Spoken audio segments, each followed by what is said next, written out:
international circuit going to be playing today as well. So I think we can keep our eyes out on that. Yeah, that's the thing, I think when people are tuning into this, because I know I had a couple questions, like people when I posted the match list over on my socials today, I had actually people message me and say like, oh, what's MCT all about? What's the East Asia Championship all about? And I was like, I told some of them like these are the qualifiers. Basically, they all had their own qualifiers, like their national qualifiers that they had for this one, but this will lead into MSC and then the wild cards. And I told people, like, if you haven't been watching the other regions, because that's the thing, like, Staffa, there's so much MLBB to watch. Like, you and I both know this as we work in our own regions on the professional leagues. Like, if you're trying to watch every region, every team fight out in MLBB, it's so hard to keep up. Even before this, I believe it was MCT AMER going on, right? They were... I know there's so many teams competing in MCT AMER that there's like 2 groups there. But like any time of the day or any time of the week, you could essentially watch MLBB. And so for this one, I was telling them that there is usually the teams that you think of East Asia right now, especially if you look at the past couple international tournaments, it's mostly from China. And for a lot of people, it was DFYG, KBG, right? Like these teams were the ones that were normally making it. Well, in this time, you actually get to see a little bit different. Well, not today, but tomorrow anyway, as they're in the other group already through the play-ins. And that's Guangzhou Gaming and then Yibin Game. We will get to see YBG play in this first match against Feiyun Esports. That's our first one. Again, these are all best of 3s that our teams will be competing today. And this is our team lineup here, Staffa, for YBG. We got Belexi, Swim, Unicorn, LYC, and Fish God, who are going to be starting off in our opening match of the competition, and they're going to be facing off against Feiyun Esports from South Korea. Yep, this is so interesting too because there's a couple of familiar names here, at least on my part. So you got Milo, you got MZU1, Jaeyoon, Parker, and Ding. And especially for the people that are tuning in maybe from the Philippines, you will go ahead and recognize 2 names there, at least for now, and that's MZU1 and then Ding.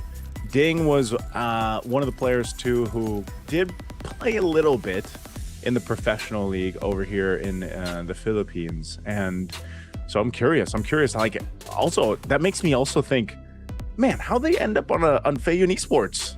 Like how did they end up in the South Korean team over there?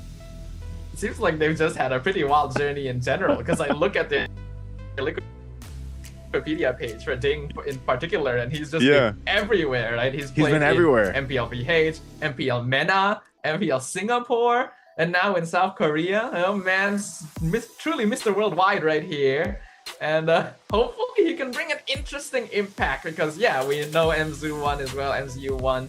We know that Ding has played in various areas. While they haven't had the greatest success overall internationally, I think just that experience alone will do a lot to bring energy to a newer region. Yeah, and this is one of the things about just Feiyun Esports is because it's a region that we're not used to seeing. Although there are players there, and even the coaching staff behind them will be there with them. So that's Coach Imba DJ, so he'll be there, and I just think there's a lot of potential there for us to see some surprising things for Feiyun Esports. So I think the teams are walking out to the stage. Can't wait to see this kind of unfold, man, because Staffa, we've really been wondering about the growing regions out there for competitive MLBB. And right now we've got, of course, YBG walking out to the stage. This is, of course, the runner-ups of the recent MLBB China Masters Season 2, coming just behind Guangzhou Gaming, and now making it to the playoffs of MCT EA today. They're going to have a lot to prove, because they've got an interesting journey to get here, actually originally defeating Guangzhou Gaming in their upper bracket final before getting swept in the grand finals. Yep, and again, as you see him on the screen, MZU1, he was actually part of the MDL Philippines. I'm trying to remember what season it was. Might have been season 5, but I know he was there competing under the I think it was Onic. Now let's give up for to the MDL Spain though, MDL in the esports. Philippines, the developmental league. So there's just, I think we're going to be surprised, honestly, as what we see from Fayan Esports. But another thing that I'm always curious about when we talk about these imports and their time on different teams, you know, like how do they work through that communication, man? You know, how do they make things work within the game? Because we've even seen shades of that in our own over here in the MPL Philippines, where it's like, you know, we have our very first import, you know, and in the form of Severo from the Indonesia, and he quickly found his footing within that team in Onic. And, you know, I think that was a point of discussion even before the season started. Like, how do the imports deal with their communication? And you see them adapt very quickly. So again, I wish I had the opportunity to ask Ding or MZU1 about that, but they've also got their coach there with them too. So fist bumps, I think, over on the stage as both our teams get prepped and ready here. And here's the thing, Staffa, we know how strong Southeast Asia has been, right? Southeast Asia in MLBB, right? Philippines, Indonesia, Malaysia. Well, this is I feel like this is the start. This is the time. This is almost, I don't want to say grassroots, but it's like the roots of East Asia starting to become stronger in MLBB, getting into the competitive scene, which again, do you remember when China was first introduced, you know, into our first esports competitions, and everyone is like, man, they have so much potential. There's so much happening here. And they have vastly improved over the years, over the seasons.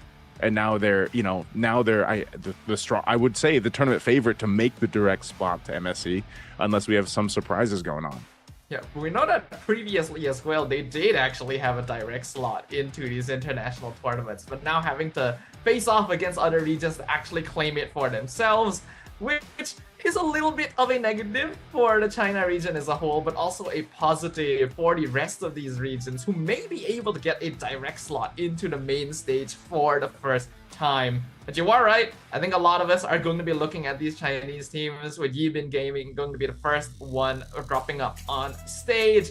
Now, this is one of the teams that was able to take down Tianfeng Yaoguai, which has been China's representative on the international scene for about the good time span of a year, actually. So they gotta have something to prove here. They're gonna tell the world, hey, there's a reason we are up here instead of them. Yeah, even for YBG in general, I think this is it's going to be also a good kind of look into the lens of what other teams are there competing in China. You know, just because so much of what we've seen here in the past internationals is so much of the KBG and the DFYG that we've seen now time and time again. Well, what about the other teams that have been spending time growing, competing, you know, achieving things in their own qualifiers, their own tournaments? And I just think when you look at this again with their, you know, I know we introduced their roster earlier on, and I think they've got some interesting picks. The meta is in this, I don't want to, it is kind of weird. Like, meta's kind of weird right now, but it's like, it's there. Some roles are a little bit more narrow than others. The one off the top of my head is literally like the jungle right now, you know, like you're gonna see a whole lot of Harley, you're gonna see a whole lot of Leomord, and you're gonna see a whole lot of Suyo, right? From that, maybe the occasional utility pick, which is usually Fredrin. There's also a potential from YBG for an Akai to come through. Like, that's why I think when I look at these types of tournament stuff, I'm really looking at, is there a different play style? Is there a different hero pool or even a bend on the meta that we're going to see here in comparison to, you know, Philippines, Indonesia, Malaysia? I think it's always the most interesting thing about watching these international tournaments, which are happening in the less viewed regions, right? They have their own metas. They may not necessarily be following the way that we do things in MPL, in Southeast Asia in general, because we do kind of end up in a cycle of, oh, we're gonna be learning from each other, we're just gonna be copying each other because, those are the good heroes. But other regions may not fall into those same categories. And I think that's what makes it more fun, right? Because it gets a little bit monotonous seeing the same couple heroes picked up over and over again. You don't like it? You don't like it? I don't. I'm gonna be honest here. It's like, okay, I get it. They're good. But, you know, we want to have some fun sometimes. Yeah. I don't know. For me, I guess, I gotta say, at least my personal list, I've been happy with so far where the meta has Oh, landed, and that's really? just the introduction of Gord into the meta, basically. Of course. My favorite hero all time. And we got to see shades of him back in, like, I think this was, the M5 World Championship era and the season before that, where he was picked up a couple times by players like Few and everything else. But now he's more so of like this mainstay, I would say, like in the current meta. Also pairs really well with Harley.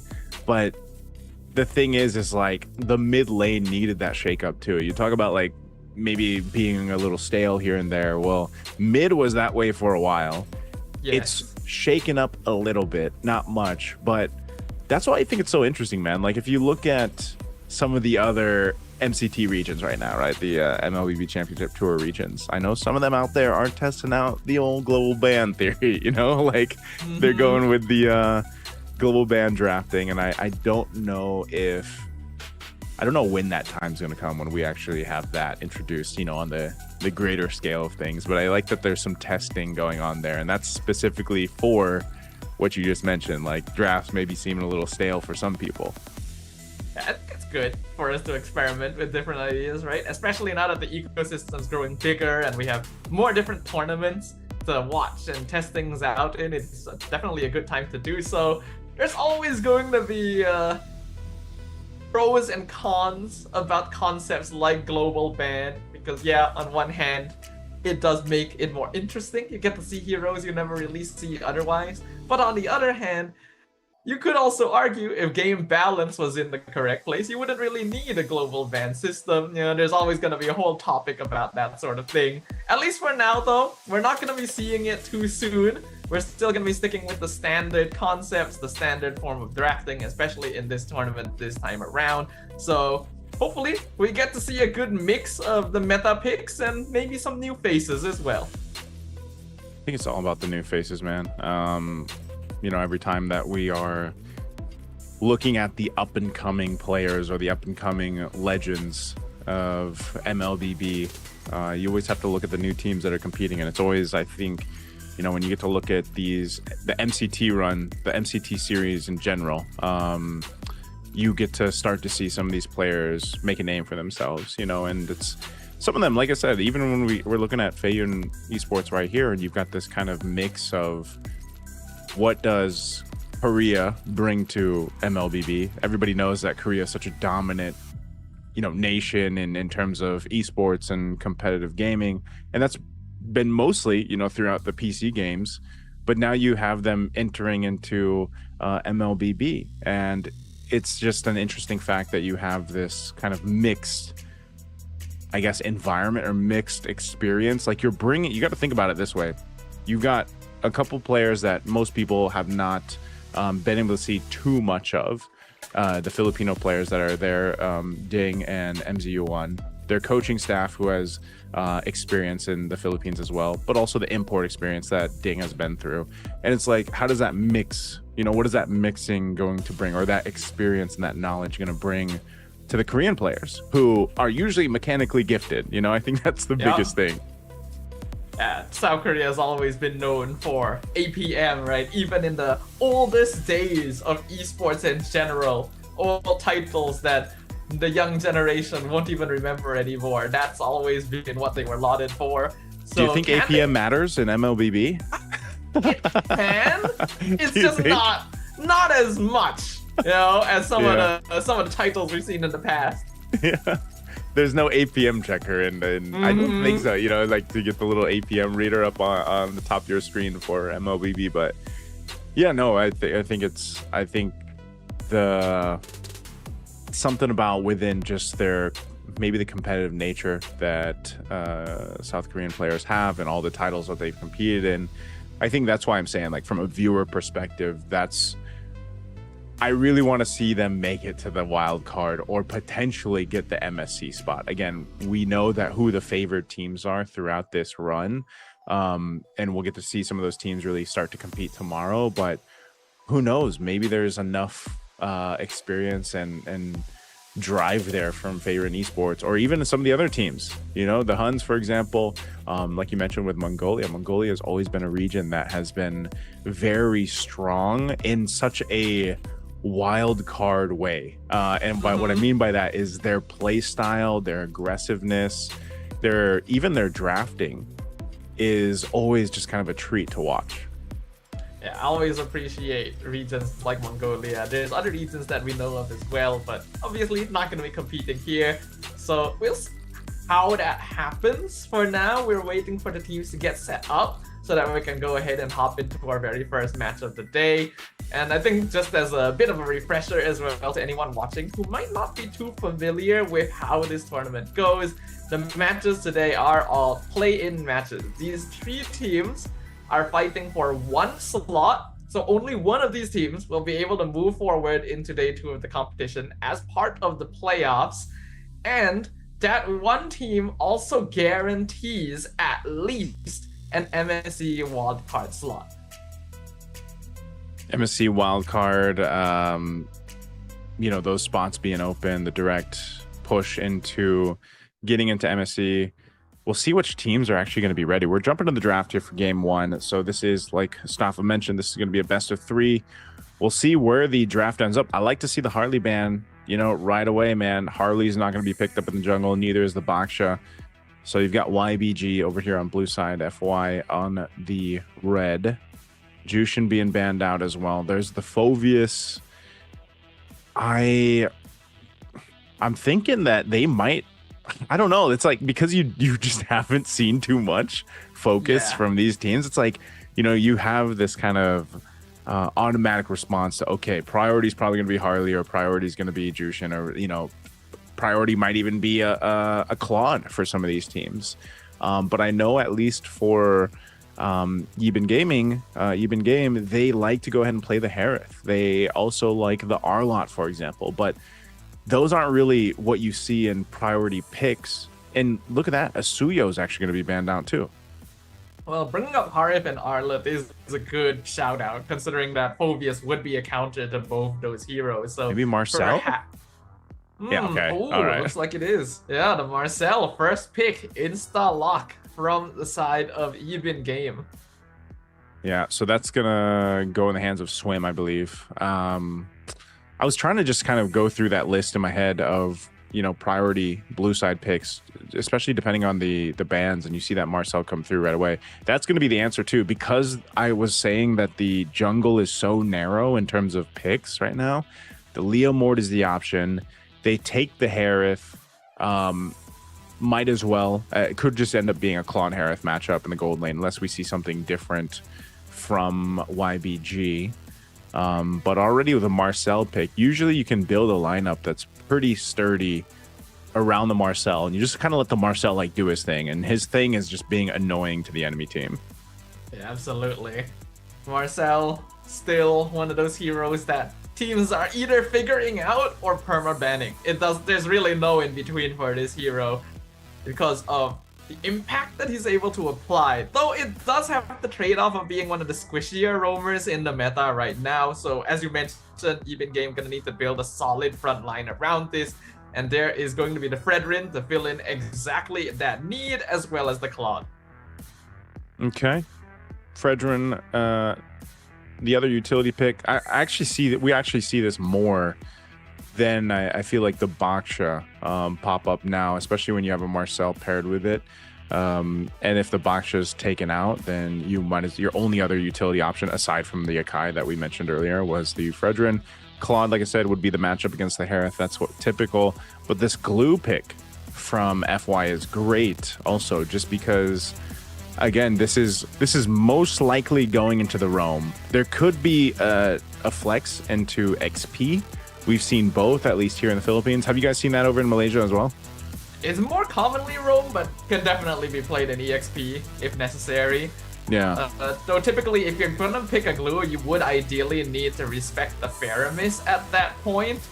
So Feiyun might need to consider banning it unless they're particularly confident. There is also the option to take it for themselves, since they'll have first pick second phase. Yeah. Okay, quick bans. There's another good reads here from FY. Again, these are picks that at least YBG has shown they like to pick up. The R lot especially, so that's not going to be available to them. Their last ban, they're probably going to go ahead and narrow down maybe another mid pick, since you're already thinking, unless you want to go for an XP lane too, just to potentially get a favored XP lane matchup if that glue does get flexed in. I think that's what they're kind of debating right now. Like, do we go ahead and take out a mid or go with XP?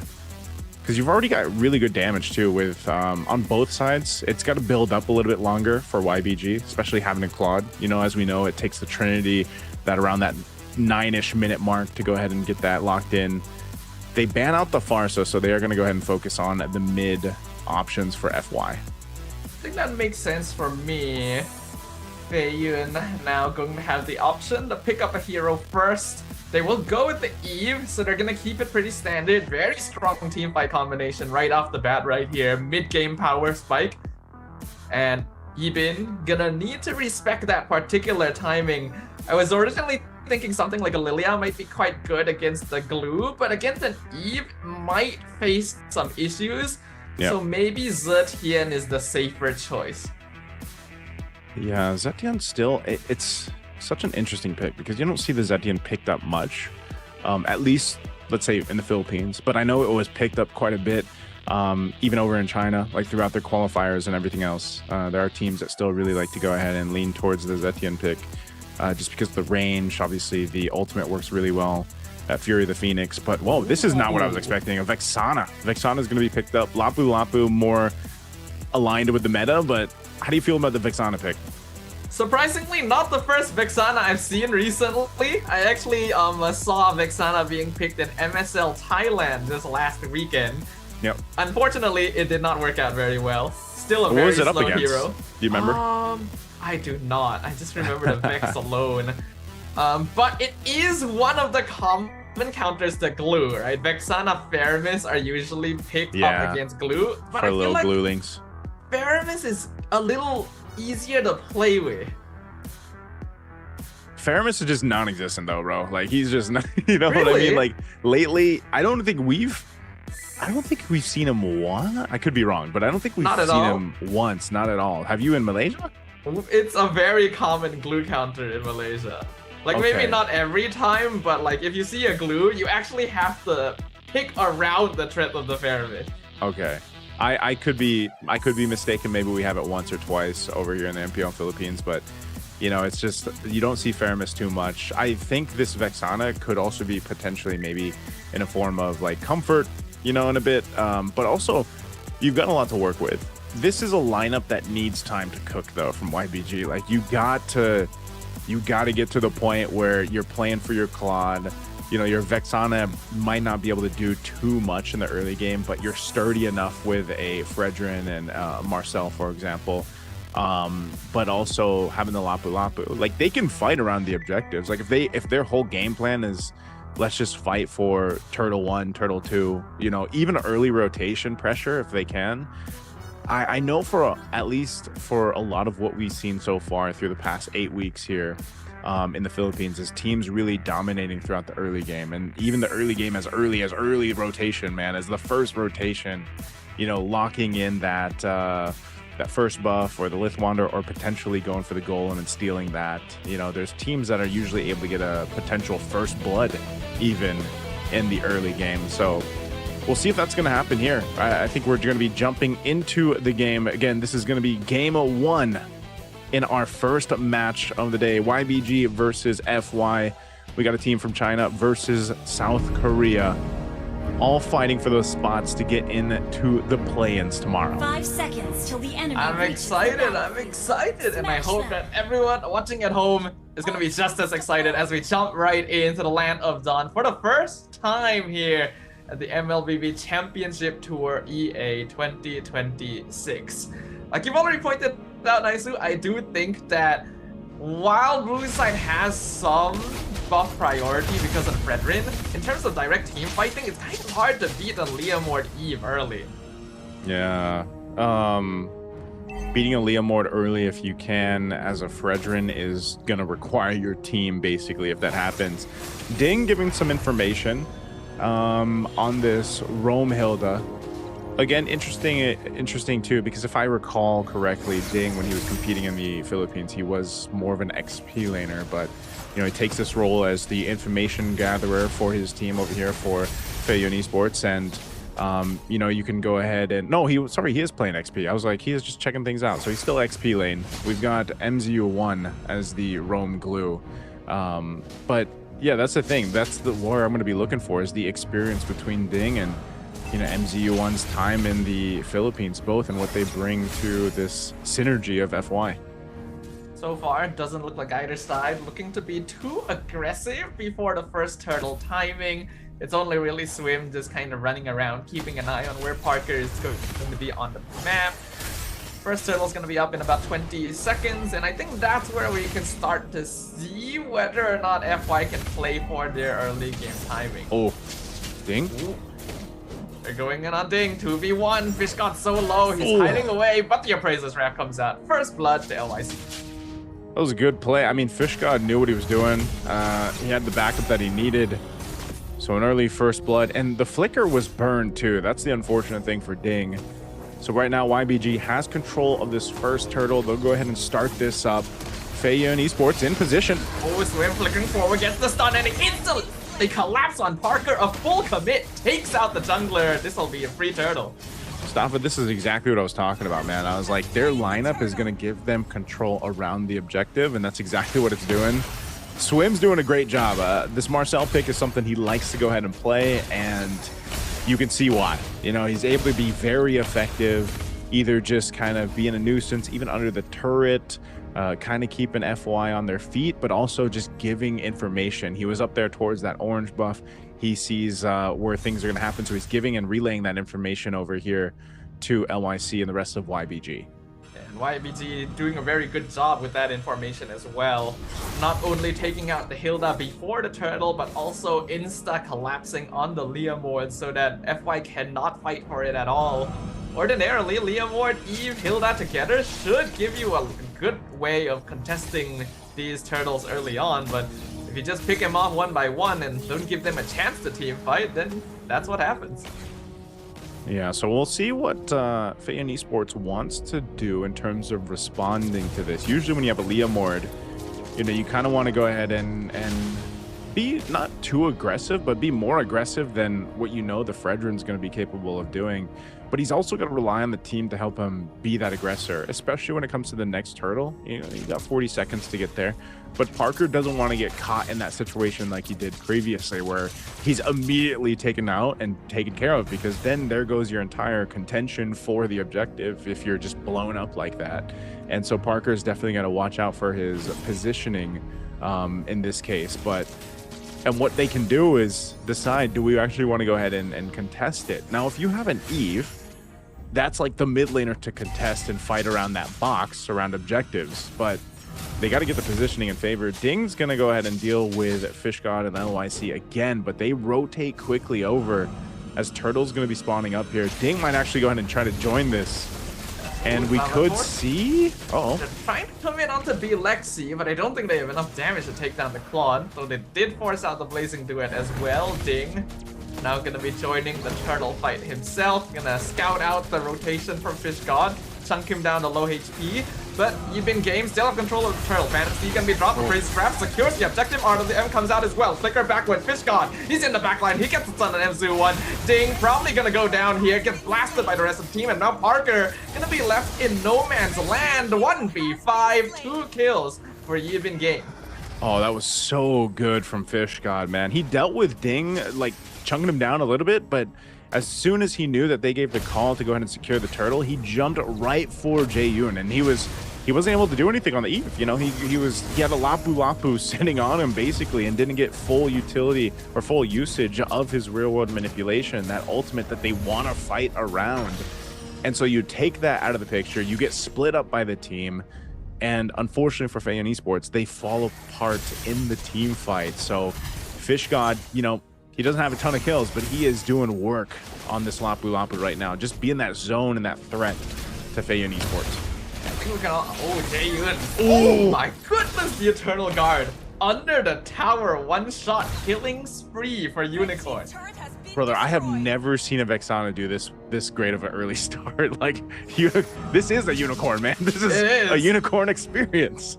This is a mythical creature you're witnessing right now. Never seen before, and the net worth difference really adding up at this point. 3K already in favor of Yibin Game. Most of them completing their first items by this point.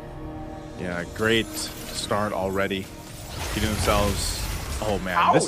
this is the combo, man. I haven't seen this combo before work like this. This Marcel Vexana combo where he gets that snapshot off with Marcel, and that gives you a perfect opportunity to layer in the Vexana kit, and that's what's working so well. You know, not just dropping down the Eternal Guard, but the rest of the kit too. And so there's a great threat. I mean, look how far they're pushed off the tier 1 turret just because of Swim's work here. This is really good zoning from Yibin Game. They're instantly translating to trying to take the purple buff away. Ooh. Parker gonna get caught. The flicker jumps in, and the golden hour even allows Swim to walk back out. That's gonna be a dead E for sure. Trying to escape, but Fish God's under tower, gets the kill, jumps back out. Ding comes from the flank, looking for Swim, but gets taunted away by LIC. Mega kill for Unicorn. Swim is just so good, man. I mean, the Marcel is just... What do you do with him if you're FY? You know, how do you deal with him just stunning you, snapshotting you under the turrets, and then even with a sliver of health, being able to withstand it and stay alive and get away? That's 3 for 3 now for the Turtles for YBJ. They have already got 2 turrets down. They've ballooned themselves up 6,000 plus gold ahead of Feiyun Esports, and right now, it's looking scary. Look at the damage meters from Unicorn. This is what I was talking about. Him and Fish God alone are just pumping out the big damn. And I think what's even more concerning is that Swim on the Marcel is doing more damage than anyone on Feiyun. This is not a hero that's supposed to be dishing out DPS, but he can just walk up to people and chunk them out himself. Man, this is a different kind of Marcel that I've seen. This is a... I don't know. This is... usually you see them be kind of aggressive, just getting snapshots, but...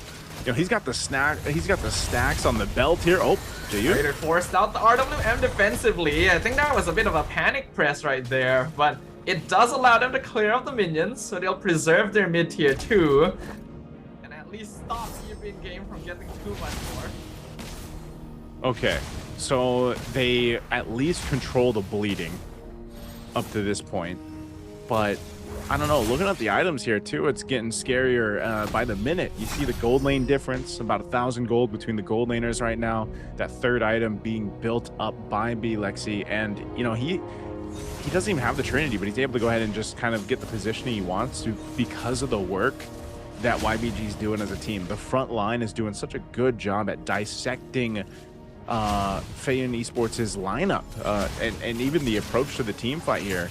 And it's just again, it's the combo between Swim and Unicorn. So if they want to stop that from happening, they need time to go ahead and get those items that they need. They need that magic resistance. I know they've got a couple defensive items built in, but you know, at this point, even trying to fight under your turret sometimes just feels like a losing battle for Feiyun Esports. I'm not seeing enough proactive, especially in the earlier few minutes. They just kind of allowing Yibin to have their way with the river, especially after that first turtle. Yeah. And now I'm not really seeing any attempt to make something happen as well. It's just kind of turtling back, farming, hoping that something goes their way.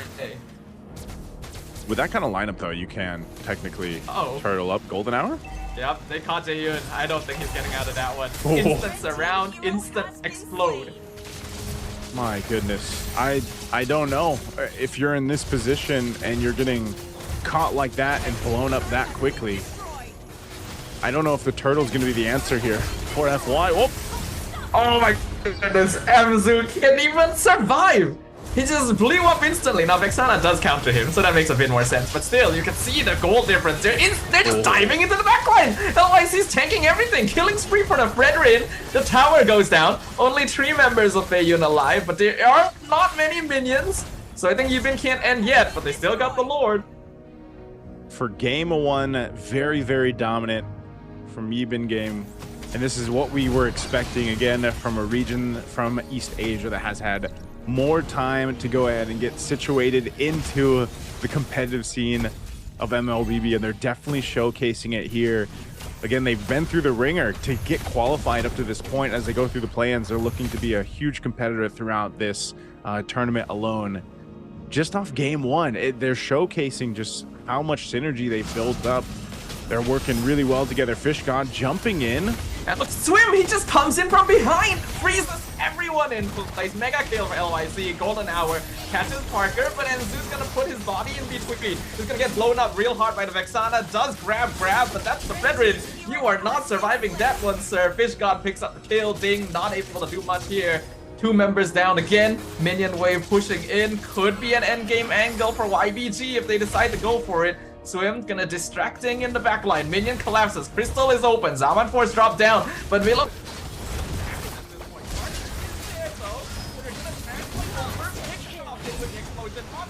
For Unicorn, killing spree for Fish God.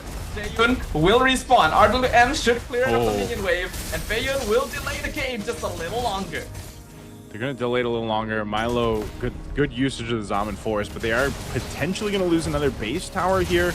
Swim going and stunning in MZU1, and they take out a base turret. Again, with this kind of lead, we're talking about 12,000 gold right now for YBG. Feiyun Esports' chances are looking very bleak at this point. You have to kind of consider where can they actually potentially win a fight, make something happen. Even looking at where they are in terms of itemization, Milo just picked up a Divine Glaive. He went Starlium, Feather of Heaven, Divine Glaive, but it's just unfortunately not enough. Your front line is getting just demolished, because even so, like Ding, who was on this Hilda, or you have MZU1 on the glue, they're not able to give the space for Milo. Golden Hour used. Ding's in trouble. Yeah, Ding gets split off by the Golden Hour. Great placement again from Swim to just cut the fight in half, and Phantom's D not gonna do much here. In fact, the used before the Lord is taken means that Feiyun has no chance of contesting this. Man, I don't think they would want to, you know, even at this point. I think you don't have much of a choice but just to kind of wait in the base and hope that you can hold on through game one and maybe potentially stall it out more. The problem is at this point, when you have both, you know, 2 base turrets down, you're holding on to one. The Lord's going to be coming up here in just a second, and you're this far behind. You can't really withstand this. Actually, even without the Lord, they'll go ahead and take down the last base turret of Feiyun Esports.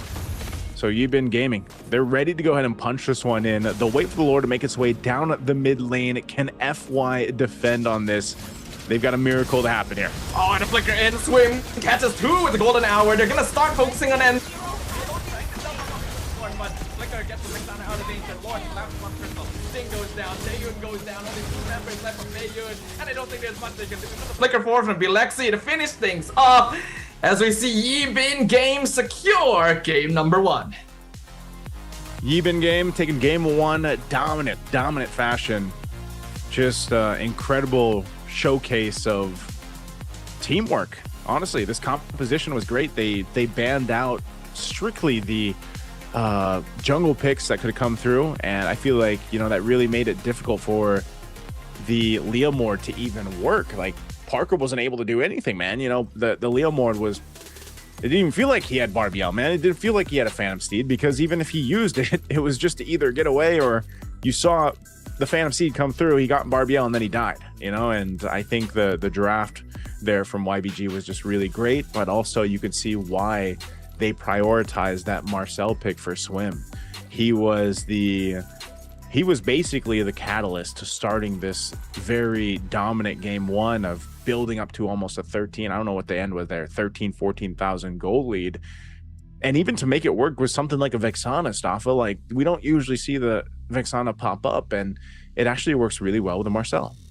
Yeah, this is definitely the most successful Vexana game I've seen in quite a long time, actually. Yeah. And you can see the combo working out as a counter to the glue as well. And yeah, the Marcel, definitely a pocket pick at this point. You can see why YBG was so confident to insta-lock it once they saw it was open. Swim living up to his name, literally swimming his way through the enemy team the entire time. They could not catch him. That's how slippery he was. But I think there were also some execution issues happening on the opposite side, where Feiyun seemed a little bit confused in that early game. Didn't really see a lot of proactive movement, which I thought we would see more of from a player like MZU. It was interesting because I just feel like once they got behind after even the first turtle, and then especially the second one where Ding even came for that fight and they had everybody there, but then the team fight got decimated. Like they got decimated in the team fight. I think it just fell apart from, you know, early objectives. And that's one of the hardest things to come back from when you have a lineup like Feiyun Esports had. And if you're fighting up against a more sturdy lineup, which is exactly what Even Game had, which is, again, this Fredrin, Marcel, you know, how do you even get to a point where you can fight against their front line, or you're so worried? This is what Marcel does so well too, is like you're so worried of getting either zoned, stunned, or dealt with. Meanwhile, you've got a Marcel in the back lines doing those things. But Fish God as well, man. Like Fish God on the Lapu Lapu was such a threat. That's why this game was under 14 minutes. He was jumping on the right targets. He was just locked in on Jaeyoon, but Jaeyoon, by the way, Jaeyoon did not get to use real world manipulation much at all. Like there was not many opportunities where he could get the full use out of it. And that's because of just how strong, again, the Lapu Lapu is on dealing with that, but then even Swim doing his thing. And all this provided all the time in the world for B-Lexi to just farm up on the Claude, hit the Trinity very quickly, and then shine with his blazing duets towards the end. Man, that was a 19-0 game, and our MVP for game one is going to be Swim. For sure. I think no one can argue with this one. Just from the damage dealt alone. We pointed this out during the early game. Marcel should not be doing that much damage, and at the end, he's doing almost as much as Fish God is on that Lapu Lapu. So you can see how easy it was, how simple of a task it was for him to be running around, being a nuisance in general. Yeah. Just run straight through. You never know where he's coming from, because I don't think Feiyun were doing a good enough job of actually making sure they had information on the map. They were just kind of bundling together and hoping, hey, we can try to win. Since he'd interact with the Vexana less often early, that could have helped, but it also felt like it was generally kind of passive from Feiyun, where even if we did see the heroes being swapped, it felt like they never really moved past their own river. Yeah. And once that first turtle fight went awry, they just never tried again. Yeah, I think that's the... There wasn't much of a... Like, I feel like potential for Feiyun Esports to come back into that one, just because it felt like there was this disconnect between their Roman XP and the other three members of trying to get things accomplished, you know? And we've seen this before, man, where some teams know that they are just going to lose that objective fight, and I'm talking about the turtles. They might give up 1 or 2 turtles, and they do that because they're not going to continuously, maybe even 3, because they don't want to continuously put themselves in a dangerous position where they're losing team fights and they're getting further behind. And I'm almost thinking that maybe there should have been that case for Feiyun Esports where they just decided, you know what, we can't fight into this, especially the Fredrin, like Fredrin Marcel, we can't fight that. We need time to go ahead and scale up, build up, you know, get to where we need to be. Because essentially the Harith, if you were able to get to, you know, you actually saw a glimpse of it. There was this very small glimpse when Milo was able to go ahead and drop down the Zaman Force, start to be a threat, but it was already past the 10-minute mark for there, you know, so he had his items, but it took him a lot longer, maybe even the 11-minute mark before he was able to come online. And so in those cases, some teams decide to just kind of forfeit those early objectives, just let themselves farm up and try to like stay alive. And you see this, sometimes it's like a passive game, right? We see this a lot in the Philippines sometimes in the style of gameplay where you have these very low kill games, but it's all part of playing into the comp that you have, the composition that you have. And that first turtle was a clear sign of, oh brother, maybe we shouldn't fight. And then the second one was even more so. That was like, okay, dang, we really shouldn't fight this. And I feel like they just kind of kept putting themselves in a dangerous position fighting against YVG. Yeah, we already know that a lot of teams have the mindset of like, okay, we understand where our lineup is going to be strong. If we can't fight for the early turtles, there's really no point in doing so, so we'll do something else on the map instead. When they make those sort of decisions, then yeah, that's good. That's exactly what they should be doing. The problem here is that wouldn't have been the correct decision for Feiyun in the first place, and I'm not sure if they have the experience or the confidence to be able to pull that off as well. A lot of the times, newer teams in the MLBB ecosystem, they'll have this mindset of like, oh, if we lose a turtle, that's bad. You know, like we should be trying to win as many objectives as possible because hey, that's how you win the game, right? They don't really have that understanding yet. And it makes it worse that their team lineup that game was meant to come online earlier than Yibin game, right? They have heroes that are very strong mid-game wise, but never got to reach that. Yeah, that's why I'm wondering what kind of adjustments will happen here in the draft, especially with what Coach Imbadj is going to decide to do with Feiyun Esports here. Again, their coach, you know, he was a former MPLPH player and coach. He spent time coaching in, I believe it was MPL Singapore with Bleed back in maybe 2025, 2024.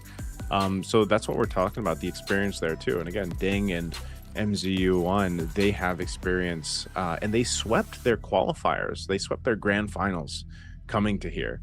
And that's why the bans were the way that it was, because there were some targeted bans there clearly against what Feiyun Esports likes to play around. And, you know, if there's anything that's telling of their play style and maybe that they need to adjust from, is they're very go for it, right? Even when they're down, it's like they want to fight. And we've seen teams do this, and we've seen teams be successful with this idea or this philosophy, but oftentimes if a team knows how to punish them, and you got to think who's across from you in this case. Yibin game is an experienced team. You know, they've taken down some strong teams that have represented the China region that have international experience. You know, so I think over the course of what has it been for the Chinese region, that been 2 years, I think maybe, and how much improvements their players across the board have had, they know how to punish teams that do that, right? So we'll see what adjustments happen here. We're going to draft for game 2. We will have it. It's going to be a switch up, right? Feiyun Esports will be over here on the blue side. We'll see what they want to prioritize. I still expect some of the same bans from YBG here. Yeah, I don't think they need to switch up too much, though we do already see a little bit of a shift here. The Doxia will still be banned by Feiyun, but they also get rid of Guinevere this time. And Yibin game going to ban out the Harley and the Zhu Xin, pretty common for the red side. Now this does leave quite a few options open, including the Freya, which Feiyun will now take out for themselves. But one concern I have is that Guinevere Freya are typically very strong blue side picks, and Feiyun getting rid of it either means that they're not confident or there is something else that they want to grab as priority. Yeah, I think some teams too, they just don't want to play against Freya in the gold lane. Sometimes it's just more of like a comfort thing for some gold laners. But even so, I don't know if there's that many gold laners that like to play the Freya. I feel like it's almost down to specific gold laners that do it. So it could also just be a respect ban that comes through. But we'll see what the priority is going to be here. Marcel is open. They'll take it. So that seems like it's going to be the trade, at least right now, between these two teams. Marcel blue side priority. So now on the flip side for YBG, we could potentially just see maybe they go for the Leomord. Maybe they're comfort enough to go ahead and pick up a Fredrin again. They've got a couple options here. Also being what they want to prioritize in gold, they might straight up pick a Claude in this first phase or even this first swing. I think Claude is just one of the best heroes in the game right now, not even just in the gold lane. He's just one of the safest picks, doesn't get countered too much, will basically carry the game as long as he has his items. So yeah, Yibin game will just grab it, and they do seem quite comfortable on the Fredrin. But like you pointed out, I am curious about how well this will perform now that they don't have the Marcel on their side. You would like to say that, hey, Swim played such a good Marcel last game, he should know how to counter the hero, but that is not always the case, surprisingly. Okay. Let's see if they build up and complement this Marcel. Oh, interesting. They're going to go with a Granger. Granger into the Claude and the Leomord. So we'll see if they can get the stacks. Usually the Granger is the one getting the Sky Piercer, and with the Leomord there, that is the likely case. But I think for sure, you got to see if Milo can get there on the Granger. Having this Marcel and Leomord might help give them that space, but you can see this very similar to what we saw in the last pick of the first phase over in game 1. The glue is picked up. You don't know 100% yet if it's actually going to be flexed into the XP. Most likely goes Roam, but even if it's Roam, a glue Roam paired up with a Fredrin already is a great thing to have. You know, that's so much sturdiness, so much tankiness that you can actually play into. And again, you just have to give time for the Claude to reach his power spike, and having those two heroes wanting to fight around objectives gives them that chance. But I do like, at least for Faerun Esports, at least in this chance, they've got the Marcel on their side. You're just sitting here wondering, can it be utilized as well by MZU1? It looks like they'll even ban out both Faramis and Vexana just to make sure that the glue will not face the same issues that MZU faced in game 1. He'll get to walk wherever he wants on the map, and there's not much that Faerun can do about it. So they're going to need a very strong mid lane pick to deal with this. Most obvious would probably be Lilia at this point. You could also make arguments for heroes like Valier or Gord, because they do have the pure damage to be able to melt through the glue. But I think Lilia is probably the most maneuverable out of all of them. Okay. They handle that. What's the last man going to be here? Yeah, still mid probably. I don't know what they... Other than that, oh no, they go XP, so they will ban out the Uranus. So no Uranus available. They could pick up their mid lane now and then wait, because they want to keep that glue as potential flex if they still want to.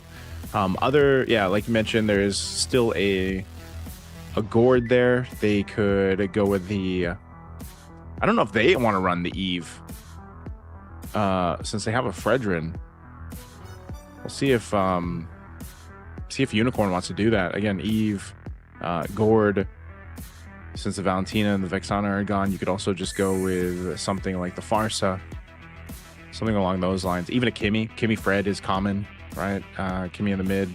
They're going to go Eve though, so they want to play around the real world manipulation. They want to play around that box, and Fredrin is going to, like, their control from game 1 of the objectives. They're going to be able to essentially do the same thing here with this kind of composition for game 2. This is a really, really strong setup from Eve in game. In fact, I'm quite confident that last hero is going to be Arlet. It's the perfect setup for Arlet. You got Eve, you got Fredrin. It's like the combo of all time. And I'm hoping that Faerun at least knows that that is coming. I don't think it's worth it for them to steal the Arlet. I feel like it doesn't complement their lineup as well. They could, but maybe better to go into the Phoveus. Yeah, they will go into the Phoveus, lock that in, and they'll pair it up with the Kimmy. I figured YBG would take that, but yeah, Fish God's gonna go ahead and grab the Lampu again. Not Arlet. Yeah, not the Arlot. So he's gonna run it back again. The Arlot would have been great, but the Lampu gives you so much space and so much threat. And if Fish God just does what he did the last game, he's gonna be fine. So Faerun Esports wants to deal with that. Maybe the Marcel will help in a way. You could peel with the Marcel. You could peel essentially even with a Kimmy if you have to. But Phoveus is also a much better front line that you can actually have. I mean, Hilda from Ding last game, like, you could, if you were, for example, we usually see it in the Roam, but you know, you can still be a threat. But I feel like Phoveus, especially early on, gives you that power of just being the front line, being that guy to tank those hits up if you need to for your team. So he should be able to provide way more space on the Phoveus than he was on the Hilda, especially because, like you mentioned, with that Vexana or even potentially the Faramis, the glue was kind of stopped in his tracks so quickly, you know, from the last game. So I do like the lineup. I do like the idea here from both sides, but maybe Faerun Esports can go ahead and get the win here that they need. Yeah, I think that At least this time around, Feiyun has some backup plans in terms of scaling since they're going to be playing that double marksman comp. But it also means that they're going to be fairly squishy. Their main front line is going to be Phobias, which, while bulky, is not really meant to be a damage sponge. And that'll make me quite concerned when they're going up against Glue and Brethren together, since they are not going to have nearly enough damage early on to deal with this. So Even Game can basically just run them down whenever they see them. Yeah, we'll take a look at the emblems here, what we've got rolling. So again, the Granger, I think, is something that you really want to keep your eye on if Milo is able to get the stacks. He's got Rupture there, Festival of Blood too, and Pure Rage. He should be able to play into this. Kimmy as well, trying to get the items quickly, running that Weakness Finder too. So Parker, I feel like, also wants to have a much better experience on his Leomord at this time. And I think if you look at what they want to accomplish here in terms of can they get a game under their belt, can they make this happen, it's on Flying Clouds, right? We were on Broken Walls for game one. Flying Clouds, at least if you're behind Staffa, you can keep getting yourself into the fight, keep getting yourself into keeping yourself in the game using Flying Clouds. But because of what we talked about from the previous game, where it's like, if Faerun Esports wants to continue to fight, they got to make sure they actually have this advantage and win these fights, because if they keep throwing themselves at YBG, they will get punished. Jiyun? Oh, hold on! Damn. Unicorn very low as well. With the flicker at the last second, get the Kimmy out. Ooh. MCU 1 now, the one in danger. Parker will drop by though and make sure that there's no deaths here. Okay. Oh, whoa, hold on. Swim was really going for it. He's going to be able to, or he's going to try to run away. Swim is in trouble. All right. Might get punished for this one. Yep. Parker, first blood. A little bit of a punish right there. Swim, a little bit too aggressive with that dive. Okay. Too aggressive. Swim wanted to go for it. He's actually the one to get punished, and it looks like they're going to go for this, but mid. Yep, Fiskon gonna jump in for Flicker out. Flicker's forward land. Shaker connects with Jae-Yoon. And they get a kill onto the Kimmy once again right before the turtle. The Even Game really knows their objective timing. Now we see Enzu walk in. Dark Wave connects to RWM comes out. LYC secures Turtle. Parker a bit too late to the party. The Predator in danger. The Princess ran right in the face of the Leomord. Trainman Dark Wave. Phobia is trying to hold it as long as possible, but Ding goes down. And Parker will follow. Even Game with complete domination over the first turtle. And Lexi is even gonna show up in the mid lane. Force a flicker out from Milo. Okay, so that a whole lot just happened in about a minute. You know, YBG ends up getting that turtle. They get a couple kills over here. FY wanted to fight that, but they end up getting their backs against the wall into that fight. You can see this too. It looks like, yeah, you want to have that rush from Milo for the Sky Piercer. I think that's what he's going to be going for. He got the Fury Hammer first, but he's holding his own, at least in the gold lane, that they're not too far behind. But whoa, Fish God, a solo kill right now against Ding. Looks like, the grab actually connects with Parker and pulls him back over an hour to try and save the Leomord, but Milo just pumps it full of Dark Death Sonatas. Milo trying to come to help. Hero has been slain.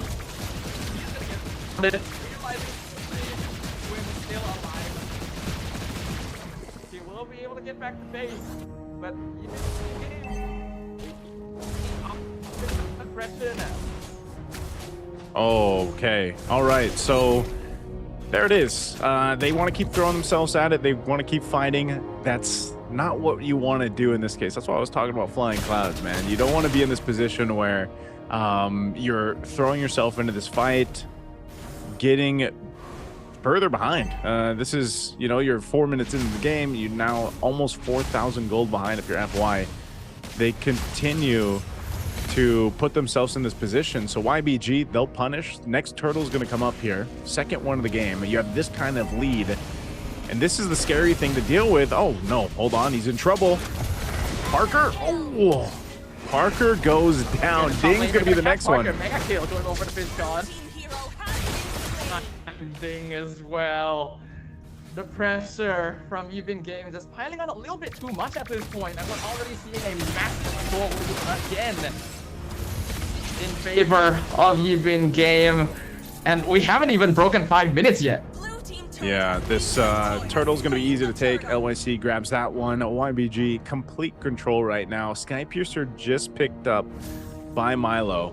So you're in this situation where you're trying now to hold on to your resources, man. Oh, Milo, he's in trouble.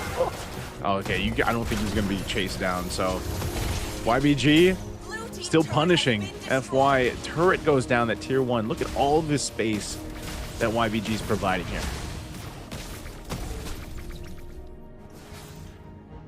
Yeah, you can already see that this game is going out of control. We've only hit the 5-minute mark. There's already 6k gold lead in favor of 1. Oh. Still gonna try and fight, but MC1 instantly dies. Golden Hour doesn't really do it. Comes in from flank, one and they get picked off on their tower. Not as well. The full dive into the killing spree. YBG are just too strong right now.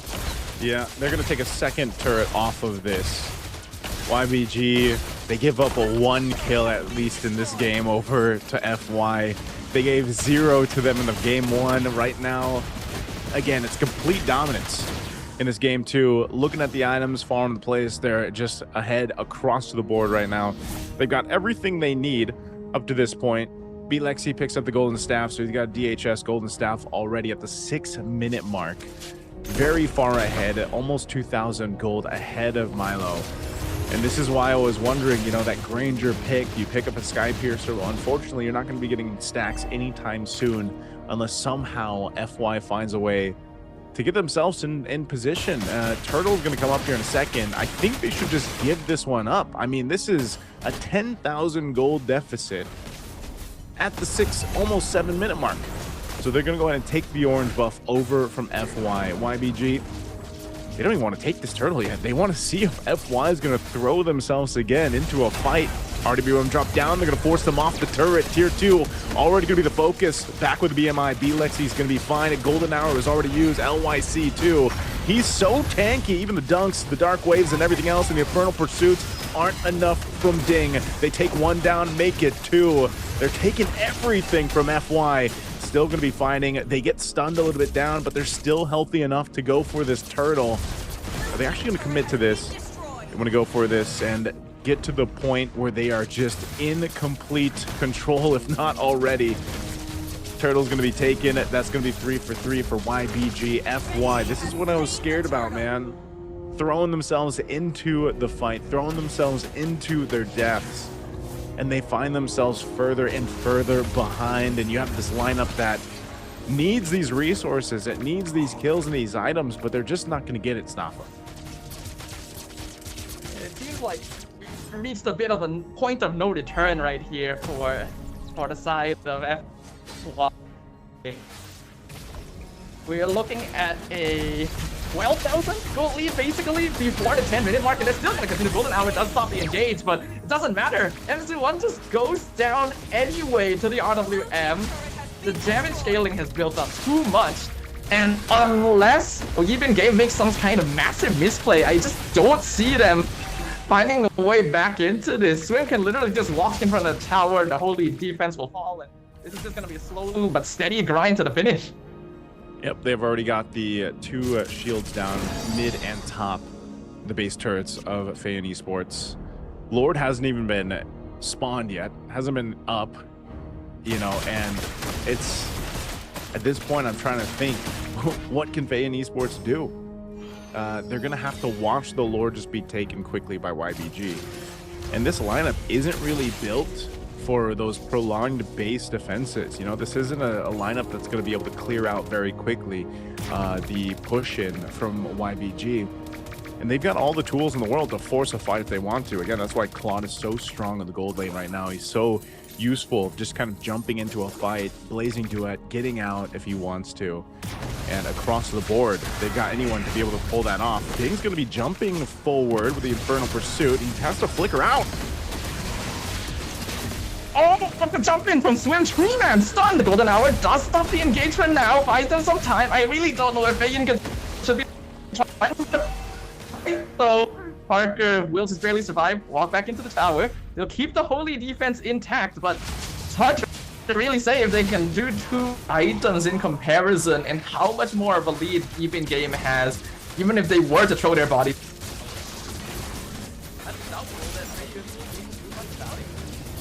Yep, quick take on this Lord here. Very quick. Again, just complete control of the game. FY has almost been showcasing a desperate disposition at this point of just trying to get what they can, throwing themselves at YBG continuously. And I don't know, maybe Ding, you know, on this Phobius, I was thinking in the early game he'd be able to go ahead and be that front line for them, but you know, unfortunate for him, it just because of the matter of the scaling and the economy that's built up for YBG, he can't even survive the onslaught of YBG. So this waves are going to be pushing in. You got Lord making its way up top. Again, these shields are already down in mid and top. RWM gets dropped down here.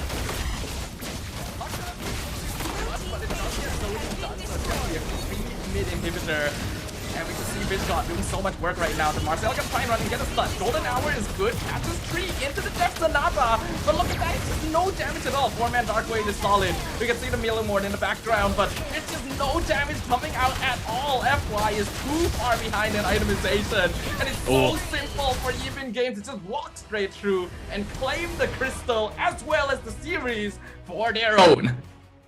Even Game, a sweep, man. 2 dominant back-to-back games. Just a showcase once again of how strong of a showing they had in their own qualifier to get to this point in play-ins. And this is going to be a team to watch out for to potentially get that direct spot over to the MSC, man. I don't know. Fayan Esports, of course, the fist bumps here, sportsmanship between both teams.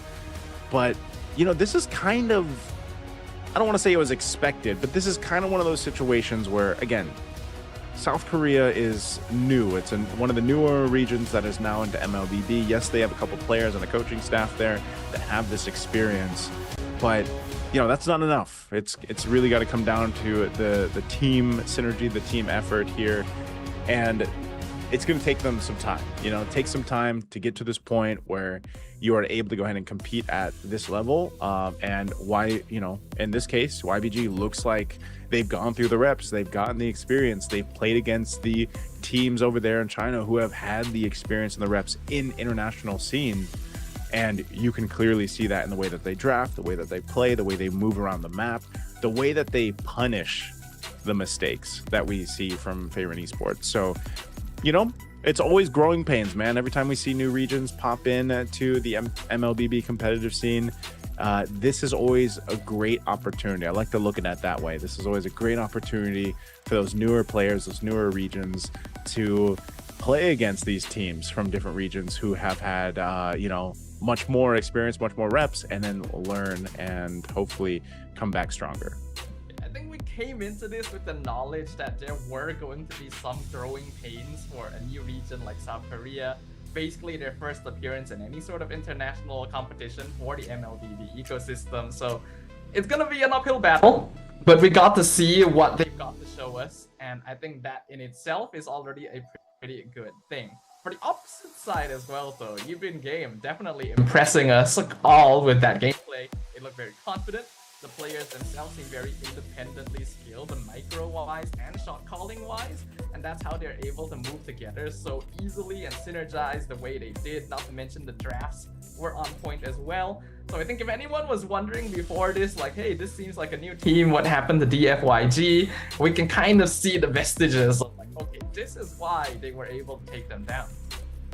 Yeah, it's again, it's just one of those things where you can look at a lot of the things that FY was trying to do, Favorite Esports was trying to do, and it's just like, you know, it's one of those situations where it might be a lack of experience. It could be also leaning into, again, I'm so curious about what is the communication like, and that comes from a point of view of over here, especially in the Philippines, we have like our mic checks, you know, and it's actually such a interesting thing to hear when we get our mic checks, where it's like you get to see how different teams communicate with each other throughout the game, and all of the teams are unique. Like they all have very different communication styles, And, you know, in the case of this, like for FY, for example, I'm wondering how the communication sounds with them and what we hear from them, because YBG, I'm sure they're, you know, again, the way they moved around the map and the way they made this work and how dominant this was. Again, this is 11-06, man. This is a 18-1 game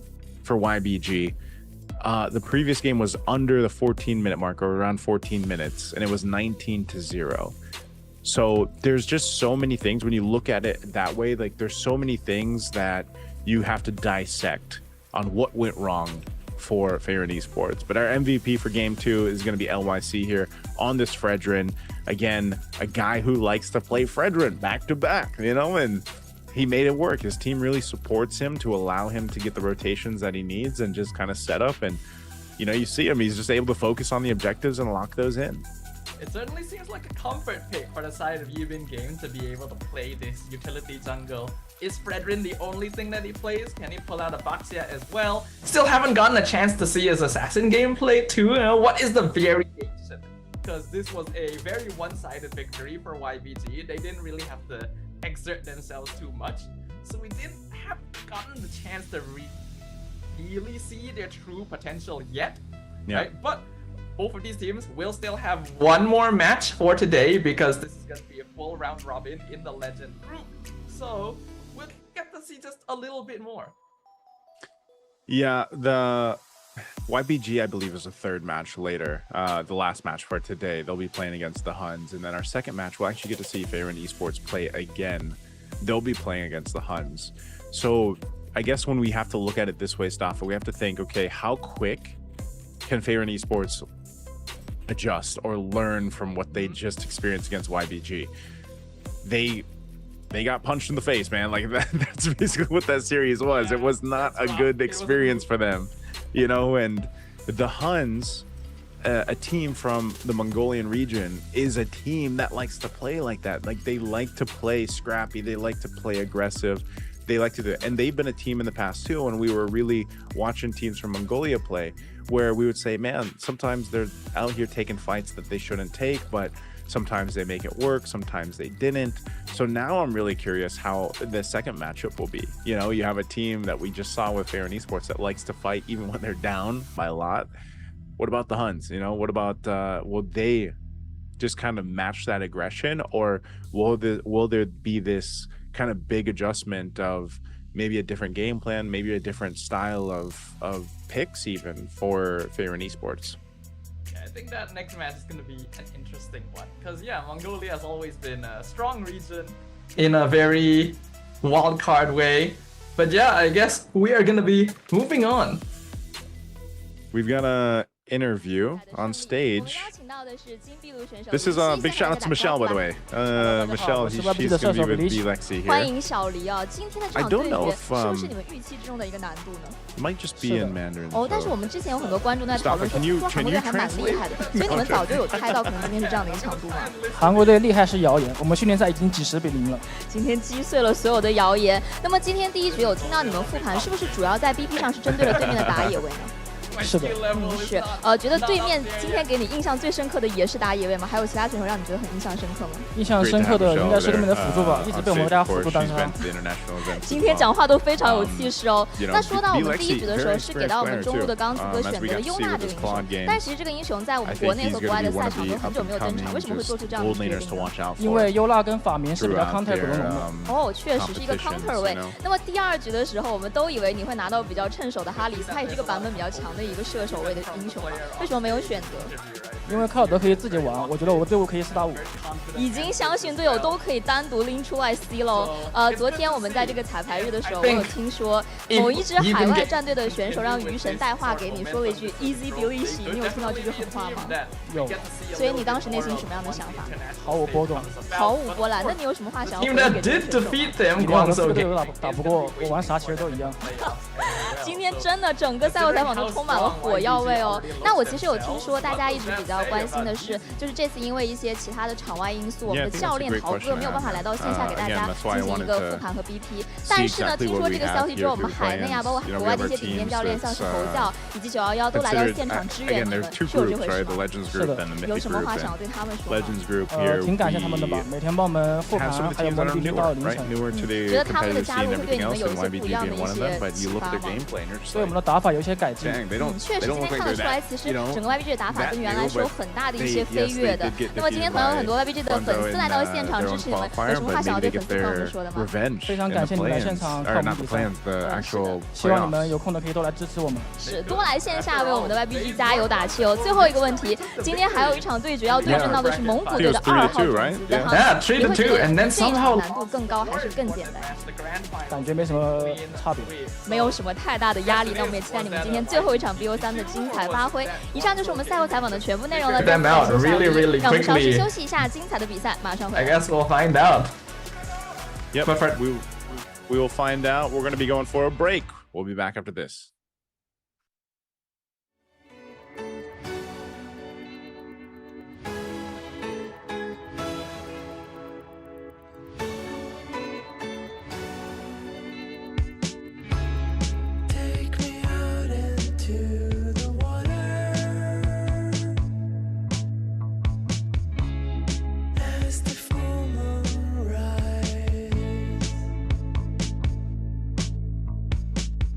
Don't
EA 2026. We're about to enter our second match of the day after we just witnessed a very impressive, dominating performance from Yibin Game in our very first match. We've got 2 more best of 3s.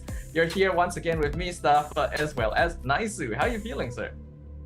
I'm feeling good, man. You're sounding good. And I think, you know, for this one, my main question here, Stafa, is, again, what I posed before the break. Can Faeron Esports from South Korea make the adjustments that they need? Because if you missed the first match, just to catch our viewers up there, it was very dominant, very strong, very dominant performance that we saw from Yibin Game, who were just in the last match, and it was very quick games. I mean, the second game, if I believe, it was around 11 minutes. 18, was it 18-1? I know the first one was 19-0. Yeah. So, you know, when you think about some of the dominant performances we've seen in our own regions, sometimes teams have to adjust very quickly. Now, sometimes that can even happen within, you know, a best of 3, a best of 5, a best of 7. Well, in this case, you're going into a whole new match. You're facing off against whole new strategy and teams and players, and even potentially a play style. Because like we mentioned earlier, you know, I think the teams from Mongolia, man, they're scrappy, they're aggressive, but they're good at it. Like, that's the thing. They really know how to hone in on that aggression and usually can win games in a scrappy manner. After all, this is a region that has quite a bit of experience at this point in the MLBB ecosystem. They've had multiple teams and various players represent them in many different MLBB tournaments across the years, including MSC, including M Series. And speaking of M Series, a couple of the players from the HUNS Esports did play at M7, actually, with Team Zone. So, literally international experience.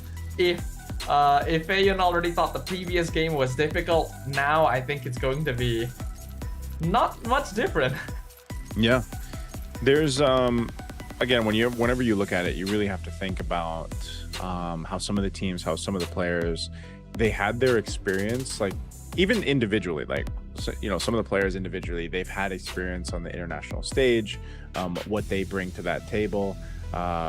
You know, there's going to be, in just a second, we'll be looking at the rosters and everything for the teams, of course. But, you know, there is going to be, maybe for our viewers that have been tuning into the international events, you will see a couple familiar names even from the HUNS Esports. And again, that's something that when you were watching the Mongolian teams play, and I'm trying to think when our first introduction to them was, it had to be like was it M5, or like maybe the M5 long cards or so, when teams really started to see them compete on that stage. And was that Lil Gun? I'm trying to remember it was Lil Gun, right? Yeah, it was Lil Gun. Because that was the one I think we casted together. Yes, it had to be the one that we casted together. And, you know, I remember that was a main point of discussion for a lot of the viewers and even a lot of the other casters. They were like, man, you know, it was refreshing at that time to see, also because we were in a meta where it was very like slow paced, it was very utility based, it was very like, we had the whole Lord Dance concept, you know. And then you get teams that are from these growing regions back then that were like, nah, we just want to fight. Like, we don't want to worry too much about the objectives. Like, let us just duke it out, fight, brawl it out. You know, Indonesian teams and players are probably another great example of that. Even Malaysia, right? Malaysian teams, you guys have your own word for it, you know. And I remember first time seeing that. And so I feel like for Mongolia, if they're going to play at that speed, if the HUNS are going to do that, then this is just another difficult task for Faeron Esports, who is the newer region that's been introduced into the competitive scene, that has to make this adjustment. Yeah, we have to remember, once again, this is the play-in stage, right? There's 3 teams here, only 1 slot to move into the playoffs, to be part of that top 4, to get a chance to go to MSC. So we already know that after a single loss, Faeron are going to be at a massive disadvantage, and if they still want to have a chance of moving on, they need a victory here, and preferably a very clean one. But you could argue that the same is the case for their opponents, right? They want to be able to face off. Right now, Yibin Game is already 1 victory up, has good chances of claiming that spot, so they're going to be bringing their A game as well. Yeah, playoffs being there again. Playoffs will start tomorrow, and then we'll have like the 4 teams competing within the playoffs. And I don't know, when we get to the playoffs, like when we get there, you'll be casting those as well, right? Like you're casting a bit of the playoffs tomorrow. Oh no, is this your only day? I think it's just today for me. That's just today? Okay. Well, the teams that are going to be going forward to tomorrow, and going through it again, you have to consider the fact that even in the teams that are qualified for the wild cards, since there are 3 spots for the wild cards, all this experience playing against some of these other international teams is a great kind of primer for what's going to happen in the wild cards. We're going to take a look at the lineup here from HUNS. You can see this is Yuki in the gold lane. We've got OU over there in the roam. You got Kenny in the mid, still Meta in the jungle, and then you got Bunkai in XP. And again, we've seen some of these players compete, and I can't wait to see if this ends up working out for them too here against Favorite Esports. And like you mentioned, this has to be a win for Favorite Esports, depending on what happens here, because again, we've only got 3 teams competing in the play-ins. And they're going to be playing 2 matches back-to-back as well, so they don't have a lot of time to pull themselves back together. Once again, this is going to be Feiyun up on screen right now. We've got Milo, NZU1, Jaeyun, Parker, and Ding. Their drafts were solid enough, but it definitely felt like the execution was a little bit lacking before, and I'm hoping to see a little bit more proactiveness from this team, not just in the form of trying to fight, but in figuring out what needs to be done to get that W. Yeah, gosh, that's a great question, man, because if you watch that game, and for a lot of us that was the first time, like, again, and I'm not sure if they had all their qualifiers streamed or not. Again, there's so many VODs out there to rewatch from different qualifiers, different leagues going on. But for people that tune in, especially here to the MCT EA, it's just, it might have been your first time watching Favorite Esports compete. But again, they've got 2 players plus a coach over there that have experience in different parts of the world, especially the Philippines. And so I think if you really want to break it down on what they can fix there, it's just playing as a team, playing as one unit, because from back-to-back games, I just felt like that's where they were lacking. I don't want to say it was entirely a draft thing. They definitely could have won those games in a sense if they just had a better control of the early game. And a lot of the times when we see dominant games like this, Stafa, it's because the early game is just so one-sided and it turns into a snowball like crazy. There are only certain teams that are capable of kind of stopping that from happening and potentially turning a game around. And if you don't have the experience of doing that, then more often than not, we see teams just kind of take that snowball, take that momentum, and just barrel through the game. And that's why we had 13, 14,000 K gold leads in our first match. It's always been a historical number that if you break the 10K gold lead mark, it's usually the point of no return. You basically auto win the game unless you make some kind of massive mistake. So the more that number grows, the easier it becomes as well. And we are in a meta right now where snowballing is quite powerful. There really isn't a lot of comeback mechanic unless you have enough experience and skill to find those gaps, and you have the right heroes to do so as well, right? Going for a macro play, split pushing, or at least trying to delay fights, having good base defense. Instead, a lot of teams, especially those who are newer in the ecosystem, who haven't really had international experience yet, will tend to just think, hey, we can only win by taking turtles, taking lords, winning team fights. So that's the only thing they play for. And you can't really blame them too much because meta shift all the time. There's times when this is the way to play, but right now, you gotta expand your options. Who do you think the heroes are that can potentially turn a game around for you? Like if you find yourselves in maybe what you've seen in Malaysia over there, like if you find a team that is down by multiple thousands gold, or let's say 5,000 gold, who's the heroes that can like turn that around? Well, generally, it's Claude. I think that he's just one of the best in the game right now. He lanes well, farms well, scales well, can split push. Right? Then you have options like we've seen a little bit of Benedetta here and there. where you know the hero can create a macro pressure.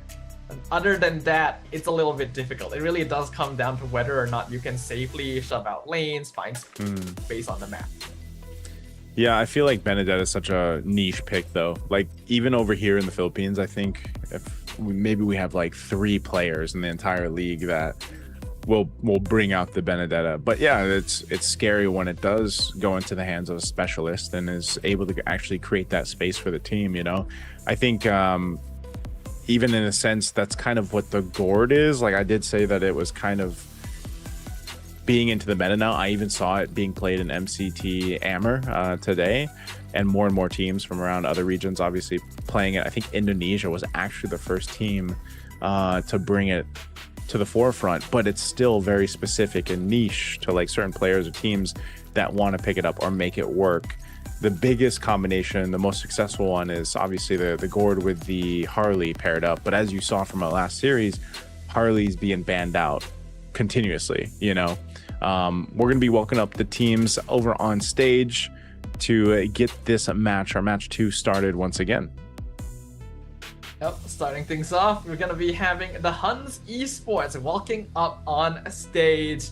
Now, if some of these names are familiar to you guys, Bankai and Kenny were formerly members of Team Zone during M7 last year. While their scoring on the international scene was not the best, the fact that they were able to make it this far, the fact that they showed potential as well, already means that they're going to be coming into this as the favorites, and they're going to prove to the world why they deserve that playoff spot. Okay. We got the HUNS out here. We're going to reintroduce Farron Esports as they walk out on stage. Again, I think my biggest eyes for this one is to not so much on Ding and MZU1, but Parker. I think especially Parker, he's got to have a better time in the jungle. I think that's where at least the biggest potential for them to win this game 1. Let's just focus on game 1 right now, would be to have a better time in the jungle, get that early rotation locked in. Obviously, you'll need MZU1 for that. Hopefully, they've been able to reset, you know, after the previous match and get themselves into the mental state that they need to get through this. Because again, I think Ding was just really aggressive in the XP lane with the Phobius and then previously the Hilda. But, you know, if you don't have that backup to follow through with you and you don't have the itemization you need, unfortunately, you can't capitalize on those setups that's happening there. So I think really focusing on the jungle pick, securing that early rotation is going to be key here. One of the keys to victory for Farron Esports. Yeah, many teams in the current meta are basically winning out games just by having the right draft for that early game, and that comes down to having lane priority. When you're able to win out your lane, when you're able to leave your lane and start affecting the rest of the map, then it creates a really big snowballing effect that a lot of teams internationally have been taking advantage of. So making sure that they have a draft that's able to just automatically win off of hero dynamics will make the job a lot easier for Feiyun. And then the rest comes down to how well they can execute the transition from that early to mid game, because the synergy really was a big issue for them in the previous match, where some players wanted to do this and others wanted to do that, and that's never going to be a recipe for success. Yeah, we'll see if they're able to go ahead and capitalize on that, make the adjustments that they need. I think too, for people that have been watching international MLBB for a while, they're also going to really want to see what the HUNS can do here. You know, just again, teams from Mongolia, usually very fun to watch, very different style of play. And, you know, I think even a couple times looking back at some of the performances that we saw from some of the individual players from the HUNS, for example, like Bunkai, you know, when he was actually competing through with Team Zone back in M7 World Championship, you know, like he was one of the players. They didn't go too far in M7, but again, there was one of those things where it's like, okay, there's definitely potential here. There's definitely things for some of these individual players to make happen. And every time you get that, you know, you kind of get a glimpse of that. You can always see that there's this potential when they're on different teams to make those individual skills work together. And hopefully they've unlocked some synergy between them, because you know, when Bunkai was playing under Team Zone, that's when we saw another familiar name who we'll see later on, ZX Aura, right? They're on different teams now. So I'm just wondering how this all kind of plays out here. Yeah, I'm sure they'll want to move on to the playoffs so that they can have that reunion, right? Have the chance to face off once again, and even more so, have more representation for their region in the playoffs as well. It does seem pretty promising if they are able to maintain the same kind of gameplay we saw from them previously in M7, even if it didn't make it very far. The global stage on this tournament seems like it will be quite a impressive threat for many of the other squads, especially for Feiyun here, which did not have a stellar showing in match number 1. Modifications will need to be made. There needs to be a greater priority in the draft to make sure that they're able to win out their lanes, and then the rest should flow naturally, because if they're not able to achieve that, then we are seeing a bit of a missing fundamental from a squad, and if you don't have that, you're not really going to be able to make it far internationally. Yeah, it's like, again, that's why I'm saying there's this opportunity here for Fairn Esports to show us something different, because they didn't get to show us much, man, in match 1. Let's just put it at that, you know. What we saw more was a highlight reel coming out from YBG, and so for Fairn Esports, this could be an opportunity for them to, like I said, reset and show us what they've actually been able to go ahead and accomplish, because like we mentioned in their qualifier up to this point, they were quite dominant. You know, they swept their grand finals and they were able to get here very decisively. But, you know, maybe it's just one of those cases again where they just need a little more time to kind of settle in, figure out how to communicate as a team throughout this. But, you know, I'm sure Coach DJ and the rest can make this happen. It's more so of having those fundamentals locked in. A lot of these teams, it's not like it's unfair or anything for the teams. It's just, when you're new, when you're like the new team, the new region into the competitive scene, it's just, that's why I call it growing pains, man. You know, it's the growing pains that you're going to go through competition. It's nice to see the smile on their faces after, you know, match 1. So I think maybe that's indicative of they've gone with a reset, and, you know, once we get to this first draft, we'll actually get to see if they change the game plan at all. But, you know, so far, at least for the first series, we see how much of a priority Marcel is for these teams. Yeah, it is still a very, very strong hero. We see it being prioritized quite heavily in multiple other regions. I think it's only really in the MPLs where we don't see Marcel being prioritized as much, but he's still a very common mainstay in the meta, and we've seen how well these roamers are able to play around it. What I'm hoping to see myself from the side of Feiyun this time around is a little better synergy from the mid duo in particular. I think MZU1 did pretty okay in Game 2. In Game 1, he couldn't really do much because the glue got hard counted by Vexana. But in Game 2, he did try to set things up with the Marcel. It's just that I feel like the follow-up was a little bit lacking. Where, yeah, MZU1 and Ding are trying to play aggressively, and then the rest of Feiyun is having a little bit of difficulty keeping up. So either you slow down your gameplay to make sure the whole team is on the same page, or at the very least to make sure that players like Jae-Yoon or Parker, who are in important positions, are ready to actually combo with you. Yeah, that's the thing. That was my biggest glaring issue with their first match, you know, Staffel, is that you could see Ding trying to make things happen. Like, and that's what XP laners are going to do. They're going to try to, like, usually though, number 1, Ding, I think himself has to make an adjustment because he got killed up top. Like, just recalling kind of what happened and how the snowball really started from even Game 2. Ding got killed up top. It was a 2v1 up in the XP lane. And so if you are supposed to be that guy for the team and you already get behind, it's much harder for you to accomplish that, you know, to make that happen. And so I think that's why you have to go and like look at so many different parts of the gameplay that we saw from Favorite Esports, and why I think it's so important, like you mentioned, especially with Ding. XP laners right now are in a very interesting position throughout the meta, just because there's those XP choices where you're clearly to be that front line, you might even be the guy who has the most deaths, right? In comparison to the roam, for example. It depends on what is also picked up in the roam.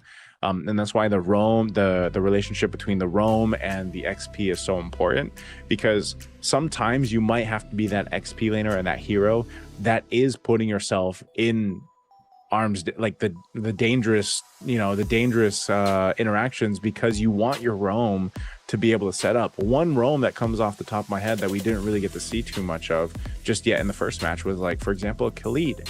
Right, the Khalid, you want to be able to go ahead. You can play aggressive. We've seen this too from some of the best roamers in the world, where they can be so aggressive but so calculated with that aggression that they can win the initial mid lane duo fight. And we always see this, like, especially in the more developed international leagues or just the international teams. They really control that mid lane. A lot of the action, honestly, that you're going to see when it comes to the highest level of MLBB is mid lane, right? The mid lane, you'll see both the mid laner and the roam poke each other down to near death. They're either popping, obviously, the regens, or they're popping a battle spell early on. That's kind of what you see. And then the teams will kind of, whoever had the upper hand off that, they'll punish from there. So I'm just wondering if that can happen here. If Fairyn Esports wants to deal with that, because Dingwon was in a position where he was trying to be that guy to start fights up to get the space that they need, but then at the same time he was punished early on, so it kind of stops you in your tracks from doing that. Basically, right now Roam and EXP still have a good amount of variance in the way they can approach the game, right? Compared to lanes like Gold or Mid, it's just basically, you have one job and you're going to do it. You still have some options for, like, going into setter heroes, going into playmakers, or just more utility sandbag kind of situations. And that's why it's important to be able to adjust around that. I think it's fine if you want to focus into more of a playmaking aggressive style. It does seem to be what Ding wants to go for. And if they can get the follow-up on that, then that can be very, very effective. But right now, I'm not too sure how aggressive as a whole Faeyun is going to be. After watching their gameplay before, I think the main thing is, like you pointed out, that mid duo is very, very important. We're not really seeing Faeyun win out the mid trades, and that is leaking over into the jungle, into the side lanes.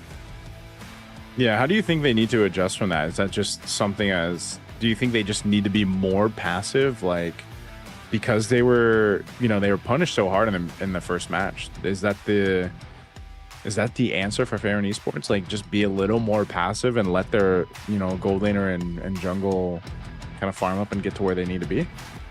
I already feel like Faeyun is a little bit too passive at the wrong times. So while you could be a little bit more passive just to keep it as safe as possible, it's also kind of a stopgap. It's like, okay, maybe you'll get you a win or two here now, but what happens in the future? What if you do actually go to a higher level of competition? That's not going to work for you anymore. So even if it means facing some rough realities, I'm kind of hoping Faeyun just tries to do things correctly, be aggro, take risks, make mistakes, and learn from them. Okay. Let's see if they're able to do that. I think it's more of a calculated aggression, or at least a calculated passiveness, but against a team like we've been talking about from Mongolia, I don't know if they'll get the chance to do that. They are going to be on this blue side, so they get priority here. Interestingly enough, too, they different band than what we saw in the first match. Two different ones, the Fanny and the Yuzhong. And those are, clearly the Fanny is something that the Mongolians love to play. You can see the smiles over here too, over on this side. So good respects across the board. The Marcel's not going to be picked up in this one. A priority here could just be a Harley, honestly. Yeah, Harley seems to be a pretty obvious first pick. There is also the alternative of the Guinevere. Both are very strong heroes that have not been banned out this time around. The Phoveus also has been increasing in usage because of how many mobile heroes are in the composition. It's a good way of denying Harif. So Faeyun has a good number of picks, but I do think that it's either Harley or Gwyn for the first pick. Taking their time with it. I would assume it's just going to be a Harley, but that's the clear answer usually currently in the meta. There it is. So. All right. they wanted to keep us on our toes, keep us at the edge of our seats, but it's going to be what we're used to seeing. So Harley comes through. I gotta ask you, Naisu, recently in MPL MY, we did actually see the appearance of a saber being used as a Harley counter. Is that something that you've seen in PH? Which one? The saber as a Harley counter. So we haven't seen that yet. I know I've seen it from other regions. Is that happening in Malaysia? Yeah, it happened once in Malaysia. Okay, did it work? It did, actually. It went very smoothly. Okay. So you never know if that might be a possibility, but we do finally see the Guinevere being locked in here. First phase already complete. I think it's a good setup from Feiyun this time around. Harley is very strong. You got the Claude for late game insurance and the Hilda to try and play for more aggressive early, whereas the Huns going for the Harith, Valentina, and the Gwyn. Okay, so I did get word that yes, TNC pulled the saber out once. So must have been a game that I wasn't casting or that I had missed. But yeah, so TNC over here, TNC Pro Team pulled out the saber once, and it was not good. Okay. But it did not do well. So because I was gonna try to pull up the stat there if it did get pulled up, at least over here in the Philippines. So it did, and yeah, unfortunately it didn't work well. But what has worked really well over here is actually the Guinevere. Guinevere's been a great pick for teams like over here, like Team Falcons. They love the Guinevere pick, and so HUNS will go ahead and bring that forward along with Valentina. And having that Harith, Harith Claude matchup, again, like you mentioned, this is pretty classic. This is something, all gold laners end up basically perfecting.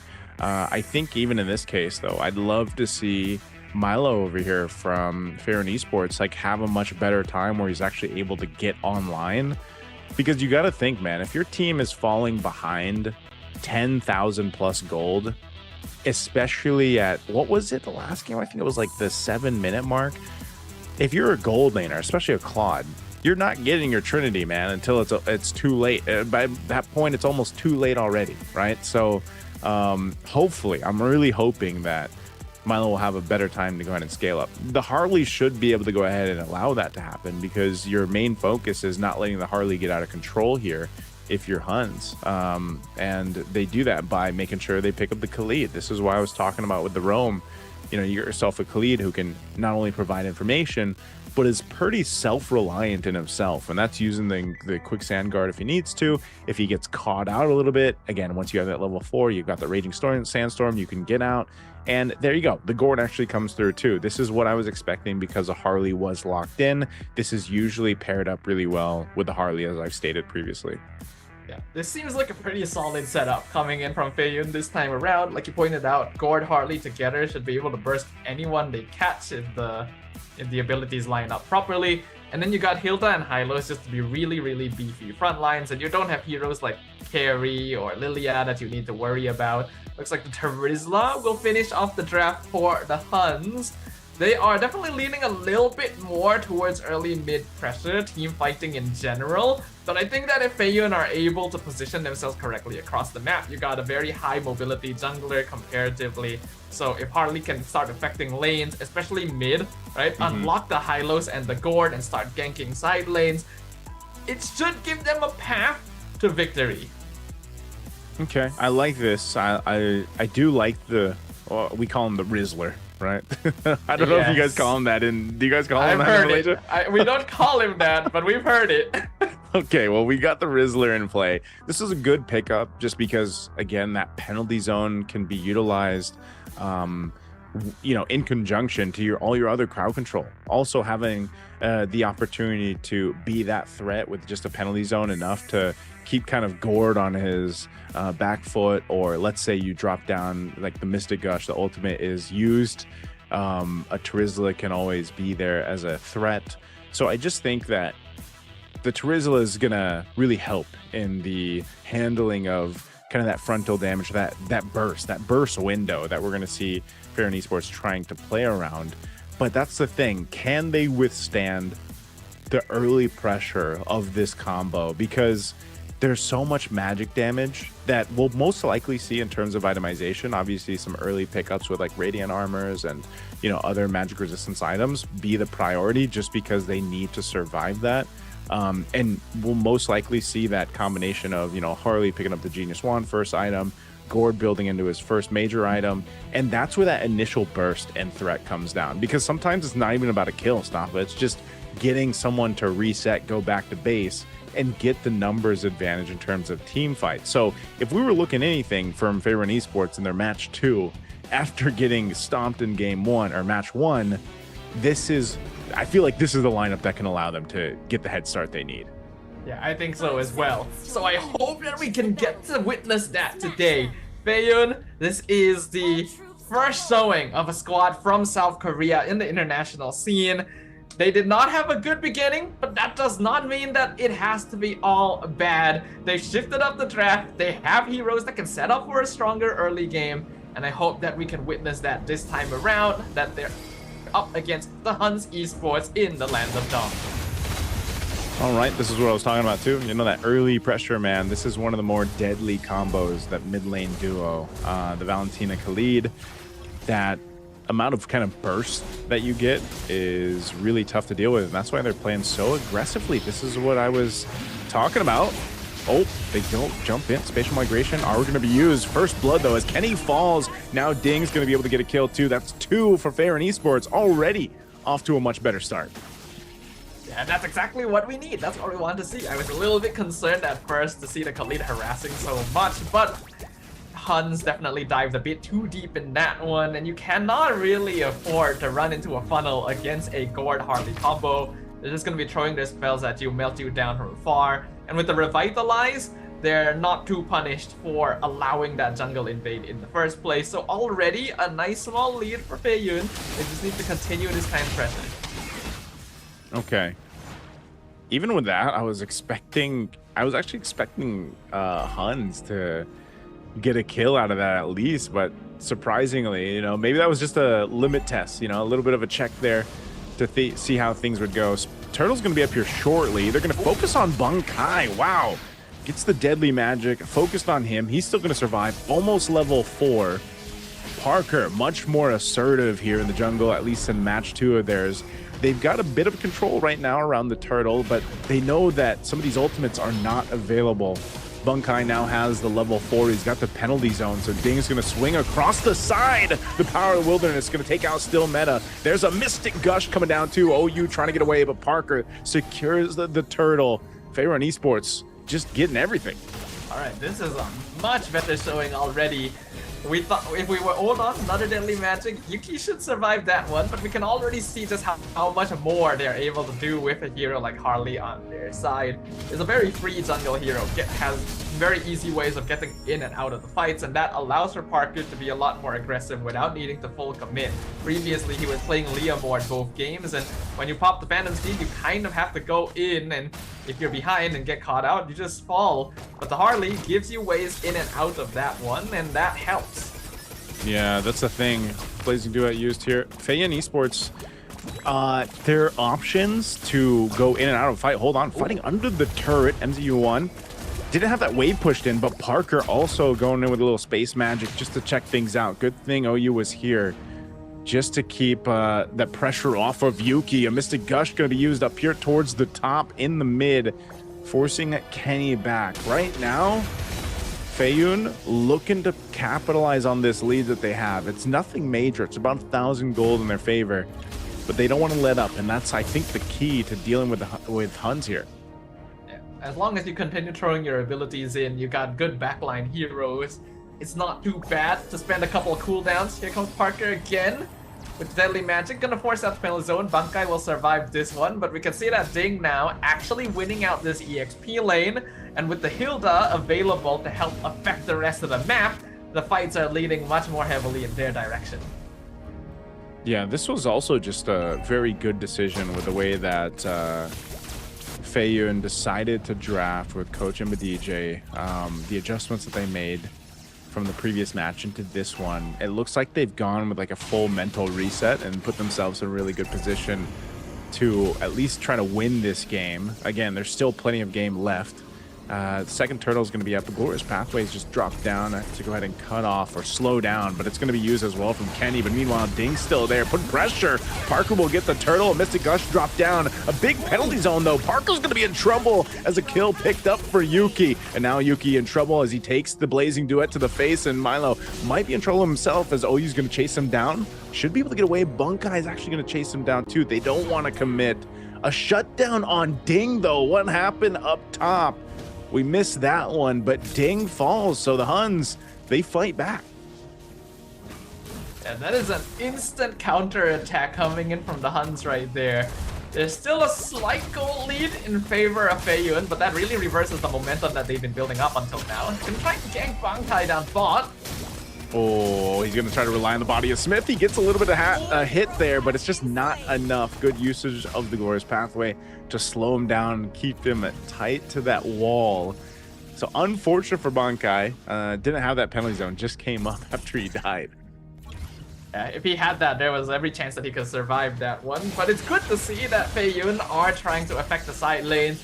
Having MZ1 on this high-lows means that he's able to rotate a lot more safely without needing to worry about any direct counters thanks to the sheer bulk of the hero alone.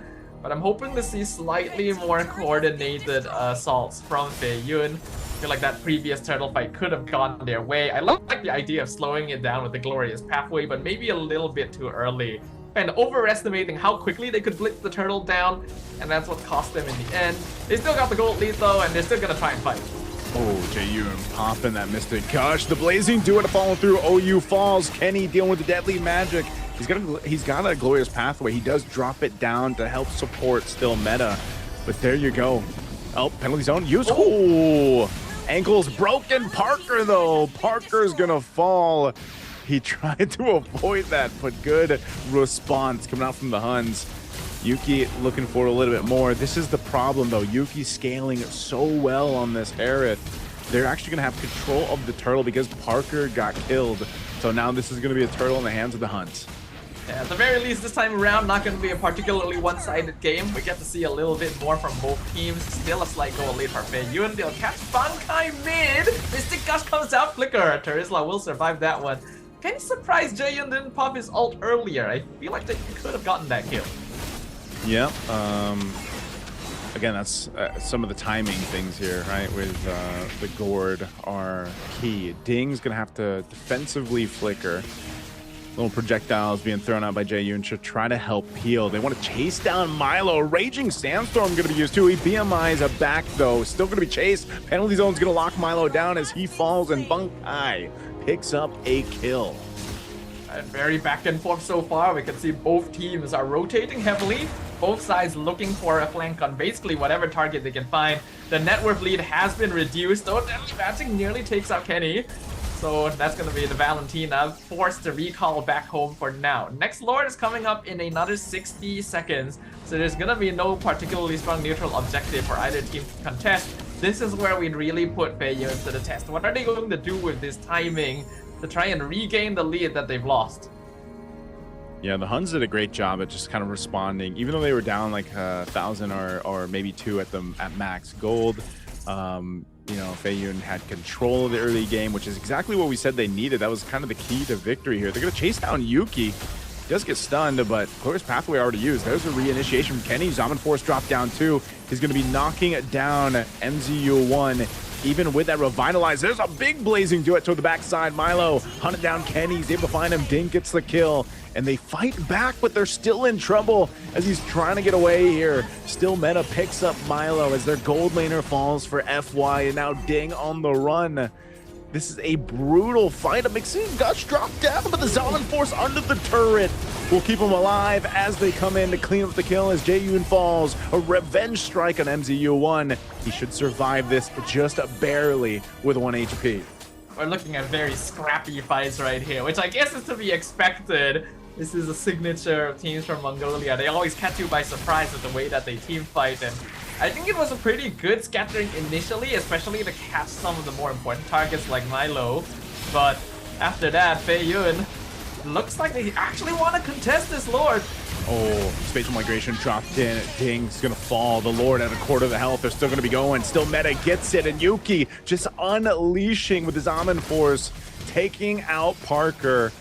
And so the Huns get control, and now in trouble again. Jaehyun gets focused down, and still Meta picks up another kill. Raging Sandstorm Flicker combination right on Milo. Milo under the turret. Blazing Duet will punish OU and still survive to live the tail as still Meta tries to pick him up. But they got what they wanted. The Huns have control of the map. Yeah, a slight miscalculation to try and catch the Claude there. I didn't expect the Blazing Duet to do that much damage, but still, it is definitely the Huns in control now. And we are seeing some of the same characteristic mistakes that Feiyun was making in game number 1. They're a little bit too dependent on trying to take fights and trying to win fights. And this game, it's a little bit more reasonable to force that out. They do actually pick up still meta in the mid lane, so that might allow them to defend this base push a little bit better. But they are a more pickup oriented lineup, I think. Oh! Big penalty zone finding 3. I'm not sure if Yuki's gonna follow through with this. He does jump forward. Zaman Force was already used, so great setup by Bunkai with the penalty zone. But meanwhile, the Lord was quickly worked with, and that's one thing that the Gord's gonna give you. You can go ahead and handle those first waves, or even the second Lord really well. They will lose the shields though, as those were popped, but Feiyun Esports still in a good position if they want to contest into the next Lord. They just have to make sure they get the space in their favor, the way they want to maneuver around that fight. You can see some of the frontliners, you know, you got the Domites Radiant Armor for MZU1 on this Hylos. And depending on where the initiation comes from is the biggest problem. Like that, as I say it, there's a Raging Sandstorm right from that bottom side, but it didn't connect, which is great for FY. Yeah, Feiyun gonna avoid losing anyone in that particular situation. So even if someone went down, the next Lord isn't up for another minute, so they would still have the time to play around with that. The Huns are putting on the pressure, and I think that's exactly what they need to be doing, constantly split pushing. We already saw how much more farmed Yuki is compared to Milo. I think it was like a 2k net worth gap between the goal laners, but despite that, the Claude still does hit pretty hard now that the Trinity is completed. They're gonna try and run him down again, and though the copied Glorious Pathway will get them out of their stat. I think what Feiyun needs to do is they need to understand that they have a very solid kiting composition. Their heroes are either very bulky or very immobile. And what that means is they can maybe bait out cooldowns. The Huns are very reliant on like ultimate timings to actually win these fights. So if they can force them to use them or even stagger them ideally, then Feiyun will actually regain the advantage just from having heroes like Claude and the Gord on their side. Yeah, that's what I was saying like earlier on in the beginning of the game when they had control. It was the mobility that this lineup does give them. They kind of have to utilize that and play around it. This turtle's going to be up here. The problem is Jaehyun doesn't have a flicker because he had to use it earlier on. Look at this blitz from the Huns for the Lord. A Glorious Pathways across the board. A Mystic Gush thrown out too. A big penalty zone to lock down Jaehyun. So he's already in trouble as MGU1 falls, and Bunkai will take out Jaehyun before he falls, and now Milo in trouble. One hit away as OU picks it up. Could be potentially a wipeout here. Fights across the board, across the map, and it's only Parker left alive. The Huns didn't need the Lord. They just went for the team fight to clear everyone out, and Parker has to get back to base because 4 members of the Huns, no, make it 3, are pushing into the base. Turret now in the mid lane. Parker, he does get a kill on Kenny, but 3 members, they'll be able to focus down the crystal of Feiyun Esports. There's nothing they can do as game 1 goes to the Huns. I like the play from Parker, but I do think that was a bit of a missed call. He had already created more than enough distance for himself to actually recall back to base, but he went for the fadeaway to get the kill on Kenny, which he succeeded in doing, but it took too long and allowed for the Huns to push into the base and end before the respawn timers could conclude.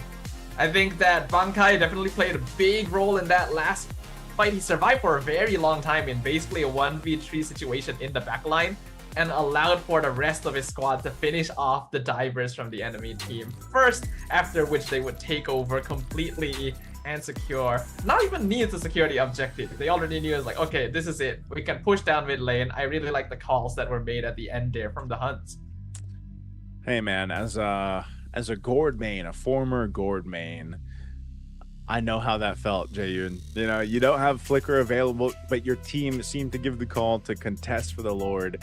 You know you're susceptible to getting jumped on, especially when the Trizzle's across from you. That's why he used the Mystic Gush so early. That's why he just wanted to get his damage out. But it was just a great positioning and tracking from Bunkai to go ahead and penalty zone right on top of Jae-yoon when he needed to. And even though he had a sliver of health, again, that's what makes Trizzle so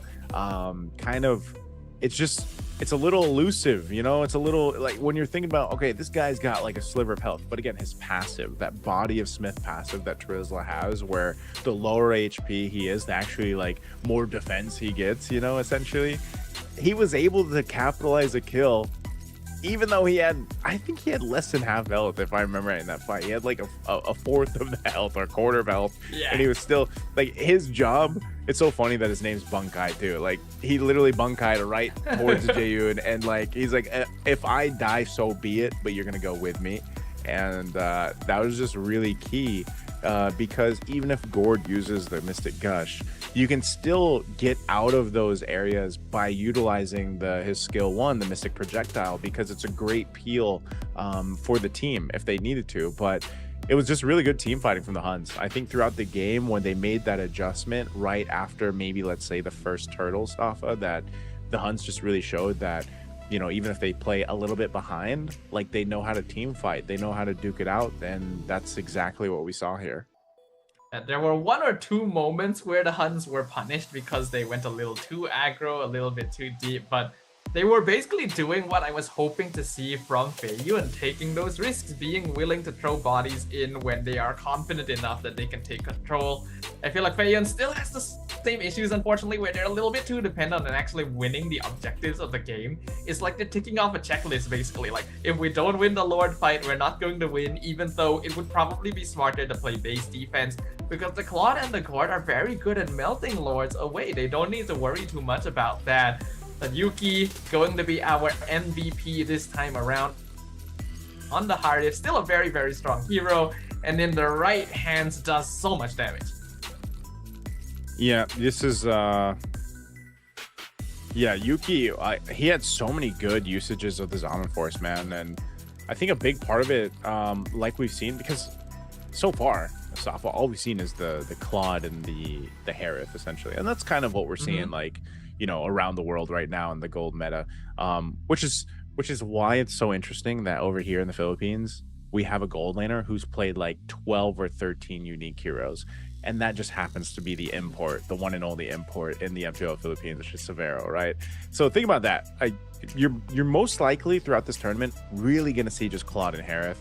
Maybe you'll see a carry, maybe you'll see a Bruno picked up here and there. I think some of the bigger surprises have been the likes of like Obsidia or Clint. And obviously we've seen the Freya banned out quite a bit, which usually goes in the gold lane, but it's still the thing that can be said of, like you mentioned earlier, Claude is one of those heroes where it's late game potential to turn a game around. Just having the mobility and the damage profile that Claude has once he gets his Trinity is already great. But a Harith, who usually typically spikes quicker, right? Spikes up quicker. We saw this with Yuki in the MVP performance that he had. He was very decisive on his Zaman forces. He was very aggressive when he needed to be. You could tell that he really relied on not only his mechanical skill, like with the Harith, but also his team to support him, because there was times where he knew, I don't know who the shot caller is over there. That's always another thing that I like to know from the teams, right? Once we get to see them a little more, it's like, who's the one shot calling that? Because there was a time even Yuki was like, I'm going to drop this Zaman Force and I'm going to just focus on MZU1, even though he's on a Hylos, and I'm just going to whittle him down and force out a Revitalize, force out a Glorious Pathway. Like, you get so much of value out of that because that's gone for the team, your opposing team. And so his uptime and his efficiency with the Zaman Force was just great. Yeah, I think while Harith is still one of the better heroes in the meta in general, I feel like he, compared to Claude, has a little less freedom, you know, to be independent. He can be very strong in 1v1 situations, but when it comes down to team fights, he does have a shorter range compared to other marksmen, which means that he needs to be up in the action, and he's basically limited to the zone of the Zaman Force to do damage. So you need to have teammates that are able to play around that, actually get the setup and buy time so that you are not punished for only being able to play in that one zone. While there was heroes like the Hylos this game that could have negated the Zaman Force's pressure, oftentimes Feiyun had to use it as a way to engage or disengage, so they weren't really putting a lot of pressure onto him because of that.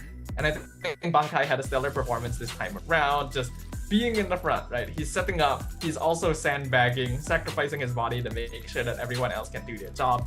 And that sets up really nicely for Harif to do his thing. Compare that to what we saw in match 1. I think it was Feiyun themselves who tried to play the Harif, and every time the Zaman Force was dropped down, he just couldn't really do anything with it.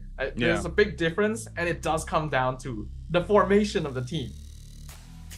There was like, this one was, even in terms of kills, like it was very close, but the end game, like the last, I don't know, like when we were in the late game, it just wasn't close anymore. It was just more so scrappy, and this is exactly what we were talking about, Safa, when we mentioned like teams from Mongolia, especially here, the Huns, like this is how they like to play. And that's why, as much as it was great that Feiyun got that early lead, you know, they had control of the early game, they even got the first 2 turtles. If you can't maintain that early game lead that you built up, and you don't really have the, I want to call it like maybe the fundamentals of the team fight down, you will have the game turned over. And that's, I think that is one of the biggest things that maybe Feiyun can work on after this tournament, is just breaking down the team fighting for them. And again, they went through their qualifier over in South Korea. They swept it in the grand finals. They, were very strong over there. But obviously when you get to fighting against other international teams, and you have to kind of adjust to their play style, their draft, their philosophy in the game, I think the biggest thing that Feiyun Esports can work on is that team fighting IQ, that team fighting game sense that they need, because you could see it unfold in real time, right, when we're watching them team fight.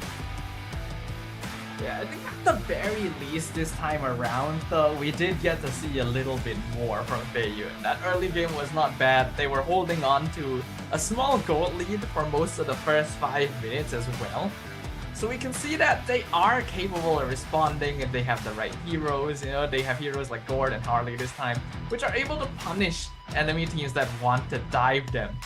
But we already highlighted that, are they able to transition? Are they able to convert that lead into something else? And what we witnessed was that answer is no. They're still missing out on the experience in shot calling, the ability to just say, no, we shouldn't fight this, we don't need to fight this. I don't think there's any real issue with like walking out to see if you can contest objectives, but at a certain point you gotta be able to like look at the situation and say like, okay, it's not worth it. Let's just play for the base defense. We have the heroes to do so. We can force them to make mistakes. We can maybe kite out team fights to bait out resources. I think the problem for Feiyun is that they're just a little bit too honest with the way that they're playing. They're following it by the book, and a lot of international teams have gone past that point a long time ago. Yeah, it's just one of those things here that, again, you can see where the positive adjustments from the first match have happened, right, in real time. Like, they did have a good reset, but they still clearly need to figure things out. Obviously, this is still a best of 3. They still have the potential chance to get to a 3rd game. Again, for Feiyun Esports, they need this win. Again, as we're in the play-ins here, and we only have 3 teams competing today, they're fighting for that spot to get into the playoffs, right? So, and since they already lost that first match, they definitely want to go ahead and win this one. And I feel like teams that are able to go ahead and adjust on the fly or in real time are always the ones that you see like compete the best, right, on these international stages and everything like that. But I don't know. I think draft-wise too, they had a good draft. That was a very solid draft. It's just down to just fundamentals, really, when we look at what what they can do from game to game, and hopefully they find those adjustments in game too. Do you guys see something over in Malaysia that really like sticks out now? Because you guys are on what, towards towards the end of your regular season, aren't you? Like, do you guys see? It's the last week. It's the last week. Okay. Do you guys see a big shift in the meta over there, or like what's one of the biggest changes you've seen in the past couple weeks? I wouldn't say there has been that big of a shift. There has been changes, yes, but it's been generally quite gradual. Where we kind of see the reduction in pick rate per Marcel. We start to see slightly more niche mid lane show up, like the Gourd, but that's not particularly often as well. There are surprise picks from time to time, like the Saber I mentioned to you earlier. I think we even had Atlas at one point. In fact, I think we had an Atlas today earlier during the match we were casting. But other than that, no particularly strong trends, I would say.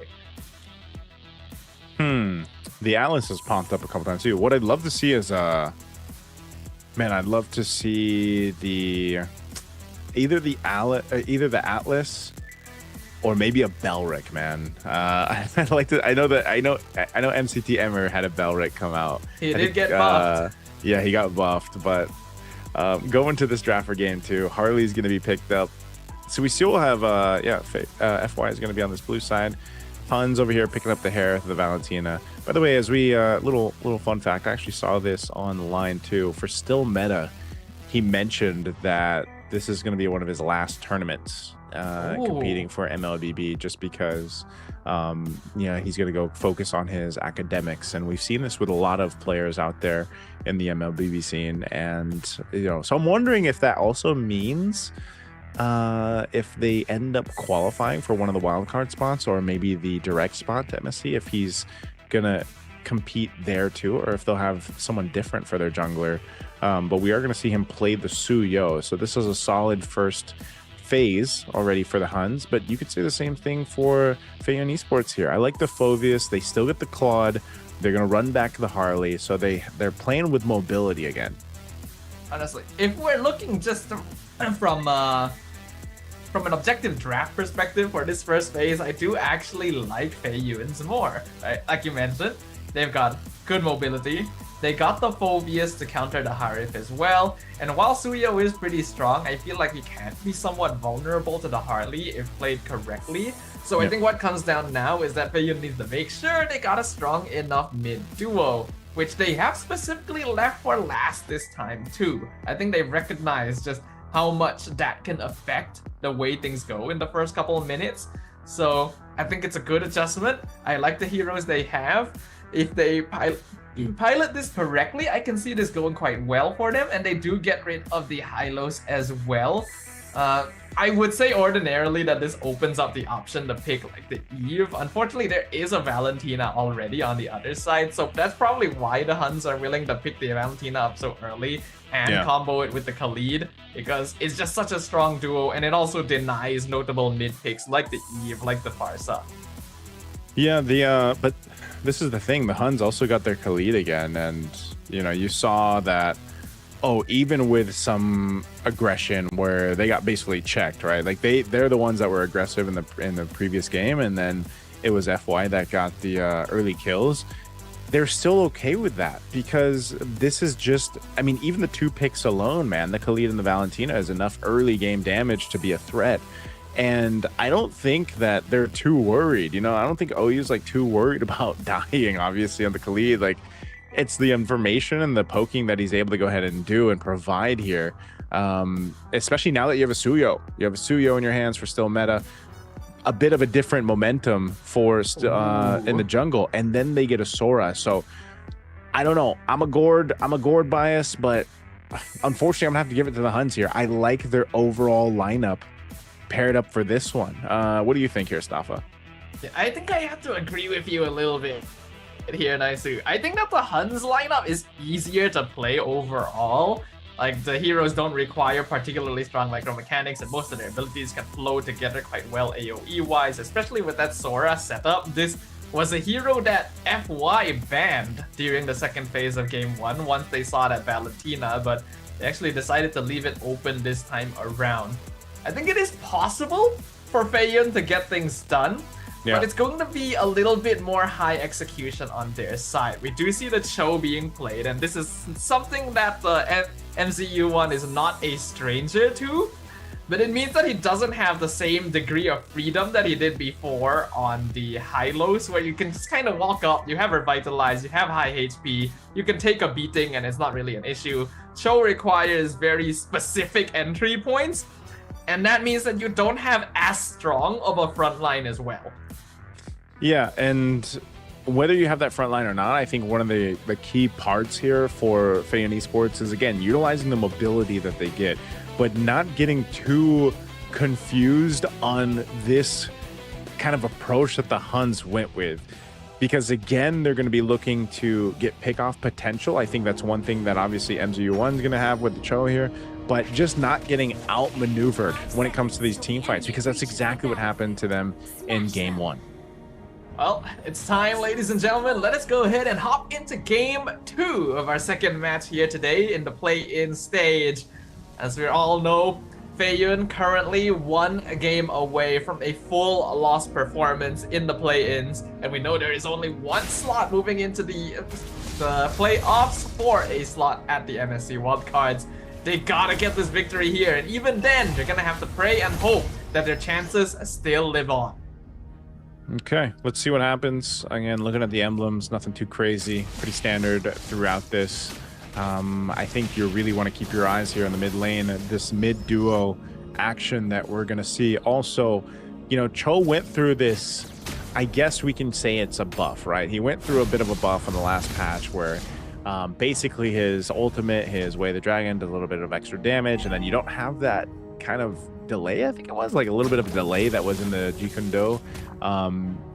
We saw a bit of Cho come through after the patch, but again, it still serves its purpose of you want to go for pick-off potential. You can do some great things with the Jikundo alone, but it's this lineup from Feiyun Esports is all about getting a -1. Like, that's the game plan, that's the ideology behind it, is whether that's through the Cho, whether that's through having a Harley and a Gord paired together, they need to go ahead and get that advantage. And I feel like the Cho was just another kind of layer on that game plan of let's get someone once that level 4 is available. This might be one of the cases, though, where since no one is kind of overstepping on this side of the jungle, that you might see that first kill, obviously, into the first objective, the turtle, being the case here as it's going to go ahead and spawn. Yeah, they have a lot of options, though, as the game goes on, because there is only 1 Purify on the side of the HUNS, which is going to be Yuki on the Hari. Everyone else is a potential kick target, though they're going to work on the turtle. Clean turtle take. Ding was already using the flicker. Parker goes down. Mystic Gush used deadly magic too. Whoa, Belkai. Whoa, I thought he was going to survive, but a great projectile from Jaeyoon to make sure he got the kill. I was going to say that was insane if Monkai ends up surviving that.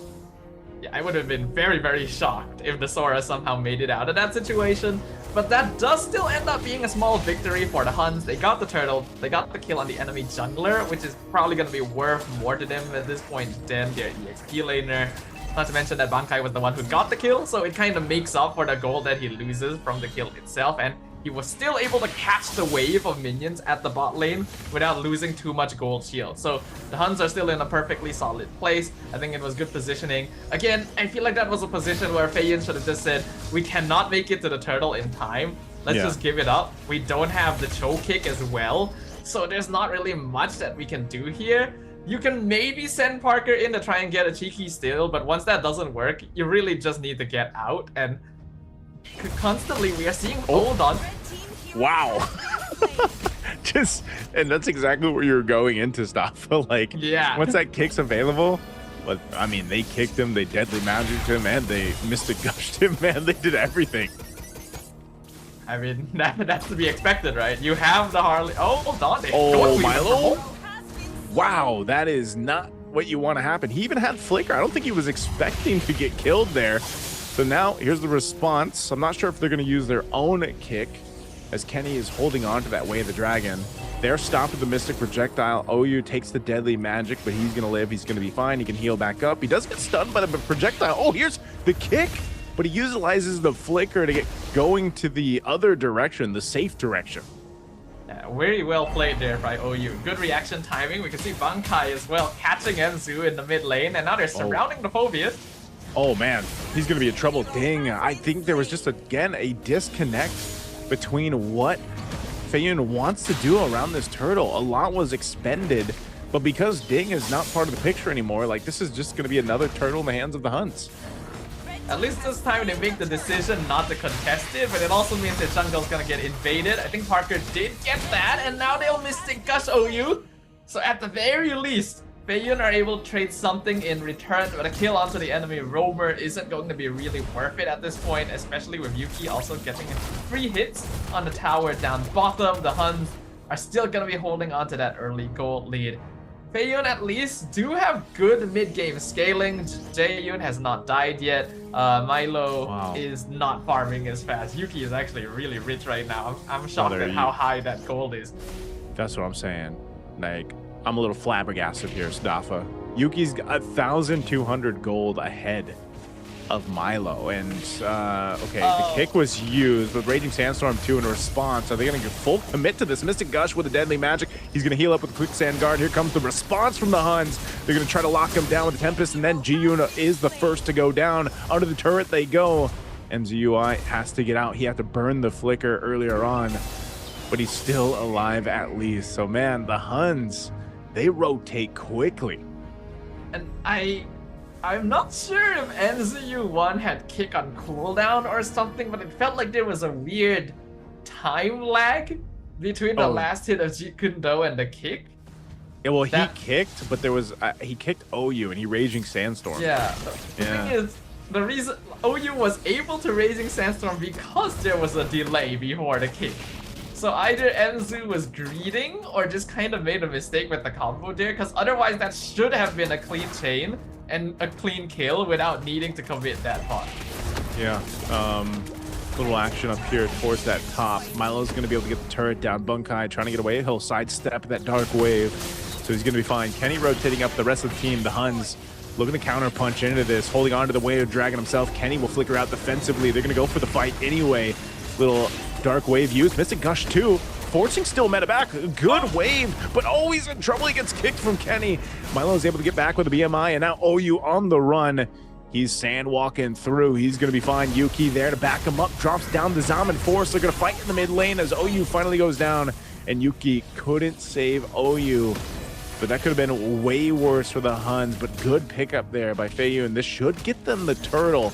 They want to secure this one as the first 2 win over to the HUNS. They've got control of it. Bunkai's around the corner. The rest of the HUNS might actually want to contest this. Yuki showing a face up forward, but Parker will secure that turn. All right, finally, we see a W for the side of Feiyun.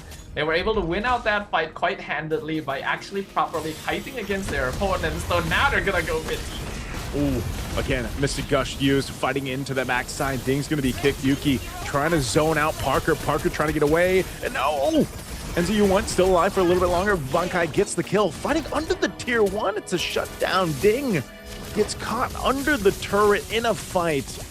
I'm not sure if that's where he wanted to be, but this is what we expected. You know, so far 2 for 2 trade, but it is scrappy, Stafa. It was definitely worth it for Ding, since he actually was able to get the kill on Yuki by diving into the tower. And that's actually the first death on the Harith, so it should go a long way into narrowing the gap between the gold laners right now, since Milo is still having a lot of difficulty keeping up, only having finished the Demon Hunter sword at this point. In terms of other itemization, everything seems to be fairly standard. We are seeing most Suyos go for the Sky Piercer second item, but I don't think Still Meta has any stacks on it just yet. The fights are scrappy enough that Feiyun is not allowing them to play together. Yeah, I think that's what's needed. Look at that Mystic Gush damage, OU. He has to use a Raging Sandstorm to stay alive, and that's a great thing for FY to deal with. Bunkai actually going to survive the deadly magic. So right now they're utilizing a lot of the resources to survive that initial burst setup that Feiyun Esports' lineup allows them to do. And that's exactly what that's kind of the advantage that Feiyun Esports can play into. And hopefully this has given Milo enough time to catch up on the Claude. Again, he was down quite a bit of gold earlier on. I think he's still making work through, but he's going to get that Trinity really soon unless he already has it. This Down Force is already dropped down to Yuki, taking the Deadly Magic. He'll be fine. There it is. So he's completed the Trinity now as he picked up the Golden Staff just around the 9:14 mark. This is great timing for Feiyun Esports to go ahead and fight into this first Lord. Let's see if they can control it. A big part of that is if they can potentially get a battle spell out or even an ultimate. There's a kick. It's on OU. OU's going to try to get away, but he can't. A Mystic Gush going to be used. Shifting Sky's already coming through too from Bunkai, but he's going to flicker defensively out too, and now Ding jumps forward. Yuki's up on the top side. I'm not sure if they're going to re-engage for this. Ding also has to flicker defensively out. A projectile's able to find one. A Blazing Duet comes through too. They're going to take out Bunkai. They're forcing the Huns back, and Feiyun Esports is fighting the fight. They have control now of the Lord. Now we finally see signs of life from the representative of South Korea. Really solid fights here. They actually have the right heroes to be able to punish the Huns. Having that show to get the kickoffs, to start things off, and then Deadly Magic being able to constantly zone as well. The Huns cannot really full commit because they're constantly being poked out and low on HP, and then Feiyun can just finish it up. I think Ding especially is doing a lot of work this time, actually being a solid counter over to that Harif. You can see that Yuki, even though he has such a notable gold lead before, isn't actually able to translate those items into damage. He still has that 1k lead, but he's not able to do too much because Ding and Parker are constantly looking for him and making sure he's not allowed to use his ultimate for free. Once he does hit that Holy Crystal timing, we can expect Yuki to become a lot more of a threat, and that's where I hope to see a little bit more of adjustment from Feiyun, not to just keep fighting. But so far, I am really liking the pressure that they are outputting. Yeah, he does pick up a Holy Crystal now, though, too. But I think one of the other things is OU. You know, you saw he has an Athena shield. He needs maybe some more magic resistance even to go ahead and deal with the initial burst that's coming through every single time. As now the turrets, tier 2s are going to fall here for the Huns as Feiyun looks to go ahead and knock on the base turrets of the Huns. OU again. This is what I was talking about, man. It's unfortunate if he doesn't have the Raging Sandstorm. He goes down, so that's a -1, and this was the whole game plan of this composition from Feiyun Esports, and why we were saying, you know, the whole thing is just get a -1, just get a -1, and they're doing it so well. Look at that. What do you do if you're the Huns and you're dealing with that? Deadly Magic, a couple cards, maybe a Mystic Gush or not.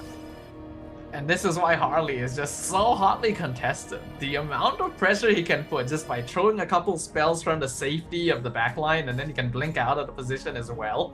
You can see that the Huns are now in danger from the conceal play. Oh, the conceal play is going to be used. The Shifting Skies, they're going to force the fight anyway. Milo's gone. They lose Milo and MCU1. They're caught in a corner they don't want to be in. Parker, the only one left alive of Feiyun Esports. It all went bad from there. Oh my goodness, that is a massive mistake. That's a throw. That is just straight up a throw. Anyone can agree on that one. I like that Feiyun has been trying to be aggressive, but they've been able to be aggressive because they've been poking and catching singular units, trying to rush into the backline as a group, and then letting yourself get caught by the Shifting Skies is such a misplay. They're gonna lose an inhibitor off of this, but the game is not over for them. They're still not too far behind in gold. It's just a little bit more difficult than it needed to be. Yeah, that was... Ah, man, there's no way to sugarcoat that. They just got knocked in the teeth on that side of the map in the jungle. We'll see if they can quickly readjust from that. They did lose a base turret. That's unfortunate for them because they were in such control of the last Lord push, and you know, unfortunately they didn't get any base turrets of the Huns down. So now they find themselves maybe in this position where they're not going to be super confident in fighting for this Lord's space.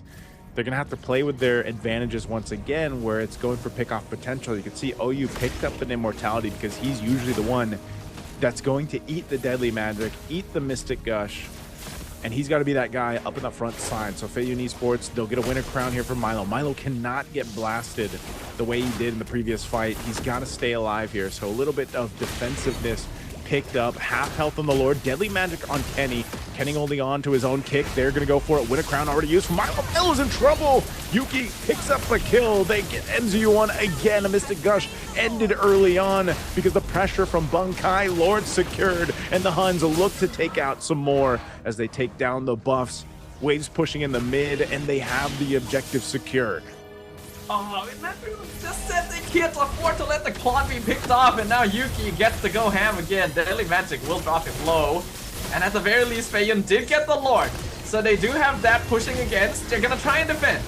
Oh, good thing for Feiyun to get the Lord. I thought it was the Huns, but they end up buying more time. But oh, ding, he's gonna fall down. They're gonna quickly take out that Lord, but that might be enough to just play into the next Lord when it comes up here, man. I don't know if the Huns can actually end the game off of this. Again, they still have to respect what Feiyun Esports' lineup can do, what it can provide for this game. It's just, again, I think the big thing here, Staffa, is somehow, some way, Milo's got to stay alive. I was talking about him buying that Winter Crown for a little extra defensiveness, but when he used it, you know, too early on, that's just unfortunate timing. And now the Mystic Gush is gone.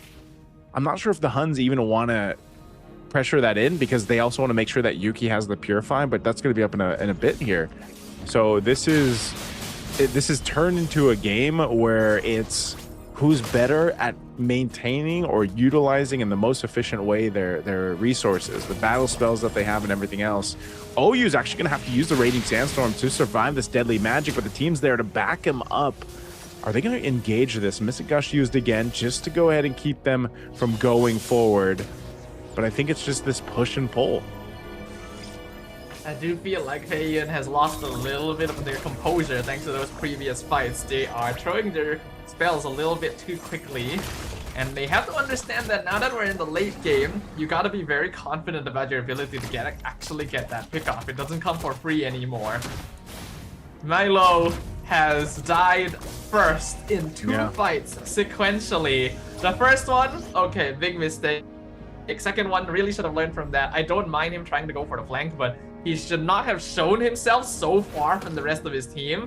Yuki saw the Claude and instantly was like, yep, that's the target. We gotta go right now. Really good call again from the Hari. And another conceal now gonna be thwarted by Bankai with the Thunder form. As Huns just wait the timer out. The next Lord is coming up in 30 seconds. They are currently in control of the map. But Feiyun does still have a way out. This Claude, Milo can basically 1v5 the entire enemy team as long as the setup is there. He just needs to make sure he's not caught out first. I don't think that's too difficult to do. Good item pickups here, though. He's got the Malefic Gun for Milo. Divine Glaive over for Jaeyoon. Bunkai is also going to grab his own Immortality, so these items are going to come to play. Kick already used. Bunkai's in trouble. Big Mystic Gush, though. Kenny is gone. Great team fight. Still meta. Chasing down at Parker, but there's two fights going across the map. Yuki dropping down the Zaman Force. He's going to go ahead and bob and weave through this, but just can't get away from Ding. A great fight from Feiyun Esports. They all stay alive, and they'll take out 3 members of the Huns, which will give them a clear signal to take down this mid turret. Can they end it here? Still meta was pushing down that bottom side. OU, he's got to get Still meta back here. They're going to use the conceal. They're going to push into the base. The kick comes through into the Mystic Gush. Immortality is going to be popped, and the delay. Still meta can't get back to the base. A great job by Parker to delay him, and that might have just been enough time for Feiyun Esports to take game 2. And there we go. That's the victory that Feiyun really needs to make sure that they can keep themselves in the playing for the playoffs. This will at the very least make sure that they're not going to be eliminated right off the bat. The loss there would have guaranteed that they wouldn't make it, but now they have a chance to play for a win here, and that was a good adjustment. There were some throws in the later stages. I think the game could have ended a lot sooner if Milo didn't get caught out twice, but this is why Claude is so strong. Even with that, the scaling from the items alone will allow him to take back over, and I think it was the Huns themselves who were a little bit too desperate to try and get a punish, make something happen there. That's why they lost their Valentina straight away, which reduces their damage output by quite a wide margin. I will say that a large part of what this game came down to, though, was actually that draft. I think that the Huns got a little bit too comfortable after they won with the same opening in game 1, and then thought like, okay, we can just pick whatever we want. But there's very strong heroes on the opposite side, and they can punish you if things don't go your way. Yeah, that's the thing I noticed as well. You know, I just feel like maybe the HUNS, with especially the way that game 1 went, it's like they didn't change up too much. And I think in a way you kind of, no matter what, if there's a Harley, then like you said, Staffa, there's a reason why that Harley is like purely the guy to go for the meta, especially if you're on your blue side and he's open. Like, you have to play against it. The deadly magic, it doesn't even matter if you get a kill or not, like towards the mid to late game. It's just about getting enough pressure on who you need to get it on. And most of the time that was OU, right? He was dealing with that deadly magic, the Mystic Gush combo. Really great last kick there, the Way of the Dragon that we saw from MZU1 too, to go ahead and make that happen. Because even with an Immortality and you have a Gord and a Harley working together, it serves that entire purpose. And that's why I pointed that out before we jumped in the game, was your game plan, if you're a FEIYUN Esports, is to just go for a numbers advantage. And all that means is pick one target, take him out, and you then have an advantage of having your 5 members. This time there was enough chaos in the team fights too from the HUNS, just like there was in game 1. But I feel like FEIYUN Esports allowed them to respond and react in a way that matched the kind of chaotic nature of the HUNS lineup, but also their play style. So that was why I was asking before, like, are we going to see these real-time adjustments? And I think at least for game 2, that's what we saw from FEIYUN Esports.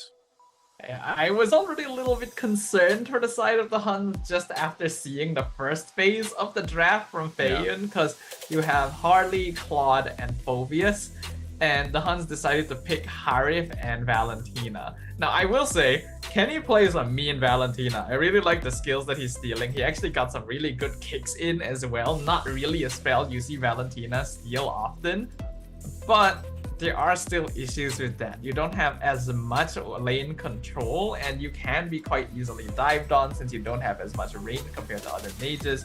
And if you are intending to play Harif, I think it is a mistake to let Phoveus and Claude through for free, because they limit his ability to play so much.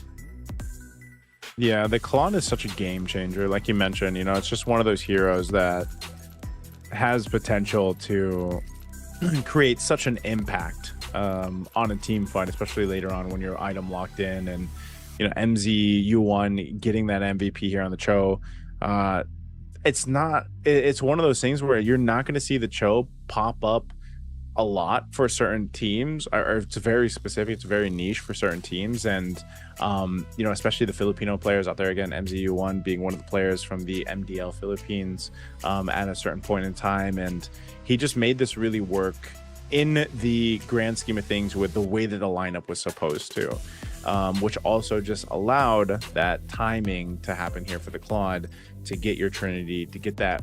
You know, I was a little worried though too, man, because when he picked up the Winter Crown and then like right away they got him to use the Winter Crown, like you mentioned, you know, I was like, oh no, that's not good.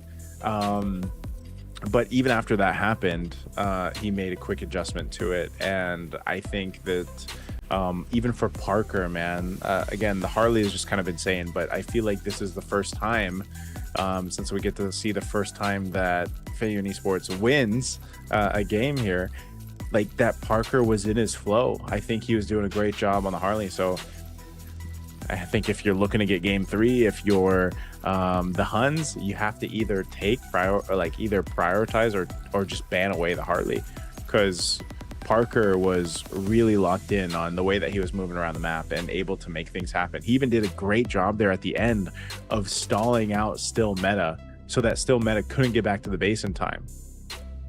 Yeah, I think Harley is honestly just a little bit too effective. It's the same case for Claude as OP. well. And I think these are 2 of the best heroes in the meta, just straight up. So much mobility, so much scaling. They get the poke you for free as well. Like you mentioned, deadly magic doesn't need to be deadly. The pressure alone is more than enough, and it's ranged as well, so it doesn't require a lot of committal from the Harley. So you basically have to trade these heroes. But at the same time, Harley is effective against Claude. So I can understand why they may not have been willing to pick Claude once the Harley showed itself, but then you're just opening it up for both heroes to be locked in, and the Phoveus is still open as well. At that point, I think it would have been better not to pick Harif so early on and keep things a little bit more open. Then you can lock in a better late game marksman afterwards, right? We've already seen cases where heroes like Clint are being used to win lane against or carried are being used to win lane against Claude and are not necessarily as vulnerable to the Phoveus. But that's the thing too, like Yuki, his laning was actually pretty good, you know. He was in the lead, and he hit his power spike on the Harith. But I think you mentioned it perfectly. It's the big problem was just the Phoveus, and a lot of times Ding he's throwing himself towards the right targets, and he's just such a distraction. And this was even Ding was trying to do this in the other games that we saw, even in the first match. Like, he was trying to do the same thing, but I think this was almost just one of the situations where Ding was allowed to be able to do what he did because, again, I think it starts in the jungle for these guys. Like, Parker's really got to have a good flow to start with, and I think even in this case, MZU1 on the Cho really helped him to be able to do that. The Huns maybe, like we were saying in the game, they really chose not to be too aggressive in the, let's say, the counter jungling or the early rotations. And maybe that was enough to give that start that, Feiyun Esports needed. Because that's what I was saying was the main focus, that the early game needs to come through with their jungle and of course the roam having that potential to go ahead and set things up smoothly. And look what happens when they're able to do it. Yeah, it got a little shaky, but that's also kind of what we expected from a team that's rather new to the competitive scene of MLBB. It was scrappy in general. There were mistakes being made on both sides, and definitely not a clean game. But I think it's a good observation as well, Prajunaisu, that compared to game 1, the Huns weren't trying to do any sort of funny business at level 1, level 2, even though they have a winning mid lane matchup. And it most likely is because they gave up 2 kills very early on in game 1. They were like, okay, we cannot let that happen again. Yeah. But with that lack of pressure, you are giving space to farm to this Harley. And I think this is the type of hero that you just can't be letting go for free. I think the Cho was also a really good pickup at the end there as a way to counteract what the Huns were going to be doing. And of course, it pairs well with the Gourd and the Harley to just one-shot someone. And we know that MZU1 is able to play it. I would say that Cho is very much a flavor of Southeast Asia. There's not a lot of regions outside that regularly pick Cho compared to us MPL regions. So maybe a little less experience playing with it as well, because I don't think it was perfect. There were definitely more mistakes that could have been punished from the Cho. Many kicks in the wrong direction. It's just that the Huns gave away a bit too much. Yeah, it's one of those things where you have to argue the fact of how aggressive do you be, especially as a roamer. And I think we see this a lot on different regions. The way that let's say some of the more iconic roamers play, sometimes they're really awarded for their aggressiveness, and sometimes they tend to struggle and they get punished, right? So I think in that sense, it's you saw 2 very different versions of the way that the Huns wanted to go ahead and play in the early game with aggression, and maybe game 3 they go back to lean towards being more aggressive. Again, it was back-to-back Khalid games for OU, and but at the same time, I think it's just solved this way, man. You just ban the Harley as we jump into just jump into the draft here for game 3. I think that was a big sense of why they also weren't so aggressive, because you don't want to give that snowball potential to a Harley to scale up the way, and you could see it right away. They're going to go ahead and ban out the Harley and the Phoveus, 2 of the biggest heroes they had problems with in the previous game. It is possible that the Huns were just limit testing a little bit in the previous game. They're like, okay, we won pretty handily game 1. Let's see whether or not we can deal with them, even if we give them a lot of strong heroes. That could have been a possibility. And now that they're in game 3, it's like, okay, no more. Time to actually draft seriously, right? So Harley gone, Phoveus gone, Marcel gone. Now it is a little more possible to pick Harith again, but I do still think that Claude is generally better, and then you will still have access to like the Guinevere first, so you might have to make that decision. I wonder, priority-wise, since Harley is out, do you just get the Claude? Like, is that where we're going to see priority here? Because Jushin's gone and Harley and Marcel are gone, so now down the list, you might want to just go ahead and grab Claude. But they're going to go Harith, actually, so they're really putting their stock into Yuki to be that guy. I mean, you don't see too many teams that will pick up priority Harith, but you know, because I think there's also specific teams that just want to go ahead and get that Claude early on. But here it is, the answers: Suyo and Claude over for Feiyun. On that response, the Arlott comes through, and the Guinevere. They're playing with crowd control here, man. I mean, I like it. I think it's solid. Also a denied pick just in case it comes out of Feiyun, since that final slash really messes with your Zaman Force gameplay. I agree with the Claude for sure. We've already pointed out multiple times how strong the hero is, but I am a little bit curious about the Suyo. I think picking him up this early makes him quite vulnerable, because yes, he is one of the best junglers in the meta, but he also has a good bit of counterplay. We literally saw it happen in the previous game when Still Meta was playing him and couldn't really walk up at all due to the amount of magic damage that was being thrown at him. They will pick up the Hylos, which I guess is alright, but I'm not too sure if I'm seeing the idea yet from Feiyun's side. Yeah, I think this is more so of also just the nature of the bans. They might as well go for this because you gotta almost approach this as we're gonna be thrown either like they're gonna be initiated on because there's an Arlott and a Guinevere already. Those two picks alone can start those fights if they want to, and I'm worried about the Hylos because you might be forced in this position where you're MZU1 and you're needing to use your Glorious Pathway more defensively than anything, or they burn out the Revitalize early on. You know, and also it depends on what roam, if they're going to match Revitalize roams from the Huns.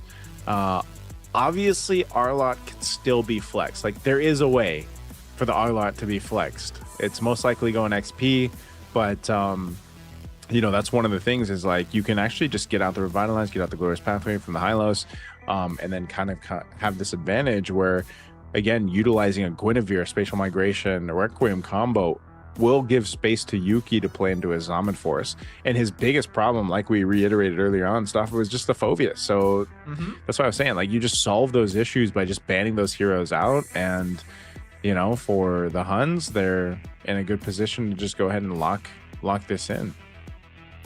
And one idea that I am kind of thinking is that this Guinevere could still be flex as well. It's not something we see that often anymore since it is generally Guinevere jungle, but Guinevere roam is still very possible, and I think it's not a bad idea into the Hylos, since it's one of the longest forms of safe CC that you can get on one of the tankiest heroes in the game. And then if you do go Guinevere roam, then you can grab like Eve Fredrin, which are very good combo duos with Arlott. Now, I don't think they're going to do that, because I don't feel like we've seen a tank jungle yet from the side of the Huns, but it could be a very strong team fight comp if that option is open. I'm wondering what happened there. It looks like there's potentially, I don't know if that was through the draft, but it looks like something definitely happened. Yeah, I think we'll have to so. see if it's still the same picks or if there was maybe a glitch there. We'll get some information here in just a bit, but so far that's what we have to work on is those first phases coming through. And you know, that's one thing that you can look at is, again, I think in this case where you've got a Suyo as well, you should be able to go ahead and move around the map, like, you know, pretty quickly, pretty well. But there is a world, where the Guinevere is potentially flexed. The same thing can happen with the Arlott. Anytime you really look at these kind of heroes that have this flexibility, you can play the upper hand there.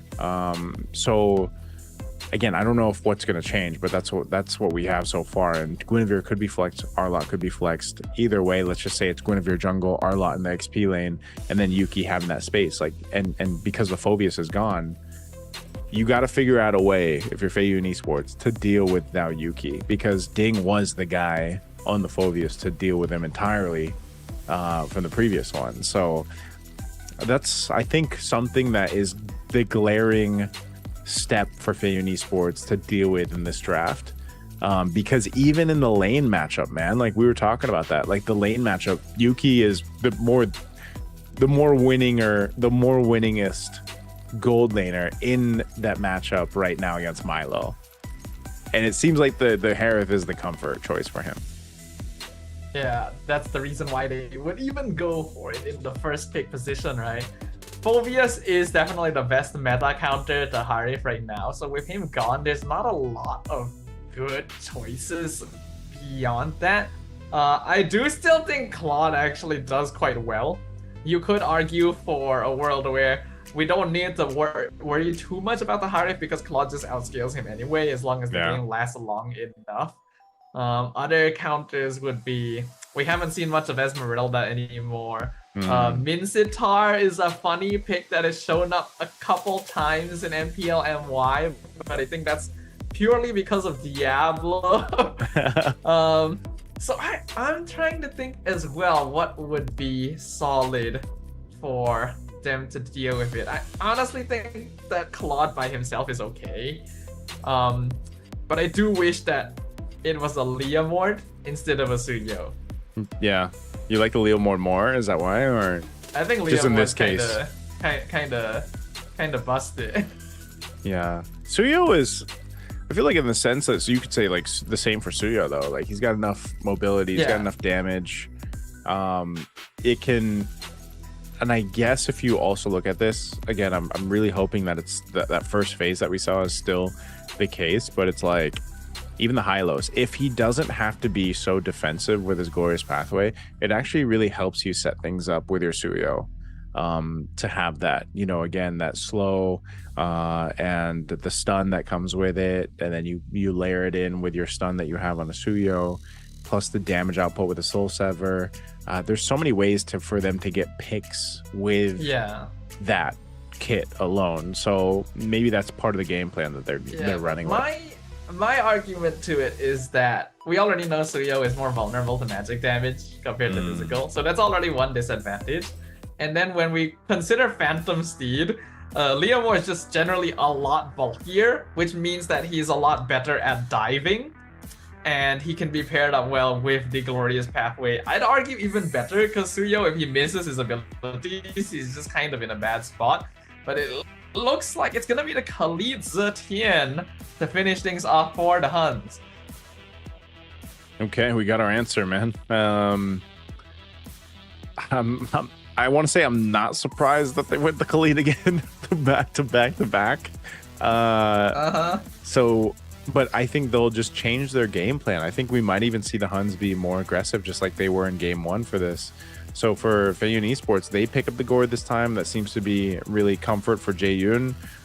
What are they going to pair this up with in the XP lane? They're going to be up against a Arlott.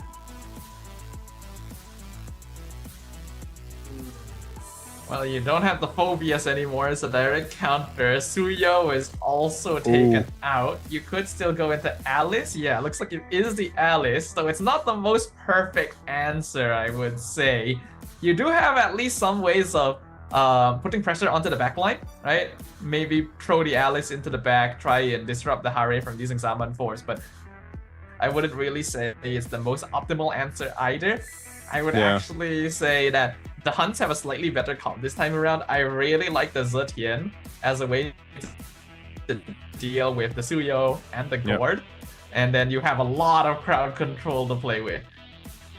That's really interesting too, because you were saying that the Suyo is really susceptible to magic damage. Well, then you know what? You get your own magic damage, right? You've got that Gourd, and now you got the Alice. There's really good potential for them though to set things up from Feiyun Esports.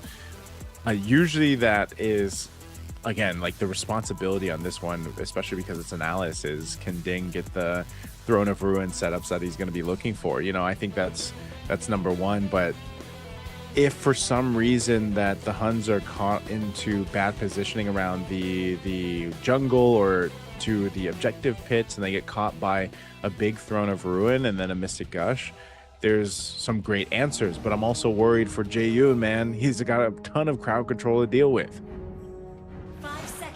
Yeah, he's gonna be very vulnerable, just standing still there. The Fury of the Phoenix, timed correctly, will cancel any sort of Mystic Gush that he tries to play with, and he doesn't have quite as good setup like the Cho this time around. So we will see whether or not Feiyun is able to adjust to this situation. They already got one win. They've brought us to a full series. They're eager to keep themselves with their playoff chances alive, but you cannot count out the Huns. They've changed things up. They've brought out the big guns. It's time to see who is going to come out on top this time. Okay, pretty passive in the mid lane, at least this time around. No early poking too much. Kenny does take a little bit of shot there with the projectile, but they're going to fight for this Lith Wander. Usually what we see, but quickly taken care of. The Huns will get that one. And just, I guess it's a little bit different than what we were expecting. You know, the Huns is just going to go ahead and be a little more safe this time around. They want to go ahead and play into potential setup, which is essentially going to happen once OU is level 4, once he has a Raging Sandstorm, or even Still Meta. Still Meta can technically do that with a Guinevere, just utilizing the spatial migration and the stun that they'll have eventually here. So something that they want to do, I guess, just be a little more passive into the first objective. I think it makes more sense this time around for the Huns to be a little passive early on. Yes, they have a Khalid, but they don't really have anyone who's able to follow him easily into invading the enemy jungle. So just use OU as a way to get vision. Make sure you keep an eye on the rotations, and you can play for the first or second turtle timing, because at that point, your heroes will already be capable of fighting, especially Bankai on the Arlet. I'm hoping that we see a little bit more of an impact from the Huns in that EXP lane, because if they can unlock him, it would be very big for their team fighting. Yeah, you can see this focus here in the mid lane as the turtle comes up. It's already going to be started by Parker, though. He's got control of it. The Huns getting into the zone. Fury, the Phoenix, going to be dropped off, and it's Parker to secure the turtle. And they disengage from the fight here. OU, little low here. Spatial migration is the Requiem going to be used. Ding trying to get away, but he already had a great setup to allow FY to secure the objective, but he doesn't escape with his health.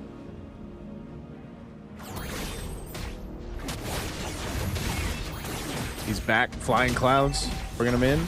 Okay, they're good. They're gonna actually pay a tax here, it looks like, you know. The turtle secured by FY, but a little bit here yeah, now. The Huns will take that one.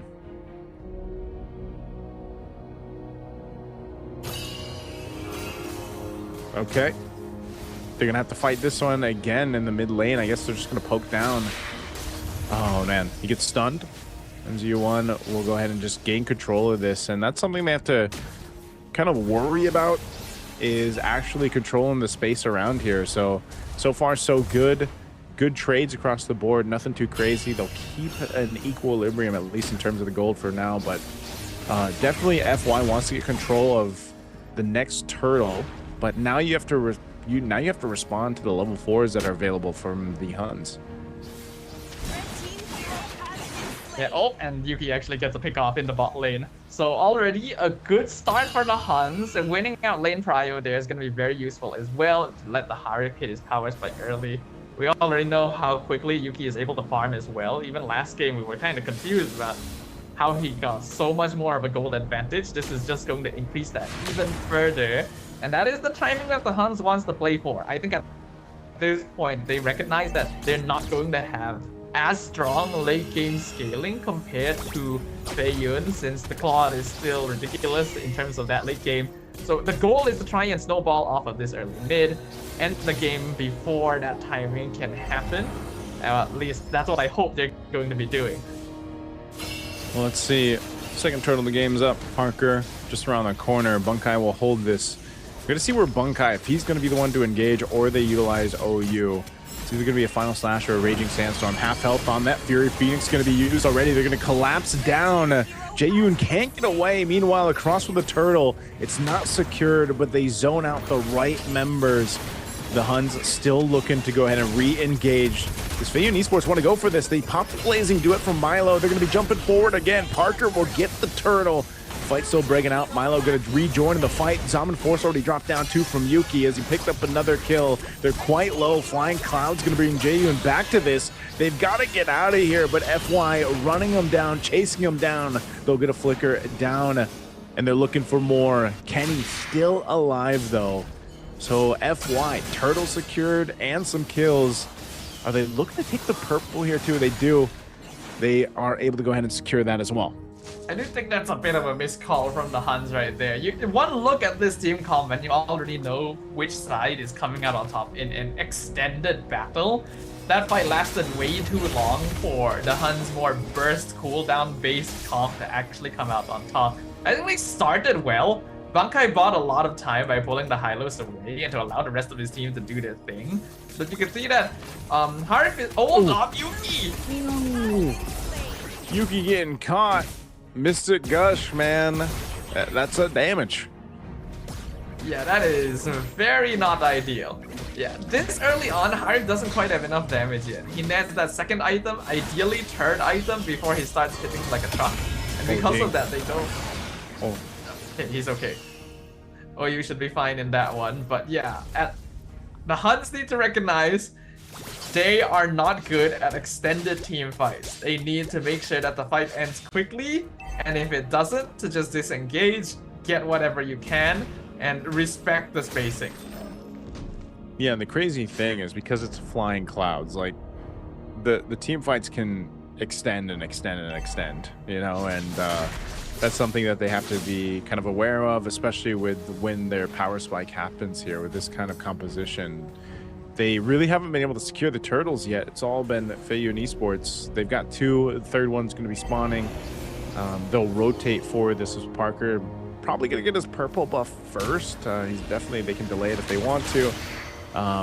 Oracle picked up here by Bankai.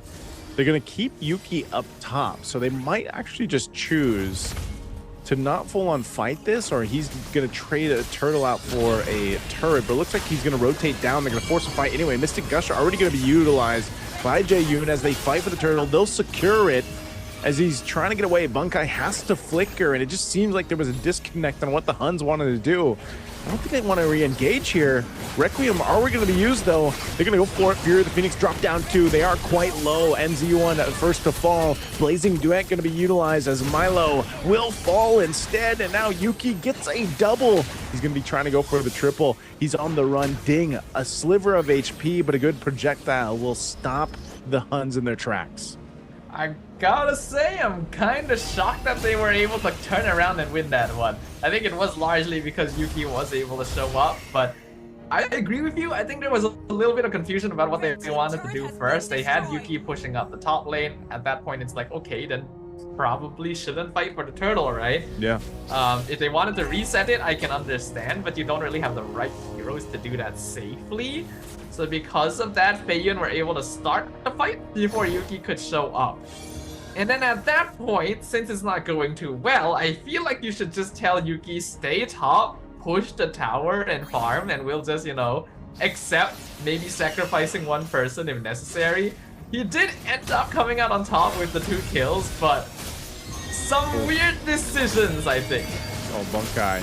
He goes in, still surviving amidst it all. Fury of the Phoenix going to use 2. Bankai's still alive for now. Here to use the setup that he was looking for as Ding gets counter punched into the face. And they're going to be able to find another as MZU1 falls too. What a turnaround fight there. What a way to stay alive from Bankai. I mean, it is the Arlet. You get a lot of healing, and honestly, I think even Feiyun was surprised that he was able to get out of that one. Yuki is now officially at full velocity. This Harif is going to be a big issue in most of these fights with a 5 and 1 KDA. And this is where the HUNS can really fight. Before this, I was saying, yeah, they probably should avoid taking extended team fights. Now he can actually afford to do so with a couple of items under their belt. it really comes down to who is able to get those executions first. Both sides have pretty good bursts. They have some catch here and there. I think that it's still a little bit easier for the Fei Yun side to just run down. But the Huns have shown that they're comfortable on the heroes they're playing, and now they're gonna try and contest for the Lord again. Wow, they're really pushing this one. Less than half health on Lord. Glorious Pathway are going to be dropped down. Fear of the Phoenix too. They're going to crowd around, and Parker will get the Lord. They're looking to capitalize on the fight here too. It's split up 3 ways across the map. Jaeyoon's going to fall into Bunkai. He picks up 1. Milo on the run, but he's got 3 following him. He does get out with the BMI. So far, the 1-for-1 trade, but a good pickup for the Lord for Fei Yun Esports. His fights are really scrappy, man. Bunkai went for the backline straight away. And I think that's a good idea to cancel the Mystic Gust, but it also took him quite a while to actually finish off Jaeyoon, and by then he was basically stranded, so I'm not too sure if that's the most worth it. And you can see now that Claude is still very, very slippery. Unless they really catch him off guard, the Huns are not taking him out particularly quickly, and because of that, FY can still win out a lot of these fights. Really good use of the Glorious Pathway to confirm that they get the mid-tier 1 Mystic. Gosh, gonna take Yuki to very low HP. Should be able to defend this still. Oh, they catch Parker. I don't think they were expecting Parker, or I don't think they were expecting still meta to be there. So Parker goes down, and Engage comes through. Fear of the Phoenix after the Raging Sandstorm. They're going to be cleaning up another kill on Jaeyoon. Are they going to chase further? They will take the purple buff. They do get a stun out with a vengeance. Milo tries to get away. He does with the BMI, but a final slash comes through as well. But he uses the blazing duet to be able to get away with his life. A turnaround for the Huns right now as they now are at the tier 2 in the mid lane for FY, but FY is still healthy enough to defend. They just can't lose anybody else. So still equilibrium across the board here in terms of gold. They want to hold on to this tier 2 turret. They don't want to lose it, and they're back in action. These are just really messy fights in general. I think we already saw it throughout this series today, but here in game number 3, it's really being emphasized just how messy these fights can be. There's a lot of mistakes being made, some missed calls, players not necessarily being on the same stage, and generally fights being won out purely by the hero's kit itself. Yeah. It's a little hard to analyze because the decision making is all over the place. But there's always 3 fights going on at once. Yeah. It's like, okay, yes, dive the back line, that's good, but maybe think a little bit about how the big picture is going on, you know? Like, is it really worth you dying for this one? Can your team actually win if you're not part of it and like separating this one guy who may not necessarily be the most important target? Well, I'd much rather have this than what we saw in match 1, man, where Fair it was enough. a 14k lead. Right now, Glorious Pathway drop. They want to go for Yuki. Yuki has the space, but Throne of Ruin's going to be able to catch him out. Fear of the Phoenix, and now onto the backside. It's Jaeyoon that's get caught out by the Requiem, and Parker falls as well. It's a break dance in the jungle, it feels like. There's things happening all over the place as still meta gets shut down. Yuki takes out Milo. 3 fall for Fei Yun, and Ding could be next as he's going to be chased down by OU. He does have the gleam to be able to get away, but the team might be able to catch him. Kenny, they're in the mid lane. Ding has nowhere to go. They're actually just going to maybe ignore him or look to kill Ding before they get this Lord here, so they finally get it as Kenny capitalizes the kill, and even without their jungle, they're going to go for this Lord take. Should be free. There's literally no one left alive to deal with it for them, so the Huns are going to be able to secure this, start pushing lanes with it. I actually don't think that was a bad call from the side of Fei Yun Esports. Like, you see Yuki really far out, you commit resources. Now, this is probably a bit of a mistake to be this close. Yeah, NGU1, I think he just wanted to see or like get some information, but he ends up dying instead. And so now they're not going to have NGU1 at least for the push towards the base. But good thing for them, they still do maintain the tier 2 turrets. So at most, we might see a little bit of damage to the base turrets of Fei Yun Esports, but they should still be okay. Fei Yun will be up actually in just a bit here. So really good timing on that. Again, he's got to revitalize into this. Lord's going to go ahead and charge in to that tier 2 mid turret while the Huns walks through on all the lanes to push this one in. Fei Yun Esports they've got great clear potential, great defensive potential, especially with the Gord on their side. This mid turret, though, is going to go down. Half health on the Lord left. They'll choose to go ahead and just go ahead and clear that out. Right now, that's all the Huns get. I think that's perfectly fine, though. Really good defense from Feiyun. There are more minion waves streaking in, but I don't think it's worth the risk unless they get a really good setup. They're going to go for it anyway. Fear of the Phoenix, Throne of Ruin, all thrown out here. They have to get away. The turret didn't go down, so not the initiation that they wanted. So the Huns now on the retreat. Feiyun looking to run them out of the jungle. It looks like they'll be just fine. Not sure what the Huns wanted to do there with Bunkai. Yeah, I literally said, I don't think it's really worth the risk to try and force this, and they just decide, nah, we're gonna do it anyway. And, well, you get punished for it. The entire enemy team is alive in their base, and now they're fighting in the river for some reason. You're gonna fight anyway. Immortality gonna be proc, still meta. Jordan the fight, he's looking for Milo. Milo, power the blaze and do it, but Kenny will clean up that kill. Still meta, just, they don't want to let up. Even if they're down, if they have nothing to focus, they're gonna focus on each other, trying to go for these kills. OU, Sliver of Health, heals up with a Quicksand Guard. The rest of the team towards that base. Ding just doing his own thing. He's gonna be able to gleam on through, but the rest of the team is now part of it, so Ding won't be able to escape this one. Gets thrown in the air, tossed in the air, and finally it killed Yuki. 9-1-5. Luckily for Feiyun Esports, the Lord is still 35 seconds away, so they should be able to stall it out. They just can't keep throwing themselves at the Huns. Yeah, I am scratching my head a little bit about this one, Naisu. In the previous couple games, we did say these teams were a little passive sometimes, but this ain't passive at all. Mystic Gush, final /2. The turret still stands. So it's Feiyun Esports to punish the Huns.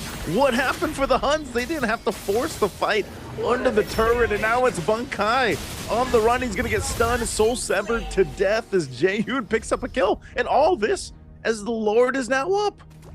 Oh, what are they doing, Naisu? I don't know what they're doing. Literally, why would you push that? Why would Yuki be standing that far up again? The Lord, the tower's not worth it at that point. The Lord is literally about to spawn. Just get the Lord and you're basically guaranteed 2 towers, but no, you decide you're going to push. For some reason, when the enemy team is still perfectly healthy in their base, when you only have a single minion wave to work with, I am flabbergasted in a not good way. This is what we were saying though, Staffa, about the way, the play style that is so known for the Mongolian teams out there. They love to be scrappy, they love to fight. And even if it means, you know, sometimes that they get bite on the, they shoot themselves in the foot a little bit, you know, that happens. They're gonna have to clear this out. Now they do have good clear potential, but they're hoping that it's not a game-ending mistake to push for that bottom turret. They didn't have to, but they want to just win these team fights. That's what they're looking to do. I mean, Yuki's had a phenomenal game. He's gotten so many kills at this point. He picks up a winner crown, but they've got a Lord to deal with, pushing down this mid wave. MZU1 picks up an Athena's shield. They're ready to go ahead and get into the base. Fear and the Phoenix drop down. Still meta, trying to jump towards Parker. A Throne of Ruin already going to be used too. Mystic Gush to follow through. They're going to try to clear this out. Yuki's still alive. They lost Parker. And now FY on the run. They lose another as it's Milo that goes down. A great trade. Bunkai for 2, but they also take down 2 base turrets of the Huns. Yes, but still Meta was the MVP of that fight for sure. Went into the backline, picked off Parker first, and then actually managed to land the catch on Milo as well. 2 of the most important members of Feiyun taken out by a single man's flank to the backline. I really wish these teams would just maybe check the bushes before they decide to full commit into an enemy team base rush. But it's fine. For now, that resets the network. The Huns have 1 inhibitor, FY have 2, next Lord is up in another 60 seconds, so it's just going to be a little bit of housekeeping. I think now is going to be the downtime that both teams need to reset themselves a little bit. There has been a bit too much fighting with not necessarily the best setup and just kind of hoping that stuff works out. Yeah. You know, I'm hoping to see a little bit more deliberation when a fight is happening. Yeah, they're gonna need to really lock in on the game IQ here, the game sense for this Lord fight. It just seems like both sides have really just wanted to duke it out and see who comes out, you know, the winner of these fights. You got 20 seconds on this Lord, fighting for the space around it as they want to go for a pickoff before they rotate up. That might just be what they're looking for here. I'm not sure who's going to be able to pull that off better. If it's going to be utilizing the projectile that we see Jaehyun throwing out, maybe the stun from MZU1. Lord's evolving though. And now you also have immortalities coming into play for this. So Lord spawns, the Huns will be the first to rotate towards it. I will say, basically, all it really comes down to, now that we're at the 20-minute mark, is which team can pick up the enemy marksman first. If they can do that, they basically just win. Because that's where all the damage is coming from at this point. And there's really no one else that can output the same DPS that Yuki and Milo are doing. I mean, Jaehyun's damage is pretty good, as you see from the Mystic Gush. They're going to be used. Fury of the Phoenix comes down too. A lot of Winter Crowns used, but Milo is the first to go down. Bunkai from Milo. They're still going to be fighting it out right in the mid lane. Forget the Lord, just win the team fight. They're going for MZU1. His immortality is going to pop. Great usage and zoning out from Still Menace. He's going to be chasing down Parker. Parker picks up an immortality. They're going to be swapping it out, and it's Still Mena that gets punished. Great pickup by Parker. This is what the Suyo does every single time. And now Yuki jumping forward. Ding should be able to gleam away. He pops the Winter Crown first as he picks it up, but he can't get away. Even the immortality won't save him. Picked it up too late. So it's a trade of the 2 for 3. They'll reset and maybe get in position for the Lord, knowing that Still Meta is not up. I gotta say, I'm surprised that fight was as close as it was, considering that Milo went down first. I was very certain that the Huns should have been able to win most of that out, especially with Feiyun deciding to stay and fight for some reason. But that is the issue with the Harif. Once the game gets to a very, very late stage, a single Zaman force may not be enough to burn through tankier heroes, especially like that high load. They're gonna try and work on the Lord. Fear of the Phoenix used. Oh, Parker gonna get blasted here. Immortality won't be enough. He did try to pick up the Winter Crown too, but thank you for the leash, says the Huns. Lord for the taking here. Still Meta not there just yet. They should be able to just go ahead and secure this. That they do. Yuki to get that last hit on the Lord. So good attempt from Feiyun Esports, but Parker gets caught, and now they have to go ahead and get ready for this base defense. Why is no one checking the bush?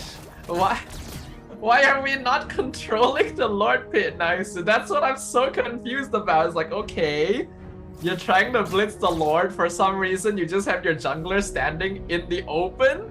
And your rover, your EXP is not like checking angles. He just gets caught like that. All right, sure, they're pushing in. Oh, they're gonna get caught too. Jaehyun getting caught out. Milo though is up. Blazing Duet's gonna be able to pump out a lot of the damage. Another Fury of the Phoenix is gonna be thrown out. Double kill from Milo, but they still have this beefed up Lord to deal with. Immortality pop. Parker back into the fight. He's gonna be jumping in and taking half damage already though. Lord is there. Flying Clouds come through. MZU1 goes down, but no, it's just going to be clean out, and the Huns will go ahead and win Game 3 and win the series. Well, despite the messiness of everything, the Huns were able to close things out at the end. It felt like there was a lot of disrespect, especially in that attempted Lord take that I just highlighted. But in the base defense as well, you can see that Yuki was able to play around the back line particularly safely. I think that for the side of Feiyun, once the Mystic Gush is gone, all of their damage basically relies on Milo, and if they're able to pick off the Claude, then the Huns are able to come out on top most of the time. We can see that Yuki is quite comfortable in the Harif. That's probably why they're willing to pick it up so early on. But I do think that if it was the Claude on their side instead, the game would not be quite as difficult. Yeah, that was one of the scrappier games I've seen in a minute, man. Yep. And I guess in a way too, it's kind of what we thought this series would be. I'm still really happy with the way that the series developed, because even for Feiyun Esports, like, you clearly saw at least an improvement from their first match. And, you know, the first match, again, if you missed it, very dominant. very dominant for YBG. So we'll actually be seeing YBG play against the HUNS. So I don't know, even watching that, Stafa, I'm thinking like the HUNS, the way that they played, if they play that style against YBG, they're gonna get punished as well. I think so. Because YBG was just very clean with their rotations, their team fighting. Like the team fighting was on point. Or also maybe like, let's think about some of the madness there. Maybe that kind of gameplay, that chaoticness, maybe it'll throw off a team like YBG, you know? But when you have two teams doing that and you kind of throw logic out of the window a little bit, and you're just like, you know what? May the best team win in these team fights. That's kind of what we saw in game 3. There's definitely situations where teams form a bit of a rock, paper, scissors relationship with each other, where beating one team may not necessarily mean being stronger than another. But I do kind of share your thoughts about how YBG definitely felt the most disciplined, the most confident out of all the teams in terms of direction, gameplay, and communication. So it's gonna be interesting to see what happens when they do go up against the HUNS. And I think what also makes it very, very interesting is that with that loss, it's basically all for sure that Feiyun is not gonna be claiming that playoff spot, which means that this last match is what will determine it. The winner of the last match will be the one that moves forward. Yeah, it's unfortunate for Feiyun Esports, but again, we kind of, when you're one of these newer regions, newer teams competing into the, especially like an international tournament like this, a championship tour here for East Asia, it's really hard, I feel like, for these teams who haven't had the opportunity to play too much or get those reps in against, playing against other international teams, to really be at that level that some of these teams are. Even again, when you have like some individual experiences or veterancy for some of the players, unfortunately that doesn't play out in the actual grand scheme of things, because again, it's a 5-man game. You need that team synergy to really work here. I mean, think about how many kills this game had alone, Stafa, right? 29-15 at 23-minute mark. Like, that's kind of insane from what we usually see. But again, it's one of those things where Feiyun Esports, I feel like they are still trying to figure out their best play style, the best way that they want to go and approach these team fights. Again, there was some questionable initiations, even from Ding. MZU1 really tried to utilize what he could with Glorious Pathways and the Hylos. Milo was really impressive. I will say, for Milo on the Claude that we've got to see him play, he was really impressive. It's just, even there was times where it's like, Milo, you're getting blasted, man. Why are you there? And so hopefully they can bounce back and continue to take this experience and improve in the future. But our MVP for game 3 is going to be Kenny here on the Zetian. The Zetian continues to be one of those heroes where you just keep taking damage from her without really noticing. And as long as you position correctly, you are always going to be a threat in those team fights. It's a very similar case to Eve. I do feel like the timing on the Fury of the Phoenix could have been a little better sometimes. And like actually combined with the rest of the setup from the team, because there were moments where like you could see a big raging sandstorm and the Phoenix comes out just a little bit too late to actually connect the CC chain. But I would say that overall this was a good pick. I already liked it when I saw it in the draft. I think Kenny piloted it well. I honestly thought that the MVP would be Yuki, because that Harif also played incredibly well. Got picked up from time to time, but he was basically the main DPS source most of the game.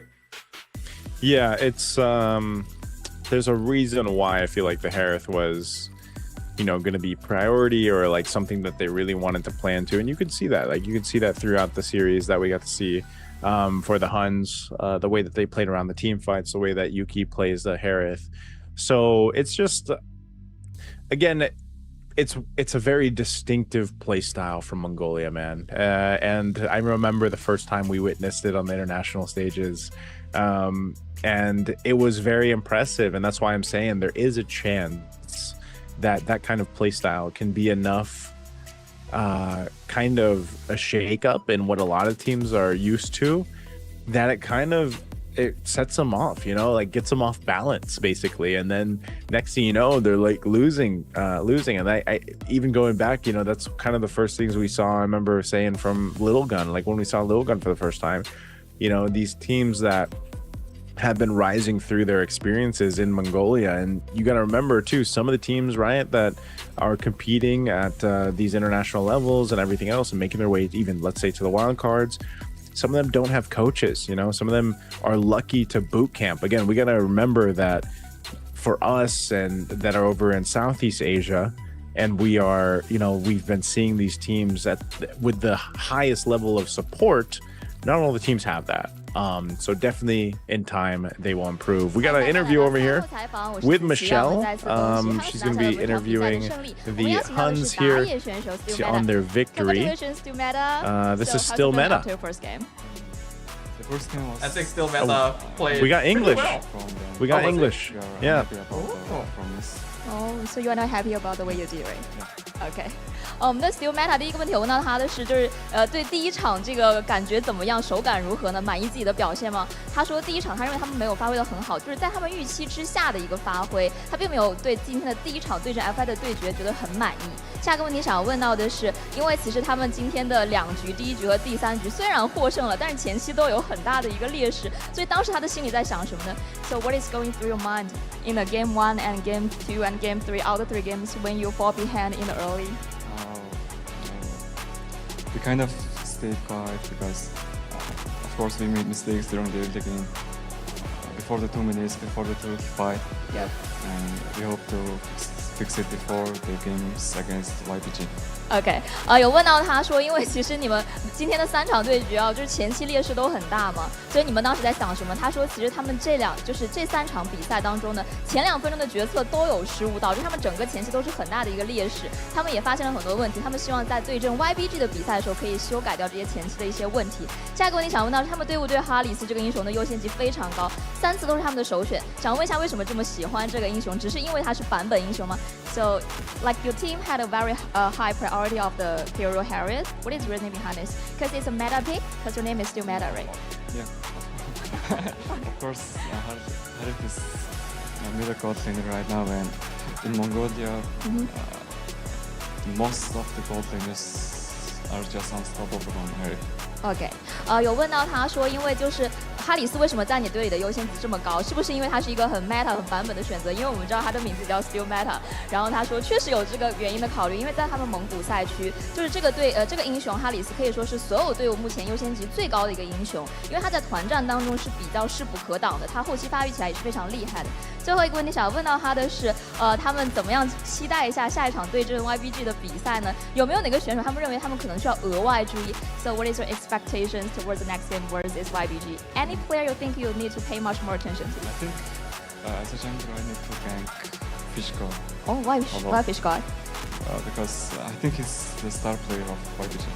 OK， 然后我有问到他，他说下一场的话，他觉得他们要额外小心一下鱼神。我问他为什么鱼神，他认为鱼神是 YBG 的明星选手，所以也非常期待他们下一场的精彩对决。也非常感谢 Still Meta， 以上就是我们赛后采访的全部内容了，大家可以稍事休息一下，精彩的比赛马上回来。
Welcome back after the short break here. This is the Mobile Legends Bang Bang MCT East Asia tournament, the championship tour that we have going on right now. The battle for the spots, not just any spots, but the MSC and also the wild card positions. Now, we've had 3 teams that we've gotten to see duke it out in the plans.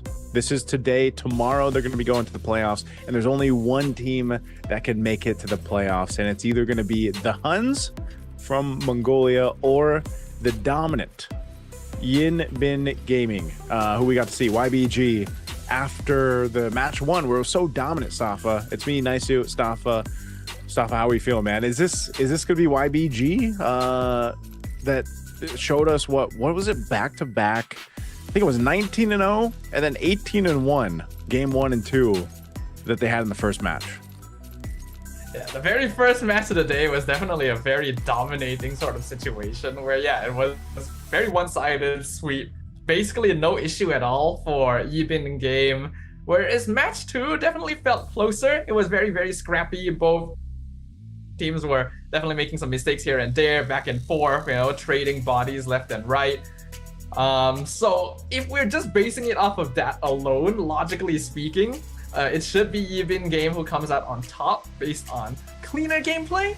Yeah. But like you've already brought up before, there's no guarantee of that, right? There's a possibility that this chaoticness is what is needed to maybe mess up YBG's gameplay. So that is something that we need to watch to find out. Yeah, I think there's, I guess in a way that I'm going to look at this stuff as like, this is a test to see if they're that dominant, because I almost want to say like match 1 was there's this advantage that they had where, again, YBG is a team that, they've had definitely more reps and they've had more experience, and going against a team like they did with Favorite Esports, who is rather new. Let's just go ahead and say that, because South Korea being one of the newer regions in competitive MLBB, there was probably a mismatch there in terms of experience and being able to work as a team, and that's why it was so dominant. But I think you look at what we saw from the last match and you saw what the HUNS are capable of doing. Maybe this third match, or third and final match for today, will be very different. Maybe we get to go for the 3 games again, but I think this is going to be a true test against YBG, just to see if they're that dominant or not, and I think it also gives us a good glimpse into what potentially we see in the playoffs. Regardless of what happens, though, most likely, unless there's a little bit of an interesting situation with the points here, the winner of this last match should be the most likely to make it into the playoffs, right? So this is going to be a match with that on the line, since there is only that one singular slot. Unfortunately, after 2 losses, Feiyun most likely going to be eliminated here. I think it was a good showing from them, but there's definitely still a lot of work to do, which is understandable of a developing and pretty new region to the MLB ecosystem. But yeah, this is now going to be the battle between 2 sides who do have a little bit of experience, a little bit of veterancy, even if the players themselves haven't shown up that much internationally. They've shown us that they are capable, and now they will face off. What do you think the biggest priority, or like the biggest hero contested between these 2 teams as we look at their lineups once again for the day?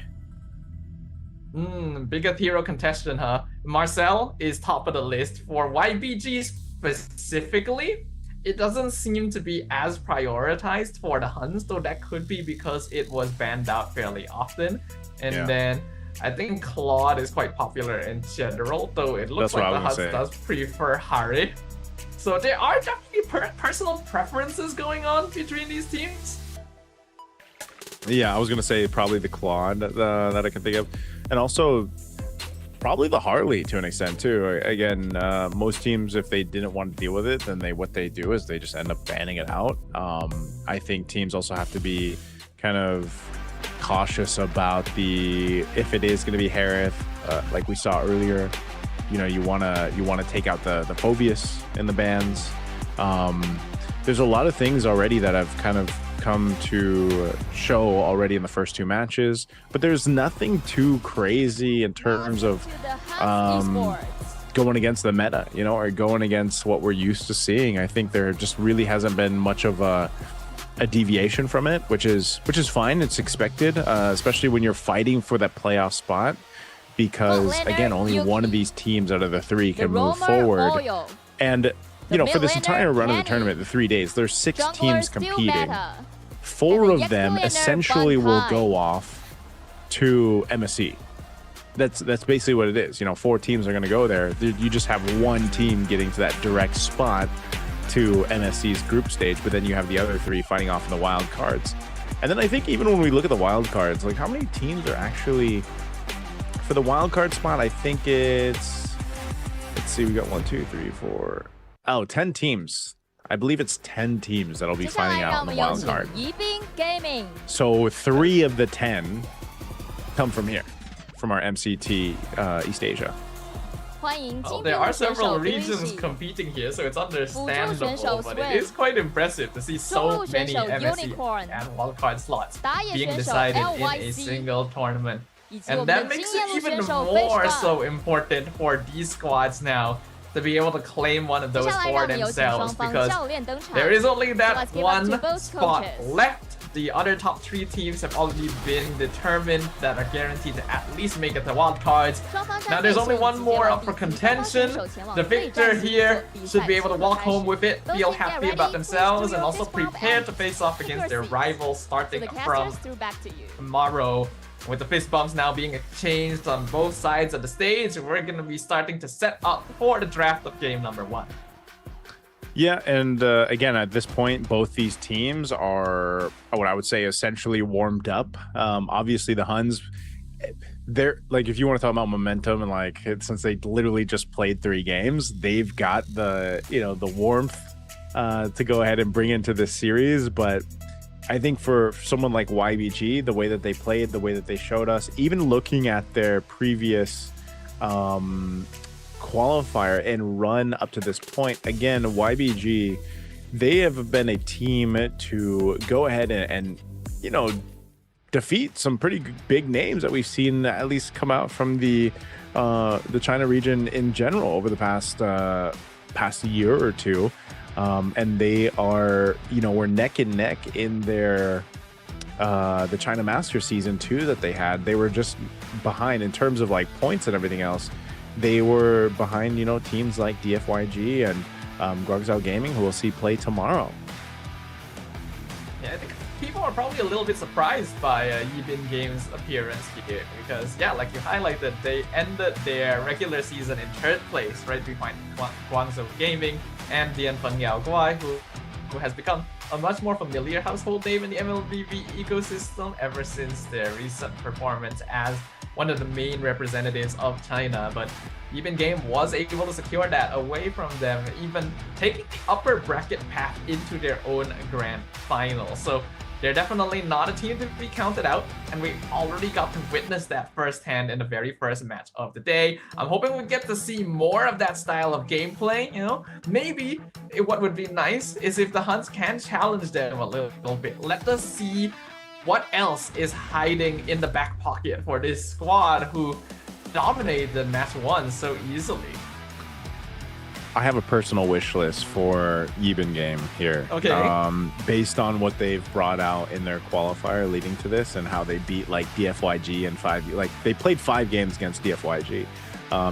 They played 5 games against Guangzhou Gaming, and then they got swept in the grand final against Guangzhou Gaming. And if you look at the games that they won, Yibin Gaming has they have a couple of interesting picks. Number 1 is the Valier. Like they have a Valier in the option here for the hero pool. They also have a Kaja.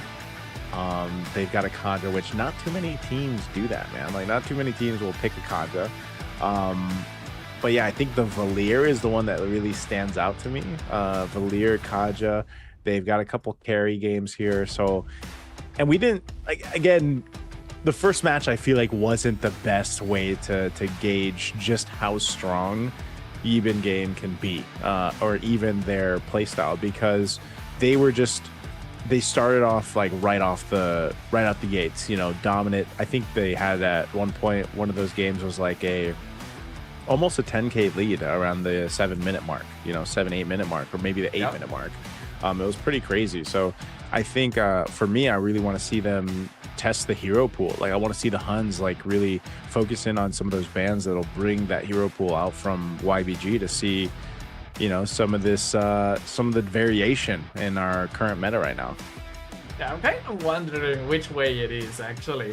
Is it that they will pull out these weirder hero picks if they are pressured into doing so? Or is it more likely that they'll pull out the weird hero picks if they feel like really chill about the situation and they're like, oh, we can play whoever we would like. Now that you pointed that out, I'm also having a look at some of the heroes that they played during their own tournament, the China Masters. And I also noticed that Carmilla was picked up a couple times, which I think the most interesting thing about it is that it appears to have been a jungle Carmilla as well. Both times that it was played, because it will actually play it during the same game as Kaja against DFYG. That's what I'm saying. Like, when are you gonna see the Carmilla picked up in the jungle? You know, like I think it's maybe popped up once or twice in the MPL Philippines, but you're not gonna see that often, and that's why I want to see this test of hero pool that we can see. And the HUNS are a team that can actually do that really well. Just with the way that they also play, I think that's one of the biggest things is their ability to kind of be a little chaotic. And again, it just seems like that's one of the cases that really shines from teams from Mongolia. I like to see it, man. I will say, I know during the game itself, sometimes you're sitting there scratching your head like, man, what's going on? You know, but sometimes it's kind of refreshing to see a different approach to the game, I guess is the way we can put it. Because, you know, some regions, especially in the Southeast Asia region, they're so honed in on the way that they play because it's what works. It's what wins world championships and championships everywhere else, you know. But sometimes when you're looking at trying to get qualified to these places, you know, you might need a little bit of that chaos, that madness, you know, to get to the qualify. And then you can go boot camp and adjust and get really honed in on the meta afterwards. Well, I don't mind a little bit of chaos. I literally started the stream saying, oh, I want to see something different, you know, hero picks meta-wise, but I think that was just a little bit too much for me, you know. It's like, clearly, this is chaotic, but not necessarily in a good way.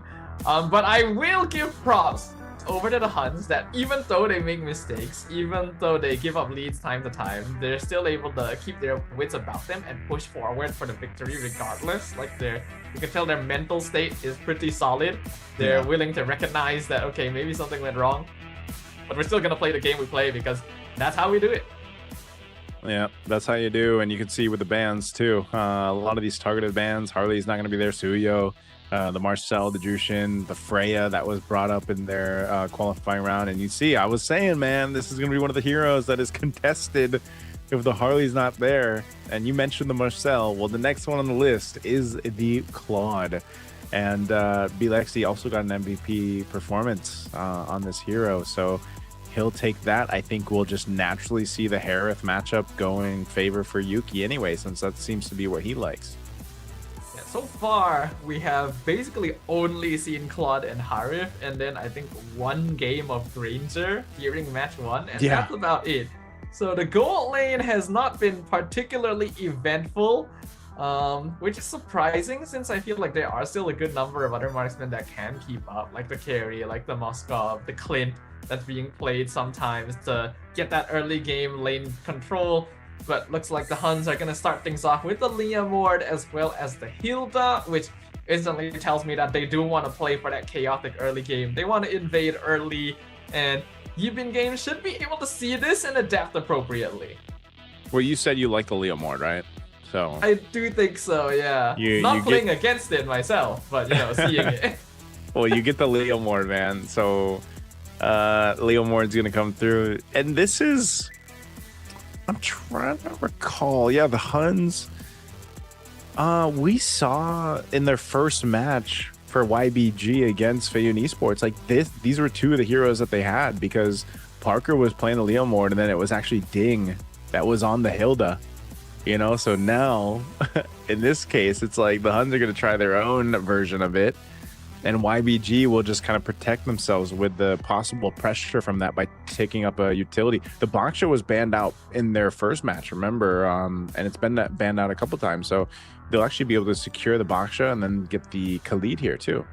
Yeah, that's going to be a very solid response coming in from YBG. They know that they're going to try and invade with the Hilda. They know that the Leomord is going to be quite strong early on, so going utility jungle is going to be very useful here, just to make sure that they don't get caught out too easily. I believe we did see LYC play the Fredrin both games earlier today, so now we get to see his different hero, so it is still utility.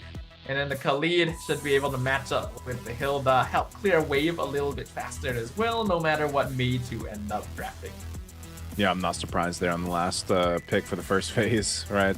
We just expected Yuki to get his hands on the Harith. Even on his previous games, Yuki, like you mentioned, you thought, you know, he was basically second runner-up for possible MVP from the previous matchup.